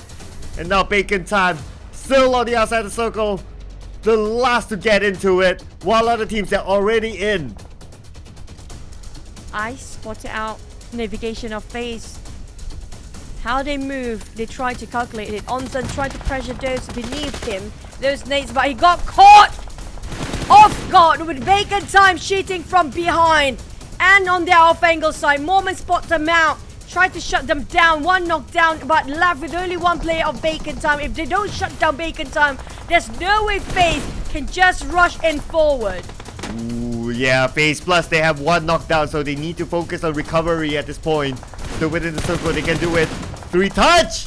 Nice long range out to Momo. Momo knocked down, and that is an opening for Bacon Time to get across. Get into the circle right now. The moment they arrive in it, it's going to be SLD next. FaZe, like it or not, they have to deal with Bacon Time, even though it's just 2 players. Look at how they make it so difficult. But Ball and Brazen Touch trying to shut down on the side of Victorians, it was a fail. Now they have to keep on pushing forward, taking these grounds, taking these hills, working around their side. But SLD will be the next contender if they're not being careful. FaZe still being pressured. Onsen taking the front line. Boom on the back line. FaZe taking on Touch again. Us making a comeback with 1-to-1 trade, but it's running dry on those bullets. With a UMP charging straight in the line of sight to his face. Now Ice, this is a difficult game that he's playing with. Dangerous one, and Bacon Time down next. Boom. Boom is still in the center of an open field. Nothing to cover themselves with. Down to only a couple of players. SLD and Boom having a go. FaZe not being touched by both of the team. SLD in a dangerous place. Oh, and Boom trying to steal those eliminations away from FaZe Band by tossing the nade. Ventorez secures one on the Guangji. We still have Drowsy still active, but he's super duper low right now. That nade will knock down Gosu. Parajin as well. And that second explosion by Mela takes them all out. It's going to be all the points onto FaZe Clan. Smoke vehicle Hexa's almost gonna get exploded. He managed to squeeze in and slip by. Vintorius on the other hand trying to cook the net and stopping them from breaching this side of a hill. But Boom Boo Boo is doing the same thing. They have the same mindset. He tossed around, not clipping. Got a bit on those towards the side of Exiles. But Onsen and Vintorius just gonna keep them down there. Stay down. Sit down! Yummy down on the ground. Moment on the other end trying to defend this, but Boom, there's nothing to cover them. And Boom make it by being shot straight away in FaZe. What a team coordination! What a team coordination indeed. Very well played. They picked the side that has the least team. Even if they had company, they took them all out, and that was Bacon Time. The moment they cleared out Bacon Time, everyone else was on the other side of the hill, meaning that they could take some time to recover themselves and kind of like get information, and that's where they took focus onto SLD. And once they cleared with SLD, pretty much Boom from the open area coming charging in front of them. And we all know what happens if you're from an open space coming into a high ground, as that FaZe Clan will have that advantage, and they took it well, and they deserve the chicken dinner. Yeah, this time MVP coming out from the side of Onsen, start playing on the lineup as a whole. When it comes to week number 2, it was MR5 in week number 1. Such difficulty FaZe coming out from. The only one that can stop FaZe from getting those chicken, which gonna be Bacon Time. If they didn't manage to shut down on Ice and the side of Touch and Noise before, FaZe could not possibly close the chicken. They know how dire it is for them to shut down on Bacon Time. That call just now, it was brilliant. The moment they shut down Bacon Time, nobody else can contest on their side of the compel. Yeah, they definitely have that advantage. And plus they came in from the area where they had the least challenge as well. So again, another well-timed rotation for them. It has been a couple of rounds inside of Erangel that I noticed that they pull off something like that. Like they will be on one side that has the least amount of players, and when the fight's really messy on one side, that's where they started to come in, and they take advantage of whoever who's still within it and slowly clearing one by one while maintaining all their 4 of their players, and that's how they wrap up the game. So FaZe Clan really on point in terms of their calls this time. I wouldn't say it's too easy and peaceful either for the side of FaZe. Yes, as I said, the initial drop spot around Joker Pool is not too much of a contest, nobody dropping that. Several vampires are spreading white and on top of Zaki's, Vayne and shooting range. But I wouldn't say it's easy, because when they have to cut across Rosop, that's why things get really difficult, extremely difficult, because we had Boom back then, and we also have the side of Bacon Time to see the Evo And speaking of 3E box gaming, everybody were moving towards the side of Brostock and school area. So the moment they pick themselves out, that was perfect, impeccable timing. They do know who to pick first and which team they should take one by one. That one step at a time, not rushing into it, not being reckless.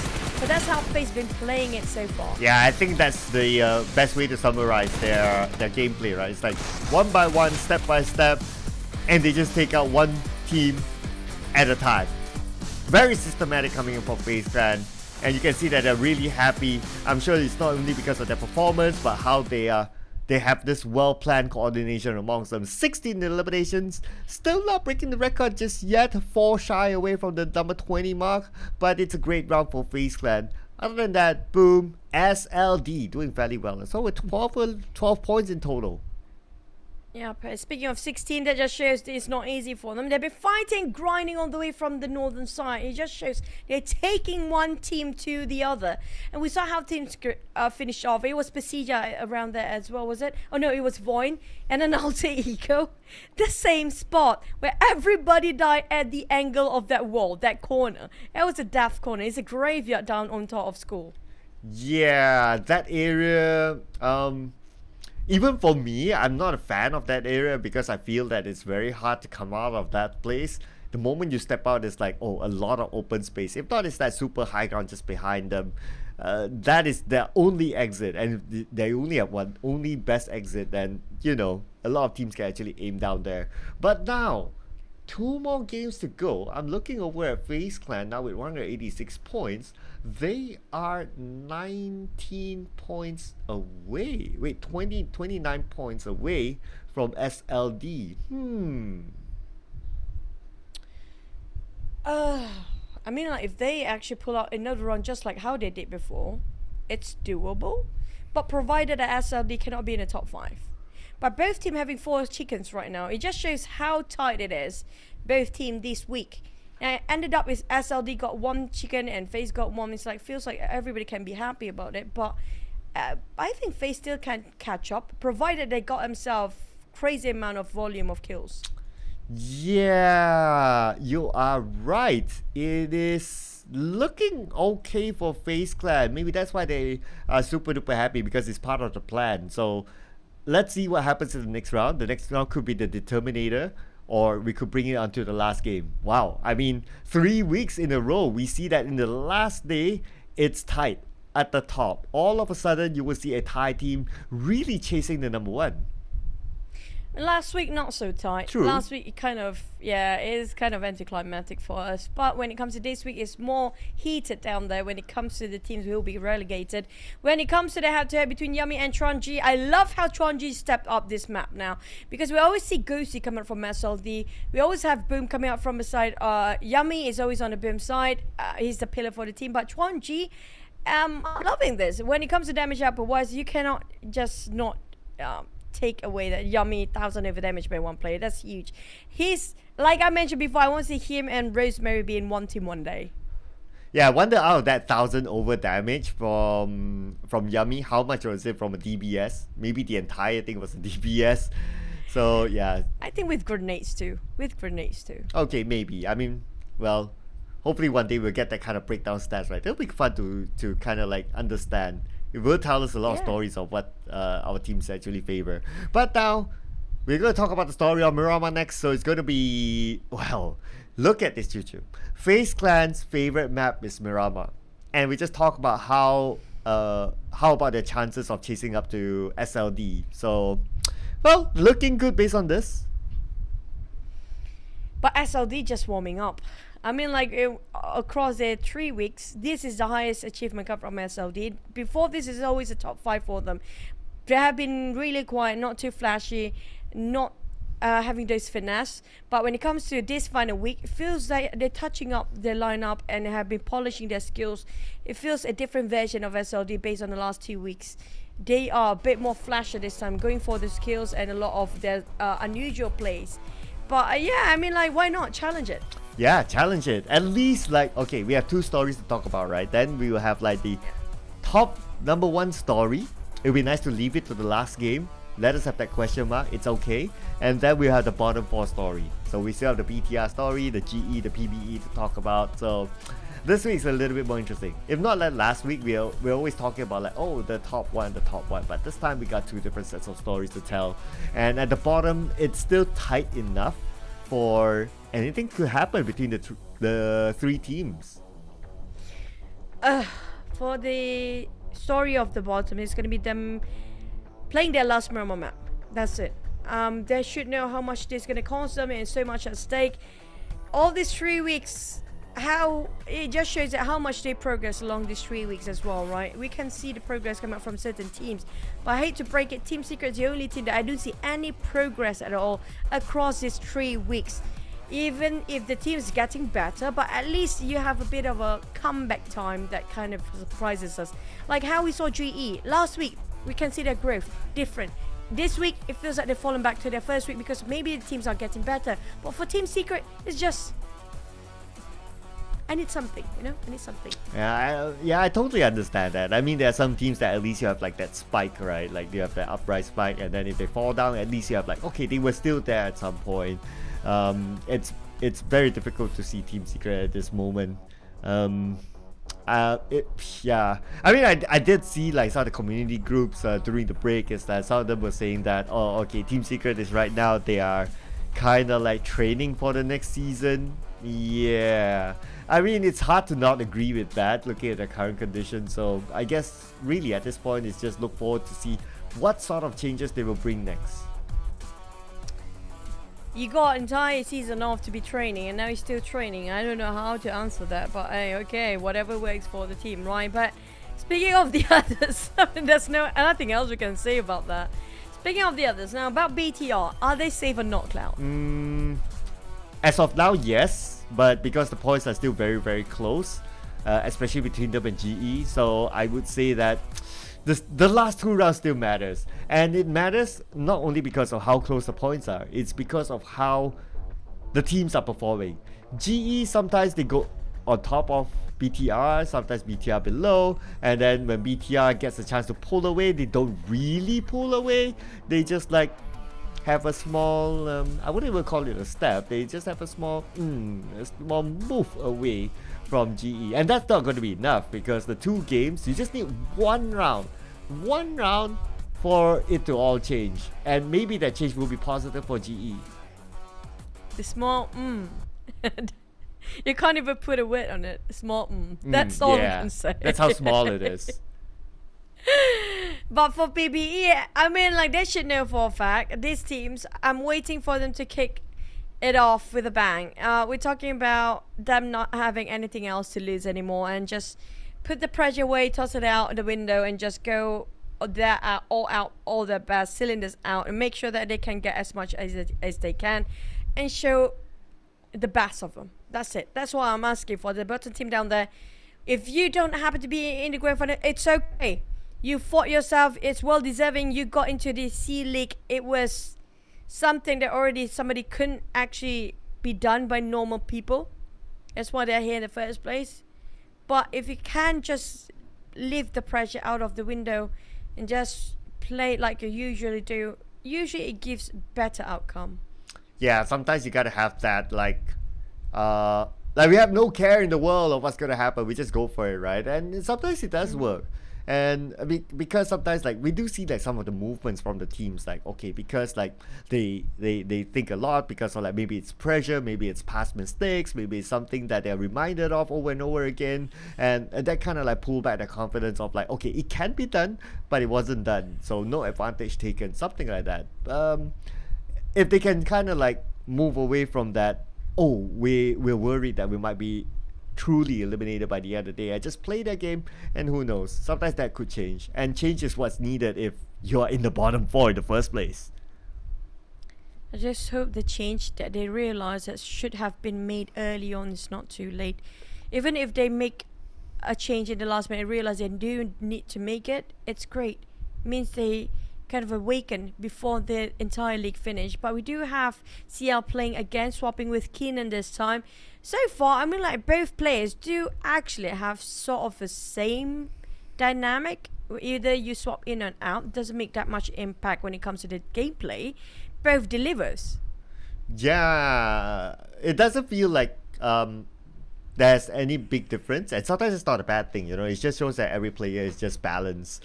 But for BTR making this swap, Satar coming out and Zorville coming in, it's the opposite. If you ask me, it feels like, you know, whoever you kind of put in is like, yes, you rotate players, yes, you refresh them, but the results are not any different. It's like not that far. Ryzen is playing as well. You with UI today. Speaking of BTR, how the highs have fallen. What is that? Yeah, what's that? I think they scared Gen Force. I think there's sort of a bug there.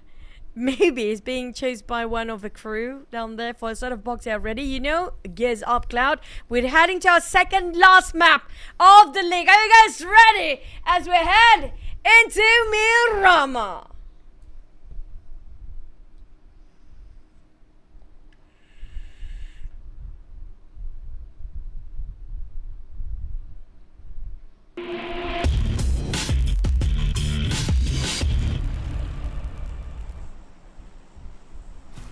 As we land onto Miramar! Yeah, here it is. One of the two Miramars that will be played today. And let's check out the flight path. So from the north to the south, it's a little bit skewed to the left. So it's going to be quite a distance for, let's see, Gig Slate, who likes to drop around areas of Impala / Puerto Priso. GE as well, a little bit far for them. So they need to manage that. But there are a couple of teams that are not playing today. So 7-9 is not playing, meaning that maybe around the areas of Power Grid could be good. Let's see if any team takes advantage of it. So far, I'm interested to see what's going to happen on top. Boom Esports and another team overlapping them. Yep, this is very interesting. Tori Ahumanda happened to be very famous today with Boom and Voin. Both are dropping and both Indonesian teams is going in. Imagine if a circle right on top of Los Eagles. Now that's going to be hilarious for the teams that are going on the north. But Boom and Voin having a bit of a go there. And feels like they're sharing the same even building. Right now it's going to be the stab, boom, and shotgun. Whether it's a DBS or whether it's a double barrel like this, yeah, it doesn't matter, right? You just feed Yummy with a shotgun. He'll be okay. Given a pistol, he can deliver. Even a pistol at this rate. I trust Yummy with my life. But on the side of the Axe and Bacon time, now there's going to be interesting. Back to it, square one, having a bit of skirmish. Back then it was Pachinki in the first few weeks and the first week and the first few days. Now back to his side of Miramar. Lamborghini, he don't have that much clip on those magazines. Yeah, we had this compound fight a couple of times now, but now it looks like Bacon time. Whenever they fight with the Savior, it seems to me it doesn't matter whether it's Pachinki or even in Miramar, it seems like they always have the upper hand. Circle happened to be on the right, nobody's there. Gig Slate, they chose the southern side to drop instead, so they need to make their way through. But Octa prepared for GE, and GE cannot lose this fight. Oh, speaking of Octa, now can he actually clutch it? Never mind, with a pistol only in his hand. GE, this time they're prepared. I'm loving how GE tried to force this fight, knowing that the weakness coming out from the side of Octa just now was not having any sort of weaponry alongside with him. Now he's forcing the fight. It's going to be Master Ichi. Fnatic flee with his bike. Alter Ego, they want to be any part of it. Asida Depatron barely make it into the circle. They need to leave this area right now. So that's going to be a point there for GE. They need the points in the back to at least catch up to BTR. So right now, live score is going to be 4 points difference between them and BTR. BTR looking at the elimination feed, not happy about that. But, well, will we see like a BTR hot drop on the GE in the final round? I don't know. That'll be super interesting if that happens. Gotta have to wait and see. I'm not sure about what happened in Tori Ahumada right now. It's been quiet. Surprisingly quiet. On the side of Picardo, we do have FaZe and Circle right on top of Impala. Just now we saw just a glimpse of it because the moment the battle happened, we didn't even see the pop of a Circle yet. So based on the last circle that I saw, I have a feeling we might end up right on top of Impala if that happens, because we had this sort of a circle before. But if right on top of Los Leones, it's gonna be a long one. We've seen Lambadita. But if it happens to be Impala, if the circle right on top of La Cabrera, which is going to be Pasilla Evos, that's the furthest away, they need to start to make a move. Yeah, especially if we get yesterday's kind of circle. Remember the Impala one at the side, really at the side with some water in it? Yeah, that would make a lot of teams need to move. But at least the Gig Slate, if you remember, they, at least this kind of circle, if we do get something similar on Toro Impala at the other day, they played it fairly well yesterday. They know which areas to be in, which areas to park themselves. So again, it feels like a rehearsal for them. For BTR, they're cutting across towards the side into Los Leones. Perhaps maybe just go to the side of Picardy. It's up to them whether to go north or just straight cutting across Los Leones. Junkyard, we do have two teams here. It's going to be GE and Alter Ego. Alter Ego is running away just now. And now facing to the side of GE. Caught them in the process of migration, and Fnatic Volunbrace is still trying to go for those sprays. Didn't clip any. Ambitious, but well, they're just gonna slip by for GE. Yeah, they'll be happy with that. Yeah, they'll be happy with that, because if they got knocked down there, then well, whatever good start that they had earlier on, you know, just kind of like a waste. But looks like they are still heading onto Alter Ego. All right. I wonder if they really want to go for the hunt, but at least the answer is no. Yeah. Now, Potato was chasing on the side of GE just now, and they just responded. They saw for a fact one vehicle was chasing the heck out of them, tailing them closely behind. They made a U-turn. This is surprising coming up from GE. I'm not sure what's the plan from their side. Is it their plan to make it confusing on Minas Generalis right now? And we might have other teams crossing here anytime soon. But at least they got themselves around 2 minutes before that happens. Yeah, not too sure as well. Maybe a change of mind on where they want to go. But sometimes that can be costly. If, like, you spend too much time rotating on the road, your possibility of getting shot down is there. Because while you're driving, obviously you cannot shoot back, or you become an obvious target because of the vehicles. So yeah, they seem to be going somewhere else. We get a visual later on where they park themselves instead. But at least they managed to get away from Alter Ego. That's fine. But Lampard didn't get away from Team Secret. They'll be happy to take this point. They left Torre Ahumana due to Voin and due to Boom, and Boom happened to be winning that one because they're still around Torre Ahumana, if I'm not mistaken. That's why they are in the blue zone. But they're fleeing towards the side of Cruz del Val. Team Secret has been there for the longest time, but the problem is Alter Ego, if I'm not mistaken, they are gatekeeping on the northern side, just across Al-Azhar, around between the area. If they happen to be passing and still not flinching, and speaking of which, you're already there, GE and Fnatic as well, but still having a go. I mean, like, this have been going on the longest. Yeah, Alter Ego, they're thirsty for blood because they want to catch up to Boom. And now they're going to get Ichi. Ichi happened to be alone here. Probably his gas ran out, that's why he has no choice but to stop in this compound. Alter Ego happened to have enough gas. But Rosemary somewhere else getting west. This is not good at all for GE. There's no place for him to hide, cover himself there. Rosemary got a clear shot, it's not going to waste it. But the moment he gave away his position, I think that's going to be Vampires across shooting on top of La Benita or Minas Generalis area. While the rest of Alter Ego, they're still staying where they're at because they're in the circle. Bacon Time and DX on the other hand, they barely make it into the circle.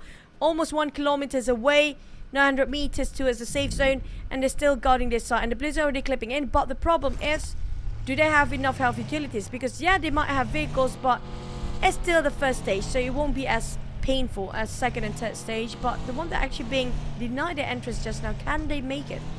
Yeah, we need to see where the zone shifts as well, right? Let's see what kind of options do they have other than trying to force themselves to one entry point.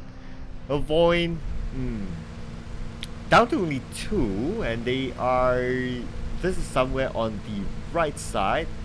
I believe they anticipate that the zone will be somewhere here, but with only 2 players, it's kind of tough sometimes. Okay, we get a visual on the zone. Yes, they're on the right. And in that area, we can expect them to still be within the circle, but look at the amount of teams in the middle. They're going straight for Impala, and the Impala not even in there. It's going to be Los Leones all day, yeah. I don't know if the circle are going to harsh you up on the north, but it's not. It's going to be an urban warfare. Bacon Time taking a bit of a skirmish against D-Axe, still stalling. Not getting in the zone. We're talking about they are the furthest away. 2 kilometers, 2,000 meters into the safe zone. I just hope they gonna fit into those vehicles and make it alive by the end of the day. Because right now it's not worth this for both teams. Play zone finish off Rabies and D-Axe leaving with only one player. Yeah, not at all for Bacon Time because they only have one vehicle. So you don't want to get in late with one vehicle. We've seen it multiple times. One vehicle could blow up and 3 of them could be knocked down, so that's not the situation they want to be in. Chua, not the situation he wants to be in as well. All alone, hashtag forever alone. But looks like he's gonna play like I believe he will play like how like Lamborghini played before. Alone, in the middle, stay put. It's kind of hard to pull that off. He got a very low throwables, only one hand grenade just now. Instead of boom, he got himself a couple of first aid. Yummy, he can survive. But Kit with an AUG spotted out Boo Boo from the side, and it's gonna be straight from the back, and Pumbit outflanked him. This is an interesting formation, both going for triangle, but Pumbit spot out Kit first. Almost got caught. It's gonna be a boy shooting them back, but Team Secret down to last player point. That's it. Again being eliminated. The first one to be out with at least got a point this time. You know what? The formation looked like both teams were playing tic-tac-toe with each other. They're just trying to go around each other. But at the end of the day, Boom Esports, because no one got knocked down, they knocked one by one of Team Secret, and that's how they just overcome Team Secret's presence. I agree. It was exactly as tic-tac-toe. And Vampires on Los Leones feels like the circle, a lot of it is comprised of Los Leones, but I have a feeling it will move away from the main town. Vampires end up taking the advantage of this situation, just get over their loot and try to gain as much utilities as possible. A Box on the other hand taking the time because they spotted out Mika before. This is going to hold their journey for a bit. At least they got himself some high grounds, and Shunos can relay so much intel from this wide angle. Yeah, Shunos, he can see if Mika actually exits. So unless he exits from behind, but for the most part he's able to get a visual, and that feeds information to his other teammates to decide on what to do next. As we talk about information, SLD probably doesn't have information that Hale is overlooking them, but they've been shot at, so they're wondering where the shots came from, but at least no one's knocked down yet, and they are somewhere in Los Leones. So we all know Los Leones, lots of compounds, still can play within it. But let's see if the circle goes there the other day. We're still a part of Los Leones. I feel I might ended up in between the street where BTR is standing and Procedure Evos, who parked himself in the center already, right across La Benita and Los Leones. But look at how many teams coming up from the center of Los Leones. We're talking about those coming out from the side of Valdemar before, which is going to be Box on Chumacera, even Geek Slate coming out from the side Minas de Val. Now everybody is in Los Leones. Coming out of Los Leones is going to be super difficult because you don't know who's around the corner. You can't check the corner. There's so many corners to check. Yeah, that's a trade-off of playing an urban warfare or urban fight. So they need to know how to deal with it, I guess. Let's see how they do it. And of course for us, it's going to be interesting the fact that the circle moved away from Los Leones. But it's interesting as well, Yummy and Potato. Wow, Boom Esports and Alter Ego always meeting up with each other. But Alter Ego, wow, from the pan to the fire, Chua is there. Single player Chua, can they pull it off for the team? Close enough! But that's leaving only Fnatic left for Alter Ego. He made them paralyzed so much, limb by limb. Alter Ego will take it out, but Chua survived long enough with that 1 point of elimination. I mean, like, D-Act is safe for now, but for Alter Ego, they're safe as well. But they're just next to each other. Surprisingly, both teams might actually go down as fast as, you know, as we speak about them. BTR on the other end. Now, Fnatic, where would he go? Because everywhere he tries to go, there's going to be a team waiting on the other end. Yeah, if both teams happen to go down, like what you mentioned. Okay, so Xavier, of course, and if Alter Ego goes down soon, the happiest one will be Vampire Esports, because that will allow space for them to catch up to at least the number 6 spot, maybe overtaking Alter Ego. So they'll be looking forward for that. But for Fnatic, not looking forward to BTR having sight of him. Oh man, this is gonna be hard for Fnatic now that they know he's there. Lucky he got himself some space to play around. At the same time, BTR being ambushed by Alter Ego. And no, not Alter Ego. I think it's going to be SLD shooting from above. SLD love those high ground. There's also a hill looking down on them at the same time. Svarvel already prepared those DBS, but I don't think the DBS work at this angle. Now, if it works, then something is so wrong. No way, right? Yeah, if it does, then we're gonna have a conversation here, PUBG Mobile, on the DBS. But luckily not, so that's okay. He's just using it for kicks. At least he pulled it out for kicks, didn't really use it yet. M249 on the other hand. Now, speaking on the other hand of this map, we have Bacon Time and Boom still moving away. We got Geek Slate coming in.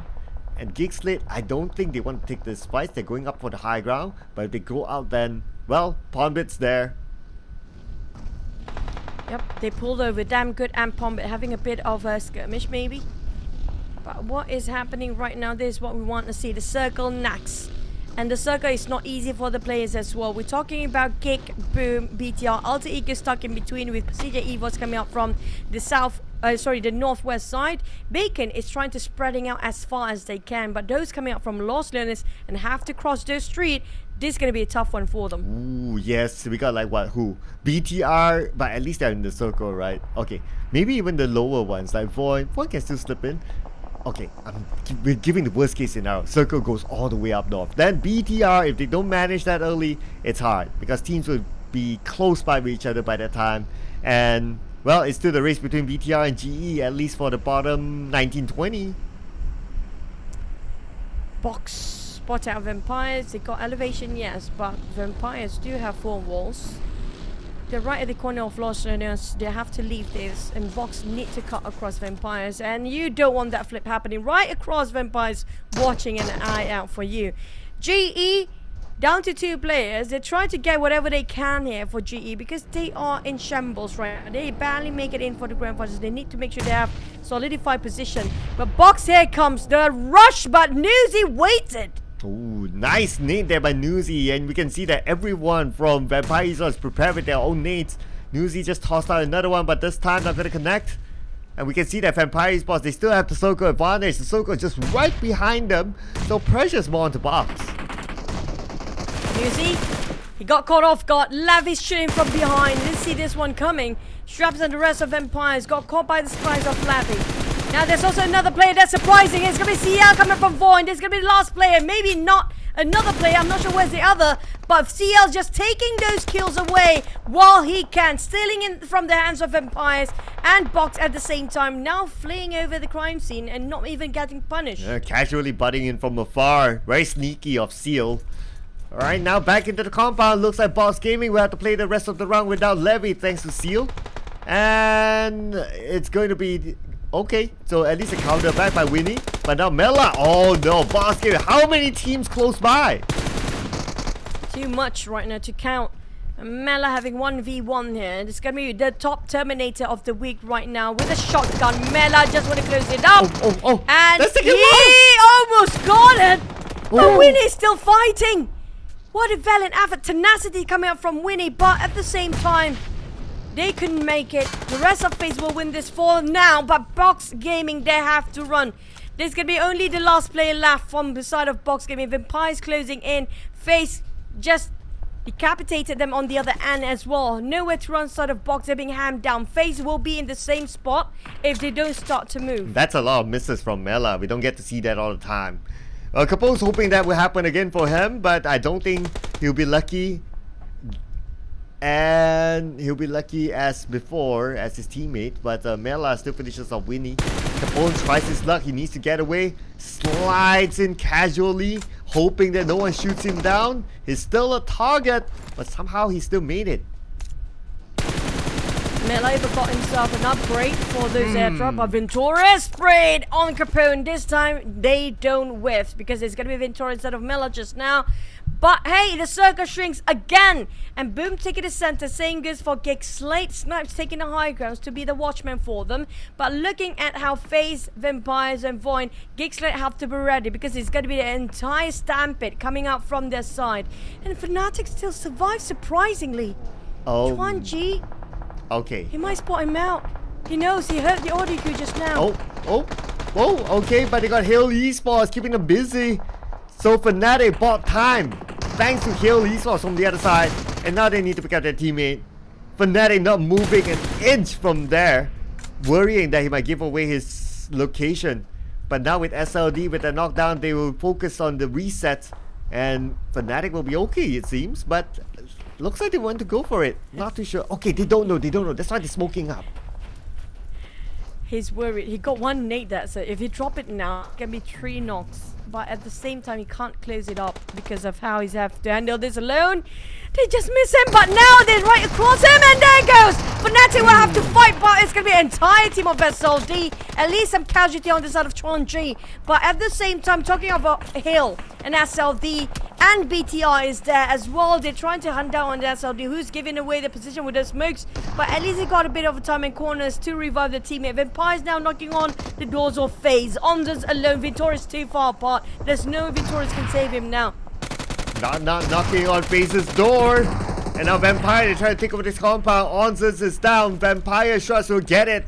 Shots just needs to reset. He still has time, but we move back on to PBE versus BTR. BTR now losing Yuhai. Ryman is down as well. PBE down to Monboy. SLD also taking advantage of fire back, but BTR taking off PBE one by one. Finish off Ranked at a cost. Yuhai being knocked down. That's going to be one team of PBE being eliminated, while Gosu and the rest of SLD taking the same sort of a compound across BTR. We have to watch out for Hale and Voin on top of those heals. They're taking the advantage of their high prime spot, and they can actually shut down anybody who tries to pick up from this compound. But if this compound happens to be in the last circle, that's a big win coming up from SLD and BTR at the same time. Ooh, yes, it's going to be crowded there. It's crowded here as well. Vince in the circle. Vico smoked up. That's why he's not taking that risk. But okay, he's going to take it again. Let's see how far he can go from there. Back towards the side of Vampire Esports and FaZe Clan. Ventores is all alone this time. Now FaZe Clan, they go out before SLD. Clearly, they can't catch up till they need another round to go. But Ventores will fight and Ventores will go down.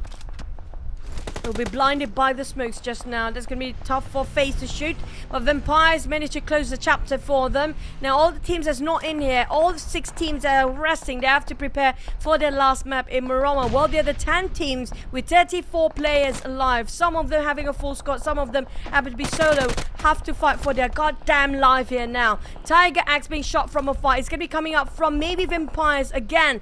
Hill spotted out SLD players, possibly even BTR along the process, but Gig playing alongside the foot of the hill, and the circle happen to still having this compound of SLD and BTR. Oh yeah, BTR, SLD, 2 teams that have their respective objectives.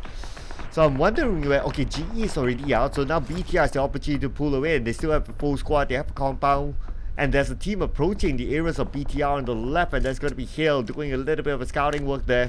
Hale deciding where to go next. Not many options for Hale, really. For Vampires, they try to squeeze through. There's Gigslate and Boom. At the same time, there's going to be Alter Ego on the other end. No, never mind. It's not Alter Ego, it's Heal. Alter Ego being finished off early on. Skywatch like a hawk for BTR and SLD right now. He's not willing to leave his post just yet. Red face too much in the open. He cannot cut across. It's just so hard. And when you entry in, if you got yourself a DBS, you can actually go for it. But at the same time, you can flush him out with those mollies and the grenades. They got an entry. Pasija Evos, Lynx got it first and kept tossing the pressure on. Now, where is the follow-up for Pasija Evos? Oh, you wanted the follow-up. You got it. Thanks to Luxy. Nading out Gosu. And now Liz trying to find that right angle. They're going in. But the smoke is not helping them out. And Strong's in now. And the Pico. Strong's in. Hides from everyone else.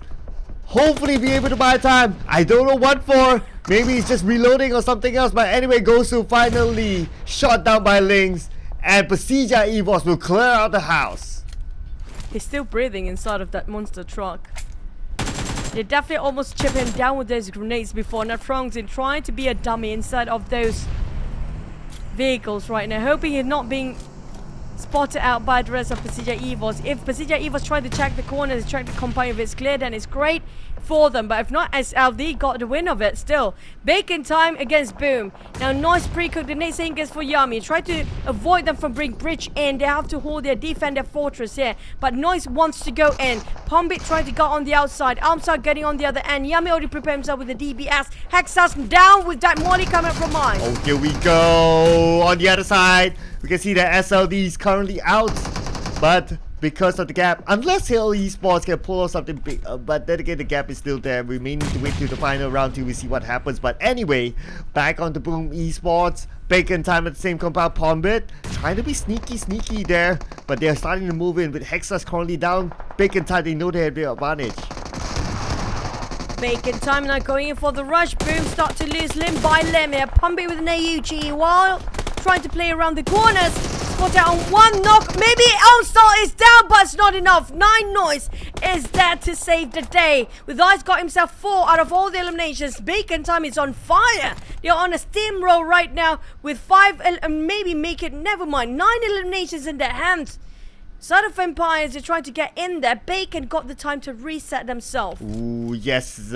So they have the compound as well, but they might not get the next field circle. We need to get a confirmation in about 5 more seconds.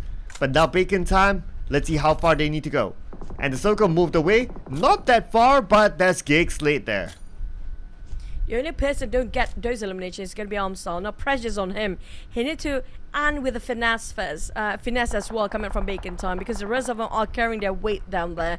But Armstar is always be the one that breaking the entry and just making sure that the rest of the team can actually do have a space to get into the compound they want to flush. Labradita is not inside of his circle anymore. It just moves away down to the side of South. Luxy taking on you high from far. Procedure Evos don't have covers, but they do have the terrain and also the space compared to BTR. It's kind of close into this very small compound. They trap themselves here, cannot get out for the longest time. Oh, they gotta get out. Same goes for Bacon Time and Vampire Esports, because both of these teams on the outside, but the nade from Newsy, nicely done again. Newsy's nade is always on point. It's Kobe from Newsy. Vampire Esports, they still have the circle advantage. They just need to move a little bit behind and they'll be in it. So right now the focus is on to stop Bacon Time from coming through. For Bacon, they need to just hold this fort, but they need to go for a retreat and fall back for now. They can't even win Vampires due to how much utility is being tossed around. But BTR finally get out from this very small compound. They need to get out from those 4 walls, but Hill being shot from afar. From who? It's going to be Gig Slate coming into this as well. They've been quiet the entire time. Now Gig Slate start to run and gun as well. They are the only one not participating in any of those shots before. Oh yeah, they've been staying quiet, but this could be their moment. But this is the moment here for Vampire Esports, or could be the moment for Bacon Time. Bacon tries to find where Newsy is at. At the same time, we can see that 2 members of BTR being shut down. Bacon Time coming up to the high ground. The blue will put pressure on the Newsy. Newsy will need to reveal himself and reveal himself to Bacon Time now. Side of Kicks, they still have a tree, but Vampire do have that last player. Newsy finally have to bat out with Bacon Time. They are like zombies. They got themselves 11 eliminations. It's so hard to wipe out the entire team. They're playing a tag team here. Always somebody to revive. But now they have 3 knocks. And make it 2 right now. Procedure Eva's fired back by the side of Ice. They fought back. Bacon. They're fighting like there's no tomorrow. And just hanging on their life every single time. But they make it out and survive. Oh, and look at this. Gigsley has a circle and they're in the middle of it. And they're currently in control. They just need to clear their back. Now shots being fired behind. Well, Pasija Evos moves in, but Pasija Evos might lose Zaxi. And yes, that's confirmation given to 9 Noise. Amstyle tries to get the next information where Gig Slate is set. Hill Esports Tiger eliminated down to the 3 teams. They ate too much bacon. They are undying now. This is going to be bacon time. Keep reviving each other out. Now having back 4 team members well up and alive. Can they close this map? Procedure Evos is given the last play. Luxy with those DBS being spotted out by Touch from afar. Touch being pressured by the Blues and have to move forward. But Luxy is panicking because they are climbing up. It's down. It's going to be sprayed with the duo coming from Ice. Finish off straight away for Procedure Evos last player. They are ranking up with 15 elimination points now. Rampage for Bacon Time. Rampage for Bacon Time, but we won't see a new record because even if they clear out the rest of Gig Slate, it's going to be maximum of 18. So we're going to hold the record for now as we focus onto the fight. Gig Slate, they have control of the circle. Snipes at the forefront, trying to hold our 3 members of Bacon Time, and that knockdown. It's beautiful. Armstyle down, meaning that Bacon Time don't have an off angle. 3v3 for now, equal field for both teams, having a good start here. Bacon, Noise, spotted out Snipes. He might actually try to toss a couple of utilities, which he has none. He got only a couple of health utilities, same goes as Snipes here. Gig Slate, both Bacon Time, running dry when it comes to their throwables. They cannot afford to have any smoke to even save on the side of Armstar. Nice eyes and touch, trying to make wonderfully well with this triangle. Same goes for the side of Gig Slate, but the zone is down to the last one. No more circle, and Bacon Time, bit by bit, taken on the side of Gig. Damn Good going for the push, down to eyes and touch to make the call. Oh, nice flank there by Damn Good. This is an opening for Gig Slate to come in, and they have the high guy advantage as well. Now Damn Good going up front. Stuxnet opening up the flank on the right, and 3 touch could be gunned down by Stuxnet. Style taken down by Snipes. It's only 1 left, 2 left in fact. Ice and 3 touch going up against the rest of Gig Slate, but 3 touch is down. Ice the only one left going up against Damn Good, and this is it. Gig Slate, 2 chicken dinners today. Whew. Yesterday they got themselves 1, today they got another 2. But when it comes to the points, we have to calculate and tally it up, because I'm not sure how much Bacon finished off at the end of the day, because last time we saw they went on a rampage. That's definitely way more than what a chicken have to offer. Gig, they got that chicken finally again, but at the same time they will not getting themselves that number 1 spot, because the most they can get for out of those eliminations is going to be maxed out at 4 to 7. That's it. If you compare with back-to-back of how Bacon Time plays it, they're more aggressive, but this time we give the damage output wise 701, but you get 2 eliminations only. Snipes, who steal it away from you? Hopefully we get to see the stat later on. But before this, it was Damn Good with the MVP, and now Snipes with the MVP. That's a good one there by Gig Slate. Okay, so looks like we head straight to the teams to watch. So Bacon Time, because the graphic shows that they are in front, meaning that they would have gotten more elimination points than Gig Slate. But anyway, Gig Slate, they didn't really need to move in the circle. That was kind of understandable, and they were in kind of like a position that maybe was hard to steal eliminations away, but it's okay. At the end of the day, it still worked out for them. Pretty sure they still got a decent amount of points. Well, Gig Slate coming up from Minas de Valve, so that's just how far they were traveling. And Bacon Time, they are from the south, and Bacon from the north. It was right on top of El Pozo before on the side of Bacon Time. Both have been traveled quite a distance, but if you compare with Gig, they know the timing to go straight into the circle. You realize that when it was second or third circle, Gig don't waste time. They just get into the circle as fast as they can and be with the circle all as well. Not in the center, at the rim of it, but it's more than enough for them to hold their ground. And set up hill, but you know what, the tie has always been consistent here. We do know for a fact this is their map as well. But man, Face, is it enough for them to actually take themselves in the last minute to push in the top? Because they went out earlier than SLD, so we might... Okay, we still definitely need to tabulate the score just to be sure, but I think it will still go down to the last round, and that last round is still open. So anything can still happen. They could still come up with a big surprise for us. We'll get a confirmation really soon as we allow the scores to be tabulated. But let's enjoy the highlights while we're at it. A lot of nice fights here, as we can see. Gig Slate holding their ground strongly, taking those long range shots until the final few moments. Oh man, this nade was beautiful by Damn Good. 1 nade to take out the entire squad. That was a perfect trajectory coming from Damn Good, I agree. He calculated everything so perfectly well. He was running low when it comes to those utilities, the ammunition. He never fails to deliver. We know for a fact Damn Good can clutch it if he is being put in a corner. But like I mentioned before, Bacon Time with 21 points. Now, I have a feeling they can catch up if they play another round like this. And that's how they have to worry about their position now.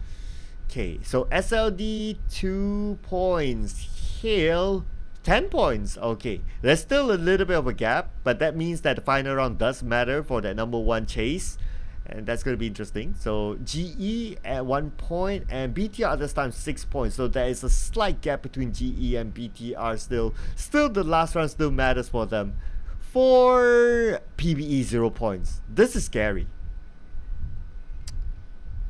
Oh man, this is where you don't want to be at. There's mounted pressure behind the backs of PBE right now, including, I mean, like BTR is doing okay, but for GE as well, this is tough.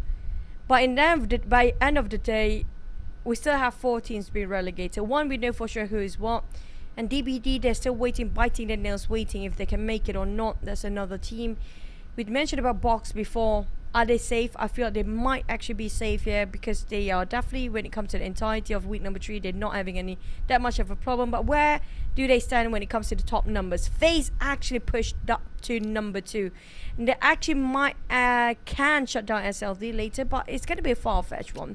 I think they can rest it up to number 2, but if they make it number 3, I don't mind. They are going 3 all 3 weeks, I don't mind for that. Oh yeah, absolutely. Give us a good one there.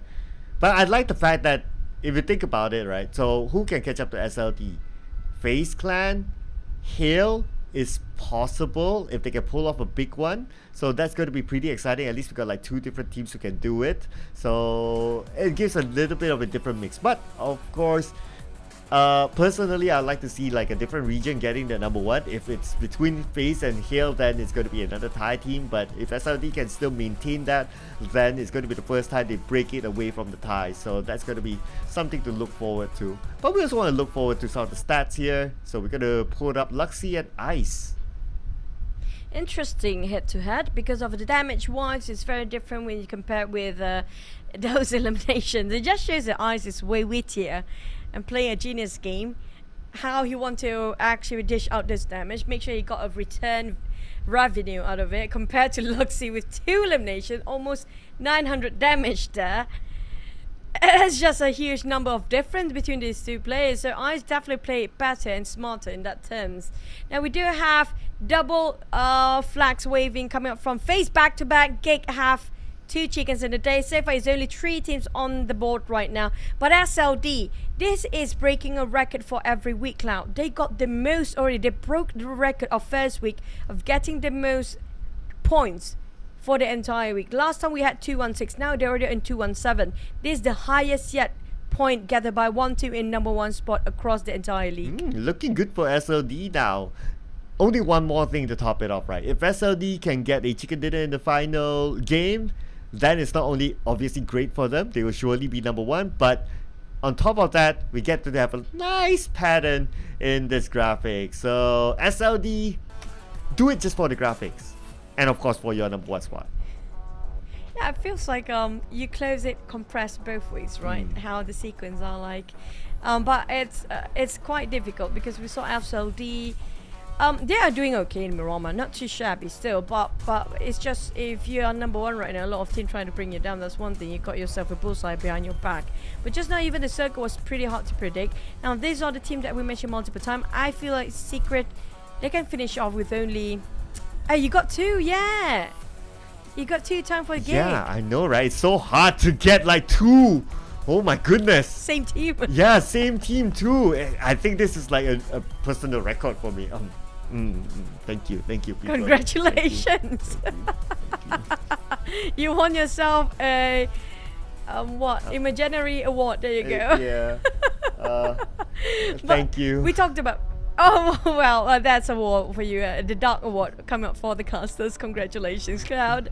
But yeah, we talked about PBE quite a number here. I do want to know where they stand. I'm kind of worried for the teams down there. Who do you think will be relegated? We didn't know.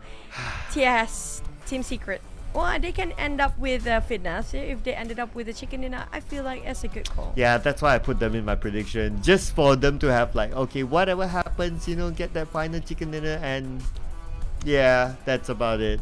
For pretty much for their season. PBE, if you notice, like in the weekly rankings, they actually went down, and they cannot afford to do that. Just saying, PBE, just saying, you gotta get up page one. But by now, one more round to go. Ooh, it's very hard for them. Like I mentioned, there's a lot of pressure coming out from GE, PBE, and as well as BTR right now. They're not too safe either.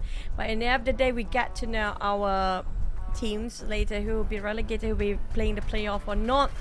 I just wish they actually do have a progress. I mean, like, at least even if the teams are down there, like GE, PBE, and even, I'm not sure about BTR. You mentioned about them having a bit of a slight of and that's just it. But for GE, Box, even on the side of PBE, we see a big growth. A huge one coming out across this entire league. They've been growing. They got themselves a different form every single week, and that's already satisfying enough for me. But on the side of Team Secret, that was devastating. I'm so disappointed because of there's no growth. I'm glad that Choo Choo is at least satisfied with something. You know it's so hard, to satisfy Choo Choo. Boss Gaming, very hard to satisfy her. I wish I could translate that, but yeah, it's very hard to satisfy her. It takes a manager a lot, to satisfy. But yeah. Yeah. Wow. Yeah. You're pulling names now, I huh? didn't say names. Yeah. Just say. No names. But hey, we're heading to our last Miram of the day. Do tell us what you think of the entire league so far before we head into the grand finals. We're gonna close the game here today. My God, I'm so sad. But we have 3 more games to go. 3 more days to go next week. So, but okay, yeah. I mean, I do feel sad as well for some of the teams that will be relegated. Especially the wildcard teams, how we have connected with them from the wildcard series until now. Yeah, if they do go up. But man, you know what? I have to relive the moment just now about the last match. Bacon Time was like zombies. They were like, they are FaZe Clan. They were like FaZe Clan once upon a time when Tony K was in there. They were undying. Remember that I think I cast it with you at that time as well, when they would just keep on reviving each other out. Seeing this for BTR when the twins were playing that one as well. It has been a while we saw a teamwork that you go for your friends and teammate first and revive them because you know for a fact you got the space. Plus, there's a higher chance for you to win those fights if you have all 4 men well in live. And Bacon delivered that, and that was one of the hardest things to pull because a lot of teams taking advantage as a third party. Yeah, and on top of that as well, they executed that with nice cover fire from other teammates that's still alive. So that's how they rinse and repeat the process. So that's great. Yeah, I do agree that the Bacon Time one was amazing. If they didn't do so, they wouldn't have ended how they would have done. At least they would have gone out earlier than that. So it was a great move there by Bacon Time. It just shows that, again, the finesse that Thai teams have in terms of their execution, in how they strategize themselves in games. But, okay, Mins playing the last game for Team Secret.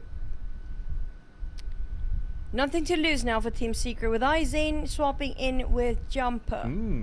Interesting swap here.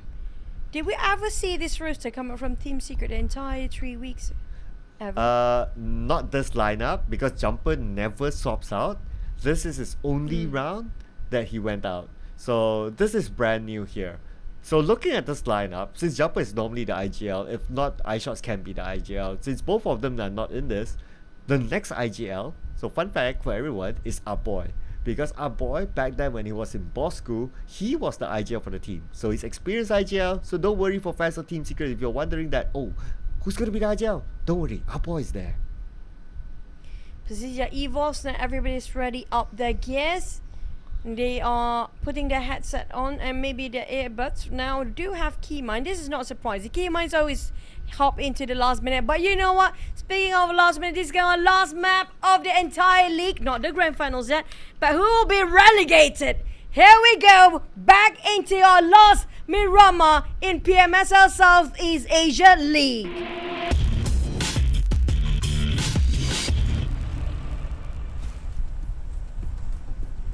Wow, Choo Choo, that was very good timing.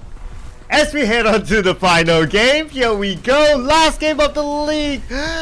This is both exciting and scary at the same time. I am nervous for this round.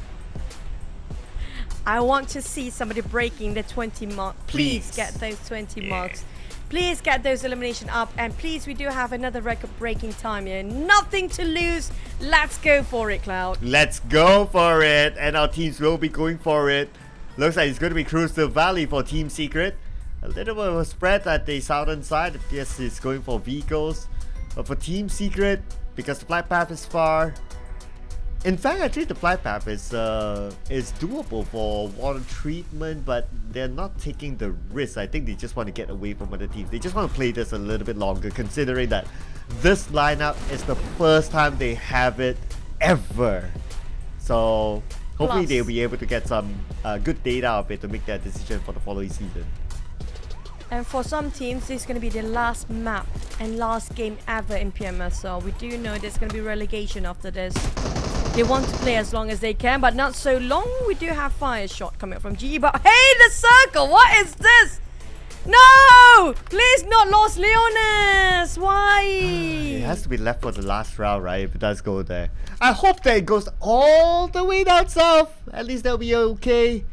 But between these two teams, still not okay. Xavier and Bacon Time, they want to finish this. A bit of a beef going since the start of the league between these two teams. Now still not getting over it. A Frankie with whatever he has on the side of Bacon Time as well. Feels like they are not even looting up. Armstar is running low with those ammunition. Trying to go for the run and at the same time loot up. Oh! He got himself what a responsive time there. Reactive time coming up from the side of Armstar. He got way better fast response. I'm wondering if Nine Knots can pick up ice. Yes, he have enough cover. Chua probably saw something, but because of its urban warfare, right? And yeah, sometimes you don't have that good of a gap. So probably he can do it. Yeah, there you go. Chua gave up. So looks like the revive is gonna happen. Xavier again. Bacon Time seems to be their kryptonite.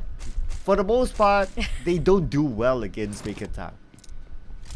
Yeah, I agree. That's why they gave away Pachinki for this reason. They just couldn't deal with Bacon Time early fights. Mid-fight, maybe a different story, but Bacon Time, we do know how the ties, their communication is just on top amongst all the other teams down there, like top caliber gameplays and teamwork. Team communication is just so important at this rate. But at the same time, thinking about the circle, right? Are we really ended up on top of Los Leones? What happened if we hard shift towards Minas de Vil? Just a tiny bit of it. Having those islands of Los Higos in the last minute, it would be great. I mean, I wouldn't mind that. Yeah, so this is the last round, right? Might as well give us like something that's a little bit more open. And if it does happen to go down south, like towards the hill areas, then the hill areas itself will be the key areas. Whoever who gets themselves up there, and the circle happens to fall on that area, yummy moment. Okay, not literally yummy, but it's a good moment. I'm talking about the circle have 30% of water in it, and even the circle not having enough in the map. It's way out of a map. It's going to Vikendi even. So far off in south. That's such a rare sight. But if we ended up on top of Los Leones, I assume it's going to be a long one. We do know how many buildings there are and how heavily structured Los Leones is. It's just, you have to make sure that you have enough utility, especially those mollies. Those Molotov will work wonderfully well in this kind of urban warfare, can clear the corners just from tossing it from the outside. So mollies will play a big part in this fight now. Yeah, absolutely.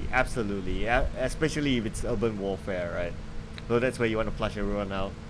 So you gotta be prepared either way. Get your mollies, get your nades, make sure you're well stocked up, make sure you do enough looting.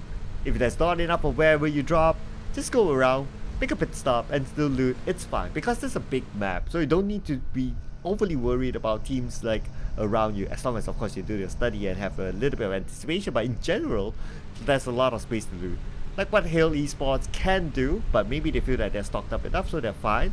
But looking over their equipment, looks like it's going to be level 1 vest for Get Slow. I'm sure it wouldn't mind a pit stop. Well, no such thing as first team out, thanks to the circle. But a lot of players dropping on the northern side, so there's going to be a lot of journey. Most of them are dropping themselves into the southern part. So I assume Graveyard, Picardo, even La Benita, around Minas Generalis might actually a lot of team crossing over that side. Even Chumacera at this point. I'm looking for if anybody want to be on top of Chumacera. If the circle happens to still have a bit of Chumacera in it, maybe that's going to be a good spot for them to actually farm those eliminations. Yeah, that would be one of those as well. Yeah, that would be one of those possible locations. But we have seen the hardships as well, and I cannot also deny that if the possibility of like the circle actually moving towards that side, if it does go, then that'll be pretty fun, because I would consider it a wonky circle. But you know what? I'll take anything as long as it's not inside of Lost Learners. If it's there, it's fine. If it's like down south, it's fine. Just don't give me a Lost Learners. The more we don't want it, the more it will give it worse. And right now it's 100% Lost Learners. You cannot deny that for now. 100% at Lost Learners with that first circle pops. But we get to know a bit more after we get into the second and third stage, especially the third stage. Like I mentioned before, then you know for a fact where it will end up, which compound will it be the most heavily favored by the circle. But here they are moving towards Minas de Vel, so they are going south. So I have a feeling they come out from the southern part of Lost Learners, or even Puerto Paraiso, because there's nobody there. Yeah, because of the flight path, I guess. Slightly towards the left, so that's why we don't see that many teams down there. But you gotta think about it, that's also an opportunity for like, hey, because of the flight path, Geekslate can't drop there, GE can't drop there straight, maybe there could be a nice entry point. I'll be looking forward to see which teams actually take advantage of that. Maybe Team Secret, since they're still traveling and they seem to be heading that way, so there could be an opportunity. But speaking of opportunities, ooh, is Winnie gonna take it? Box, they are at the junction of around Minas de Vel, spotted out bit. Oh man, so close. Winnie, that's gonna be Hill slipping by it, and he being jeopardized. He's just jeopardized his own position as well. He needs to leave because the entirety of Hill is there. He needs to get back with the rest of the team of Box Gaming. They definitely will have a track to the side of where Winnie going to know exactly where are the rest of the team here. And Winnie, hopefully he's not being discovered, not being shot down by the side of Hill from across and from afar. So far, anything else is going okay. I think there's going to be two teams coming from the south. That's going to be on top of Minas de Vel, Box, as well as Hill, who's having a very fast rotation in this round. Possibly even GE, they just cut past by Impala, so they seem to be heading way down south. Okay, now we got a confirmation. Geek is there, GE's on the way, but oh! Nice one! No way! Hey, we should be happy. No way! This is incredibly tough. Look at the valleys and the mountains, and that's just it. And you have only, what, a big chunk of ocean in there. I ain't complaining. I like this as the last circle, not gonna lie. Well, looks like the Lost Learners didn't happen. Just saying, just put it out there, But this is the first time we get this kind of tucked in the corner sort of circle on this right side of the map in Miramar. So we're gonna see how teams actually manage this. We're gonna start off with BTR and Geekslate. This is gonna be a testament for the teams who can win this one. They just can face any sort of adversity in life in the game if they can win this chicken for sure. And this is going to be one of the toughest circle we have witnessed in PMSL so far. Oh yeah, it is. It is crazy. It's insane. I'll take this. I think this is so far the best circle inside of Miramar. So right now, GE. Let's see if they can pick up this point. They definitely need the points because now BTR is 10 points away from GE. They got to do this well and they don't make a mistake. So it's going to be Mika being taken away. But oh wait! Octa from Alter Ego stole it from GE? No! Cheeky Alter Ego. That's how you got the numbers up here, and smart plays coming from the side of Alter Ego, still in the way under the noses of GE right across them. They got the knock, they put in so much work, be still in the way the last minute too. Look at how they just cornered this entire team. Look at where Fnatic stands. And he just freely outflanked this guy while Geek and GE having a go inside and indoors. Alter Ego is just laid back and waiting for the right time. That would be hilarious. The Alter Ego actually rushes in, but 2 knockdowns by Fnatic. Oh no, no way West is going to be able to pick them up because he still has snipes to deal with. Fnatic just waiting for something to pop up from those door windows. Now spraying over the side of Zai. GE losing man. Octa cannot even be patient anymore. Here comes the rush. Rosemary as well. Octa and Rosemary. This is a deathly duo. Coming in from those windows. Climbing up. West being greeted out. Octa being shot from behind, but Rosemary giving the support. And And Octan down on his knees, but Rosemary, what a support fire from the back line, leaving West running dry with his clips, but he's going for the stats instead. Greeted by Rosemary, opens the door in Potato as well, and West and Snipes just tucking himself in the corner, and West jumping down and out. Ring around a Rosie they go. Oh, ring around the Rosie, and ringing around the Rosie, Ichi will, as he gets that elimination point, but West still alone against the rest of Alter Ego. Rosemary and Potato on the other side, West with a nade of his own. Aizen nails down Master Ichi, and West will take home the points, but he is still the last man for GE. They denied themselves with those names for Alter Ego. What? Surprising. But on the side of Alter Ego, that was it really worth it when they got caught behind by the side of Box? GE, at least they're still breathing for now. Due to the mistake coming from Alter Ego, they obliterate themselves. They're not willing to die into anybody's hand. That's Alter Ego for you, as it is, literally by the name. Wow, okay, that was a surprise. I thought that GE would have gotten the points, but okay, they'll take that. But anyway, now Team Secret is just next door, so if they rush in on the West Hub, that's pretty much it. Team Secret, at least they're not the first few to get out this time. DX taking their own sweet time in the blue zone for now. Hill got himself a bit of an airdrop situation here. They definitely want to loot it up, but BTR is looking over this side as well. They saw the red smoke coming from the airdrop. Box still survived. Hill Tiger just going to loot himself up and got himself an upgrade of loot, but not so much when it comes to those utilities. I had a thought. GE in that fight had 3 eliminations stolen. 1 from Alter Ego from afar, from Octa. 2 from self-denial. That's true. Self-denial is the most painful one. And not just that, coming out from Alter Ego, they actually have been shot from behind, coming out from Box Gaming, who's been waiting the right timing to actually paralyze them. But Tiger acts, I mean, they need to move. He needs to make sure he can survive because PBE, they are here. Core and the rest of them are spreading out to get into and pass towards the side of the circle. They definitely want to take the fight against Hill, but they got themselves a bit of elevations. Team Secret next to shut down on GE. Oh, GE, he's still in there, not willing to move, not even an inch. And West has a UMP versus a DBS from Kid at the forefront, and they're rushing all together. And West, that is it for GE. Rooted at number 20. That means it's a confirmation that GE will go out. Levy is peeking out to the side of Team Secret. IZ taking outflank.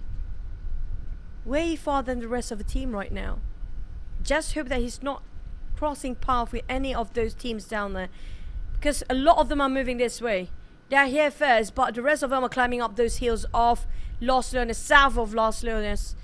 Incredibly hard circle. PBE taking those high grounds, but Bacon's are breathing behind their necks. PBE cannot be safe because they have no covers here, Cloud. Even, yeah, it's not really a flat field, but there's no even vegetations in between here for PBE. Yeah, they're depending on the slopes now.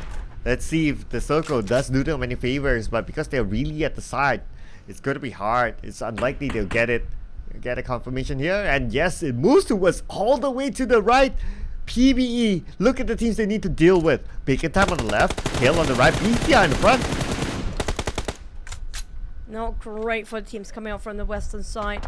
DX, they lost Frankie early on, now taking a bit of a fight against Pasija Evo, so spreading out wide and thinly amongst each other just to get themselves a bit more control on the eastern side of a circle. But they're dropping the nades now. They need to build this one out. Lucky enough, Chua managed to pick up on Arabians and Lamborghini, and they're trying to reset themselves, but the Blues will be the first one to be closed in here. They need to make sure they got an exit out and a plan for this, because Pasija Evos, they have Red Face. Remember, Red Face is one of the player that will force a fight even though he's alone. You gotta make the right decision there, because it's D-Xavier, no pushover team. But D-Xavier chooses to go down the southern path. But Pasija Eve was waiting. So they got pretty much D-Xavier covered. Like, if they move down south, there's going to be Lin. If they choose to go up north, there's going to be the others. So where are they going to go now? They're really hoping that the circle somehow still graces upon them. We have vampires coming up from the north as well, I think. I don't know where vampires is at. We haven't seen any of a glimpse of them. But BTR and PBE having a go now. Raimon with the DBS shut down as well. Vintorius fight back with Vintorius. That's going to face a different team entirely. Out of nowhere, going in against BTR as well. Vintorius, the rest of FaZe, taking those high grounds. Gatekeeping this side. Bacon time is nearby as well. PBE and BTR have to wrap this really quickly, swiftly. If not, even Hill will butt into this business. Well, speaking about butting in, Vintorius did that onto Yuhai. And Yuhai stolen away by Vintorius. PB couldn't finish him off. Ryzen now on the second floor, going down to the ground floor. And Ryzen only with a UMP can't fight the power of a DBS. And that's going to be Momboy happy to take it up. Vintorius playing a bit of pick-a-mole here with those mini 14. Got himself covered with quite a barricade there. Nobody can shoot him from either side. Look at that. What a comfy spot for him coming up from Vintorius. Spot out the rest of Bacon done with those vehicles. And can even see PBE what's happening on the other end.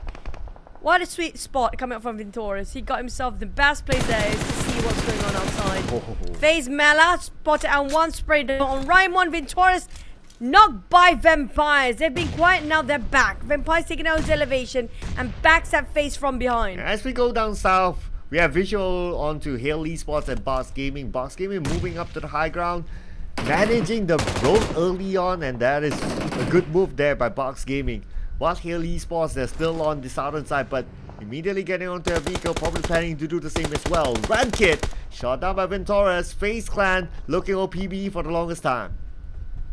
This is it, Cloud. The moment the circle pops again, I have a feeling we're down to only 16 or maybe lesser than that. Due to how hard this terrain is right now for the players to deal with. Pasija Eva's taking the low grounds. Box taking at the foot of the hill, while Hill going across towards the shoreline, but the circle will be Boom's circle. Still, yes, Void and FaZe still in the Vampires as well. Hill needs to move. PBE will close in by the blue zone first. Bacon time coming up from the west side entirely. Now Box stopping on FaZe. And Pasija Evos, they have to think about how to hike up there. Yeah, Pasija Evos. Plus, they don't have the circle, so it's going to be a big challenge for them. Okay. Not only that, there are a couple of teams around, including D-Xavier. Earlier, we saw that D-Xavier seemed to have the advantage against Pasija Evos, but now the tables have turned. It's going to be both teams losing out the placement in the center of the circle here as DX gatekeeping Pasija Evos, but they can actually get in there. But Pasija Evos red face so far apart from the rest of the team now. We do have one more team coming up from the other side. I'm not sure who's yellow again yet. Team Secret, there you go. Was it Team Secret? Yeah, I think Team Secret coming up from the left side, right? Yeah, it was Team Secret. Yeah, so far Team Secret is still a full squad. 2 elimination points. Looking pretty good this round.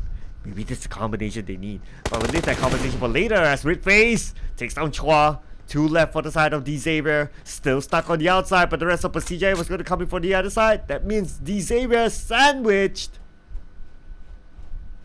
And too low of health. Here comes the nade, dropping right on top of Lambo, knocked down.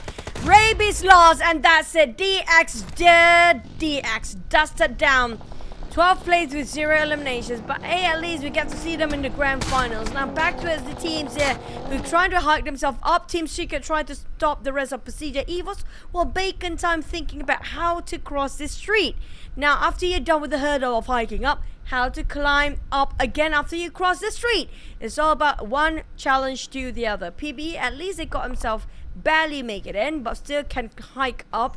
The moment they just pick up there, it's going to be FaZe Clan shooting them down. Yeah, they're on the better side of the street, so at least they managed that up front. But now it's a matter of like, okay, do they want to go up? Do they want to circle around? From our view, on the top, there's FaZe Clan. I believe they got the information because they were shot by FaZe Clan earlier on. But for Team Secret, no mercy for them as they move into Box Gaming.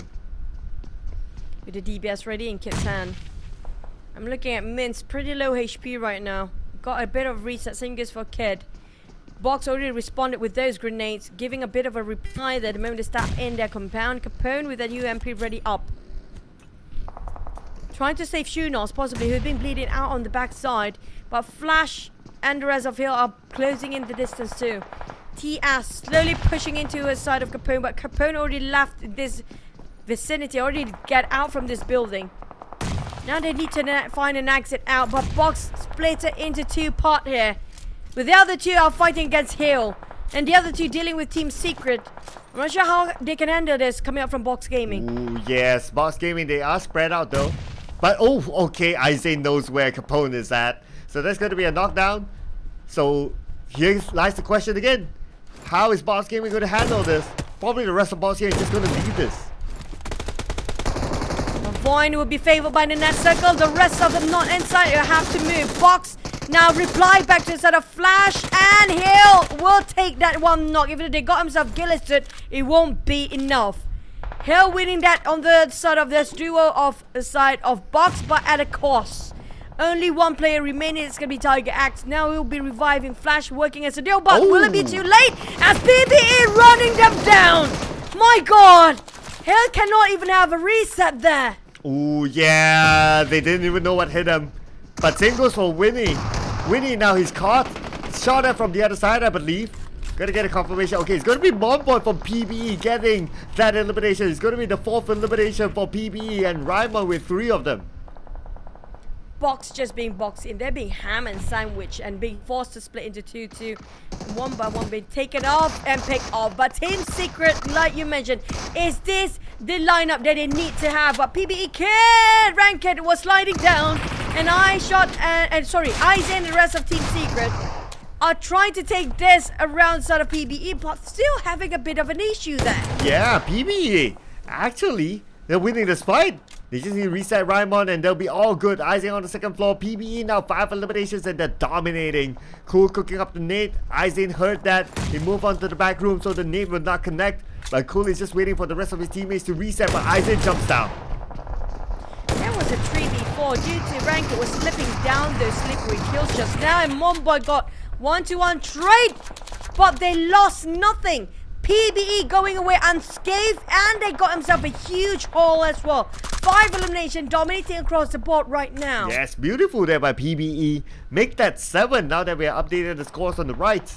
And they still maintain a full squad. But now, let's put focus on the Boom Esports with the high ground against Pasija Evos, who just came from the lower ground.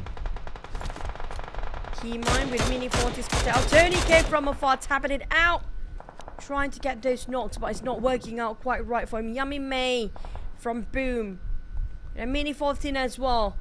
See the smokes through those structures, but didn't know where to aim for. Pasija at face, taking on Raimon on the other end.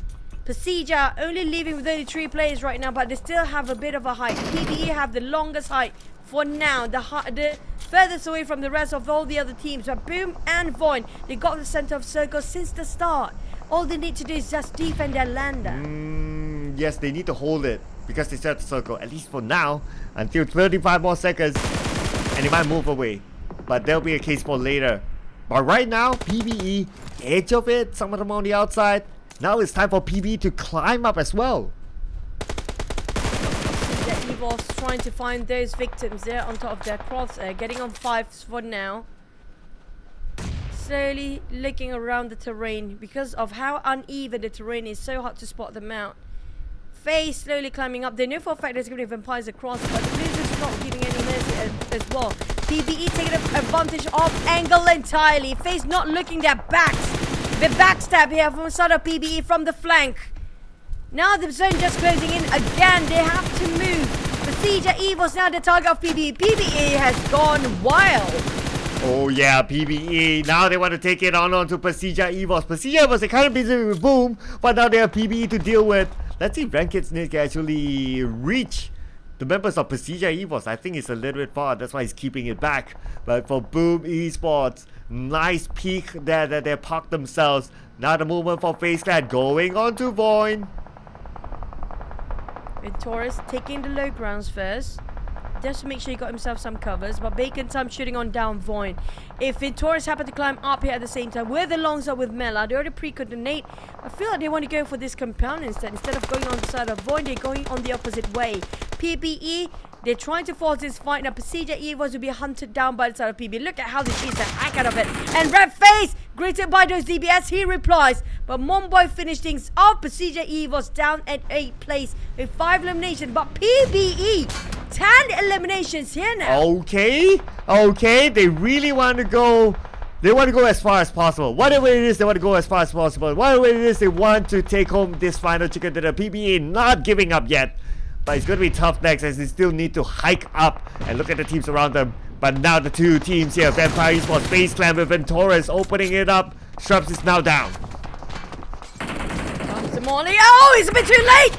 He just being burnt off instead. Moment taking on Vampires and Moment taking on another one. That's going to be FaZe winning those fights, but at the same time they are losing still. Vampires, Tony K cooking up the nade.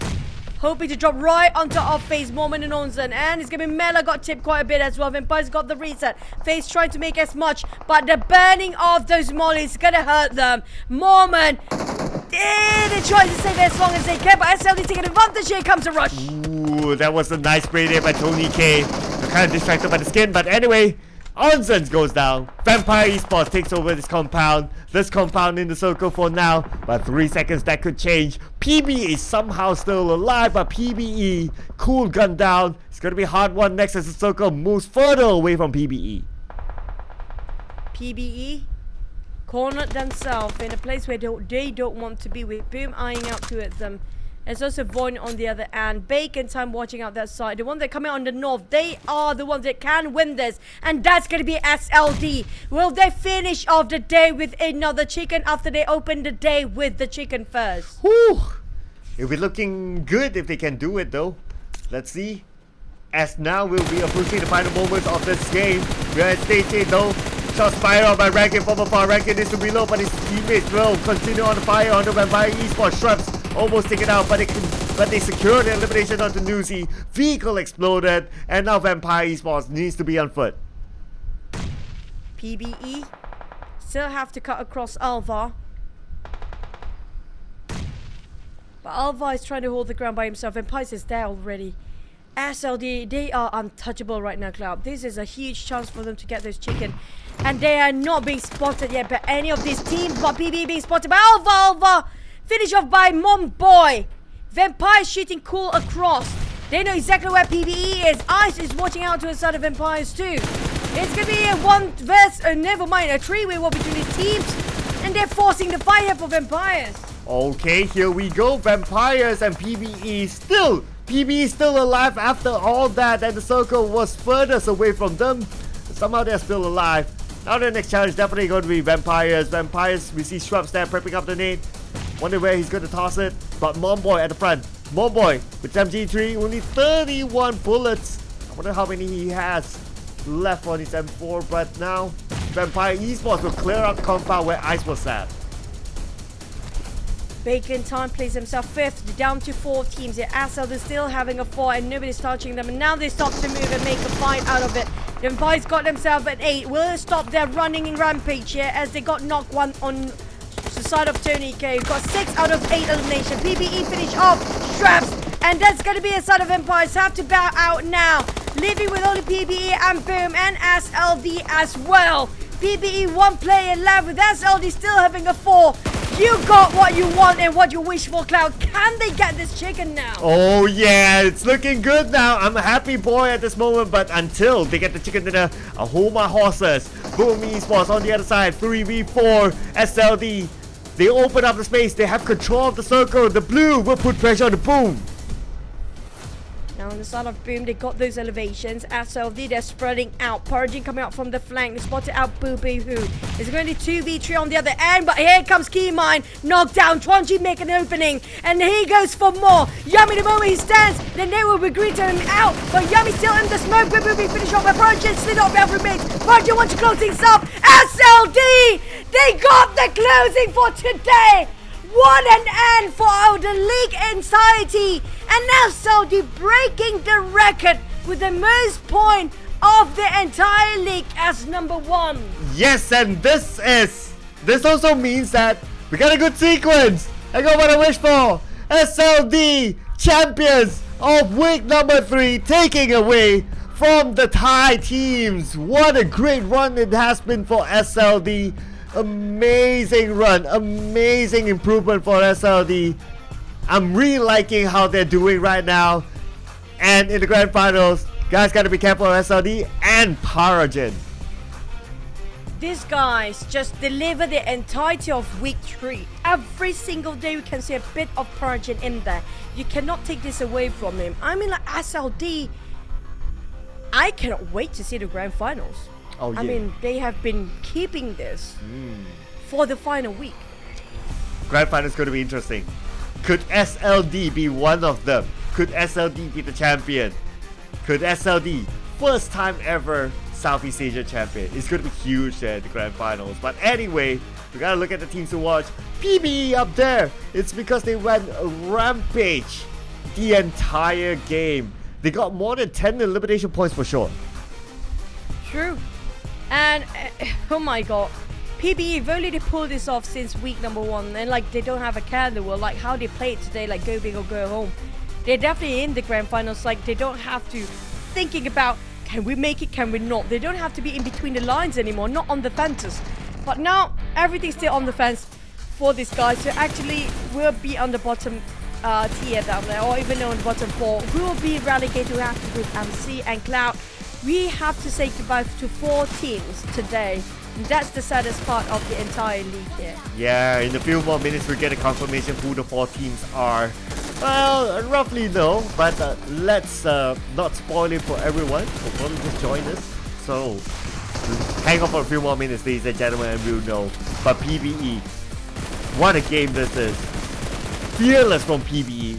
Again, we're going to go for the if only, right? If only this was done early. I know it's tough, it's not the same situation every round. But if they can go like fearless like this is the PBE that we know from the Wildcard series. That's true. I missed this. Sadly, we didn't see the best of GE today. None of GE. They tried. We can see they really tried, but I don't know if they can make it in the last minute. Will they be relegated or not? We have to wait and see. But here comes what's most important. That is 14 eliminations. This is the PBE that we want. Why are they showing this in the last map only on the entire league? Well, I guess that's what happens if like you put everything on the side. You're like, okay, we got nothing to lose. Let's just enjoy the last game. And they just go everywhere, just taking down people, taking down compounds, taking eliminations together with them. And that's the reward. No chicken dinner, no problem. It's the points that matter at the end of the day. So it's going to be PBEs, SLD, even though they got a chicken dinner, but they only got like 3 eliminations. I guess part of it is because PBE took 14 of it. Thank you. Wow. But still the record is 90. We're not getting those 20 by end of the day. So we have to wait into the grand finals if there's any record breaker in there. But SLD, what a banger today for them. They got themselves not just surpassing RRQ for the number 1 spot. They're breaking the record of the entirety of PMSL, getting the most points out of the league in a week. Plus, they got themselves a finishing today. But here it comes. 230 points. You got 216 in the first week, 214 in the second. This is 230 in the final week. Yes, with 5 chicken dinners, SLD, looking good up there. But remember one thing, you know what? During the early stages of the week, we were talking about like, oh, okay, Boss Gaming, top 5, no chicken, no problem. Well, they still end the week without a chicken. Just pointed that out. Oh boy, this is where we want to say goodbye to the teams. PBE make it? Can they make it? Okay, hang on. No, this is just the bonus points for week 3. For this week. Yeah, for this week. Can they make it? For this week, okay. Calm down, people. Calm down. This. I'm pretty sure the next graphic we will see the entire score calculated. So we gotta hold our breath now, alright? Can they make it? I'm holding. Okay, hold. Okay. This is taking too long. I'm dying already. I'm dying. Okay, come on. Next graphic. Okay. Oh, here we go. Okay, you go. Oh no! PB, not enough, and BTR survives. God, BTR barely hanging on, but congratulations for all the 16 teams. But thank you so much on the side of PBE, Genesis Esports, DBD, and Team Secret. These are the 4 teams that will be marking their journey end of the PMSL so far. They'll be relegated, but Yukov right in our hearts. Today has been incredible. I love how PBE pushed everything through the through the gate, even in the last minute.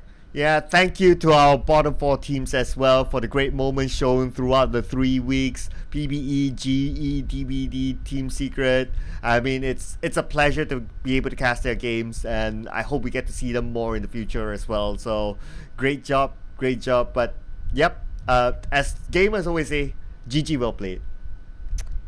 GGWP it is. But for the top 16 teams, congratulations for FaZe, Hill, Vampire Arcade, Azali Bacon, Boom, Unity Alliance, Alter Ego, Sem9, Void, DX, Precision Evos, Gig, Box Gaming, and BTR. Make it through the last minute. It was such, how do I say it? The last push come up from these guys. It was incredible. But if you look at the progress of each of the team, right? BTR, they had so much in week 1. Yeah, it's just like last week. It's like, okay, so we're just gonna. I know. Don't be sad. But they still have the grand finals. Okay, yeah. Let's be happy. They're qualified to the grand finals. We got again, ladies and gentlemen, FaZe Clan, Hale Esports, Vampire Esports, RRQ, SLD, Bacon Time, Boom Esports, Udo Alliance, Alter Ego, Sem9, Void, D Xavier, Precision Evos, Gig Slate, Boss Gaming, and Chichu don't sad, BTR. I'm not sad. I'm loving the fact that BTR's taking a player. I don't want to see the best of them. We haven't seen the best of them yet. But yeah, I mean, like all the teams coming up from Indonesia and the Thais and the Vietnam, they all made it for the one that's starting off until today. All these 3 regions made it. But for our Terminator of the week, we have to give it to Mela again. But Rosemary still holding the record of 28,000 damage by a single player, while Tony K, his numbers is going up for those assists, and he got himself top eliminators too, if I'm not mistaken. Yeah, he must be close by with Mela. Very sure about that. We'll probably get the graphic later. Oh, season MVP race. Oh, okay. Beast Mary, Rose Carey. Give all the names you want. He's at number 1 now. Wow. I'm loving this. I mean, like, Rosemary, come on, let us see that part of you again in the grand finals. And aside of Tony K. Miller, when it comes to elimination, look at that, just 2 points away. But I feel like Tony K gives so much value because he gives so much assists, plus those elimination. That's 2 in 1 by 1 player. But for Rosemary, he gives so much damage. Just way too far off for the first and second place there. Yeah. He's been working hard for Alter Ego, no doubt about that. And the only non-Thai region player inside our top 4 season MVP race. So he's looking good there. But of course, all 4 of these players, they're up there for a reason. And that's also because that they're in the grand finals. The points can still rank up. So, don't be complacent. Rosemary, you still gotta keep it up there. Choo Choo is rooting for you. Choo Choo is rooting for you. Yeah, I'm loving Rosemary. I love him a lot. For the side of, I mean, like, it's some of you guys saying that might be bias or whatever. No, not really. For me, it's like when a player, you know, credit paid when it's due. Like, these guys just shows that what they actually can pull off. And they are remarkable players. And I cannot deny that when it comes to a situation where they're being cornered, they can actually counter that back. They bounce back. So I have a lot of respect that can actually, the teams that can actually bounce back, like PBE just now. They pull off those double digits closely enough. If they actually pull out the entire day, they might actually get into the grand finals here. Yeah, it was so close, right, for PBE. If they have like 1 more game or maybe 2 more games like that, then it could have been a different result for PBE. But it is what it is at the other day, meaning that sad to announce as well, no wildcard teams in the grand final.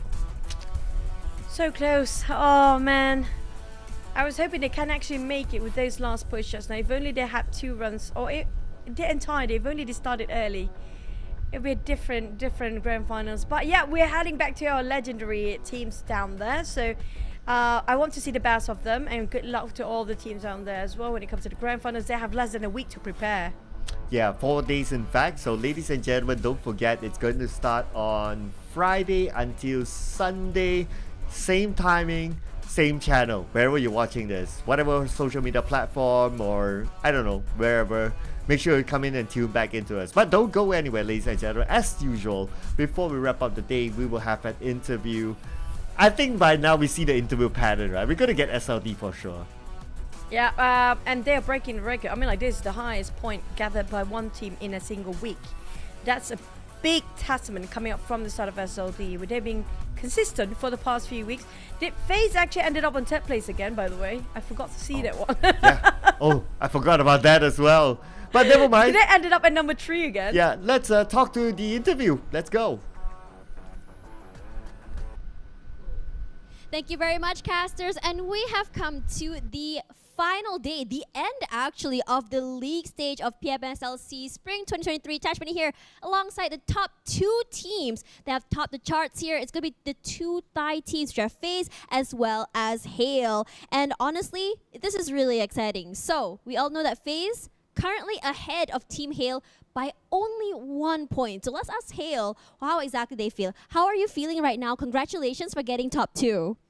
ก่อนอื่นก็ขอแสดงความยินดีนะครับที่ได้เข้ารอบไฟนอลตอนนี้รู้สึกยังไงบ้างครับ ก็รู้สึกดีใจครับเพราะว่ามันเป็นครั้งแรกของผู้เล่นหลายๆคนในทีมเรา So they are really happy to be in the final round because this might be the first time for some members of the team for being in the final.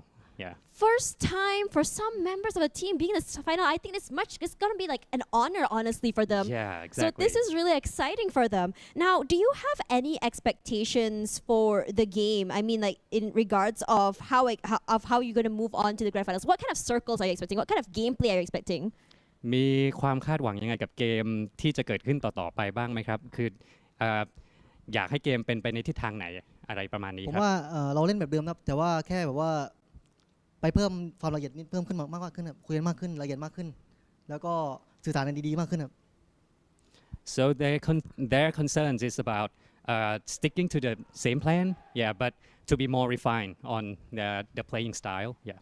All right, I'm sure that having these 3 weeks have been really great for them, given the fact that they learned a lot throughout. So, okay, this is going to be a little bit sensitive, but how do you feel about FaZe Clan beating you guys for just 1 point? ก็ที่รู้ๆกันนะครับตอนนี้ก็ทีมเราเนี่ยก็ตามหลัง FaZe Clan อยู่1 แต้มมีความรู้สึกยังไงกับสถานการณ์ตอนนี้ครับก็รู้สึกเสียใจครับรู้สึกว่าพวกเราทำได้ดีกว่านี้ครับ He said they could have done better, but they will try their best next time. Yeah. That's fair. So does this mean that in the grand finals you guys are gonna beat FaZe Clan? คิดว่าจะจัดการเขาได้ไหมครับต้องรอดูกันดีกว่าครับต้องรอดูในไฟนอลครับ Let's see in the game.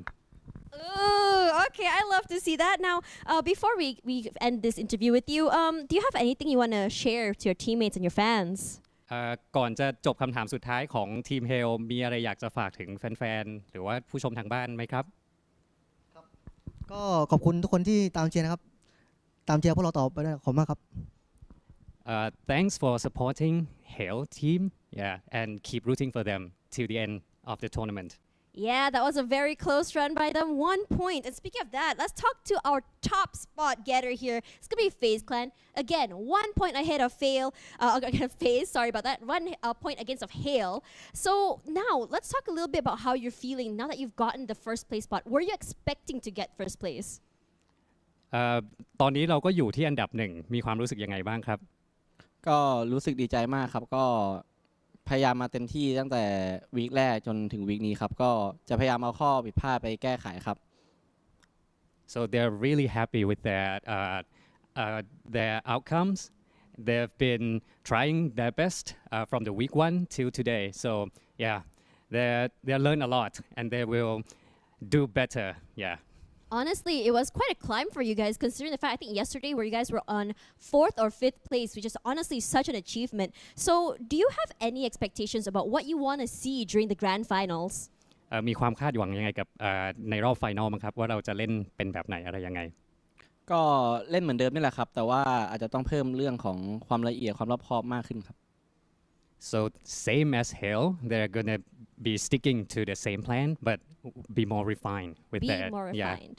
Okay, that's really exciting. So let's talk about the previous interview I had before. You guys mentioned that you guys had some communication issues. Did you guys think that you guys managed to fix that during the last 3 rounds that you played just now? จากการสัมภาษณ์ครั้งที่แล้วเนี่ยมีคนในทีมได้บอกว่าในทีมเราเนี่ยมีกรณีหลักๆก็คือเรื่องการสื่อสารคิดว่าเราจะสามารถแก้ปัญหาตรงนี้ได้ไหมได้ทันเวลาไหมครับก็คิดว่าถ้าพูดคุยกันจริงๆก็คิดว่าทันครับคิดว่ายังไงรอบแกรนด์ไฟนอลเราก็จะเล่นได้ดีขึ้นครับ Definitely they can if they try yeah They definitely tried, and the last 3 really showed that. So my final question for you is, anything you guys want to say to your fans, family, or even supporters? คำถามสุดท้ายก็คือมีอะไรจะฝากถึงแฟนๆหรือว่าครอบครัวใครก็ตามแต่ครับก็ฝากเชียร์พวกเราทีมเฟสแคนนะครับพวกเราจะทำให้เต็มที่แล้วครับแล้วก็ฝากเชียร์ทีมไทยทั้ง3ทีมนะครับก็ Okay so please keep supporting Face Clan and also other Thai teams thank you so much Yeah, thank you so much, guys. This is the end of this week. The league stage finally came to an end, but that's not the end for PMSL SEA 2023 Spring, because next week will be the grand finals. We'll be seeing these 2 teams there. Let's see which Thai team will remain supreme, or will we be seeing another nation rise up? Regardless, I'm Tashpani, your host for this week. Thank you guys so much for spending time with us. I'm going to toss it back to the casters. See you guys soon. Bye. Face 1 point to stay at number 3 again, but they got number 2 this week, so that's our confirmation now. But they are so consistent. They are so consistent. You know what? I wanted to. I had this thought like, why didn't SLD get the interview, and why instead they interviewed the 2 Thai teams? It's just because we want to see the translator again. Yeah, you got what you asked for. Yes. Yeah, that's what you wish for. Thank you.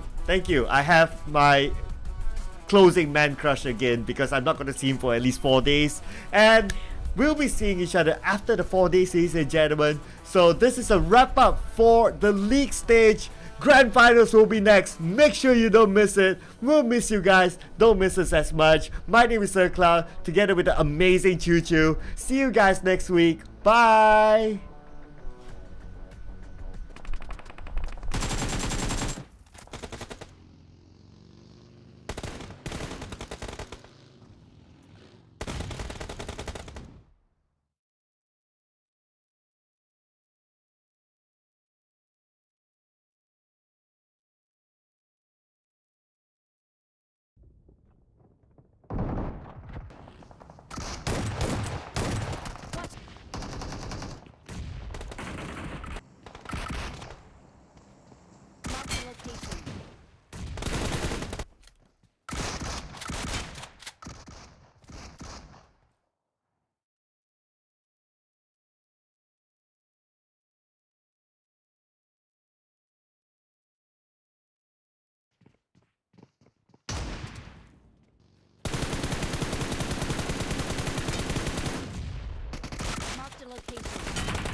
Marked a location. Watch out!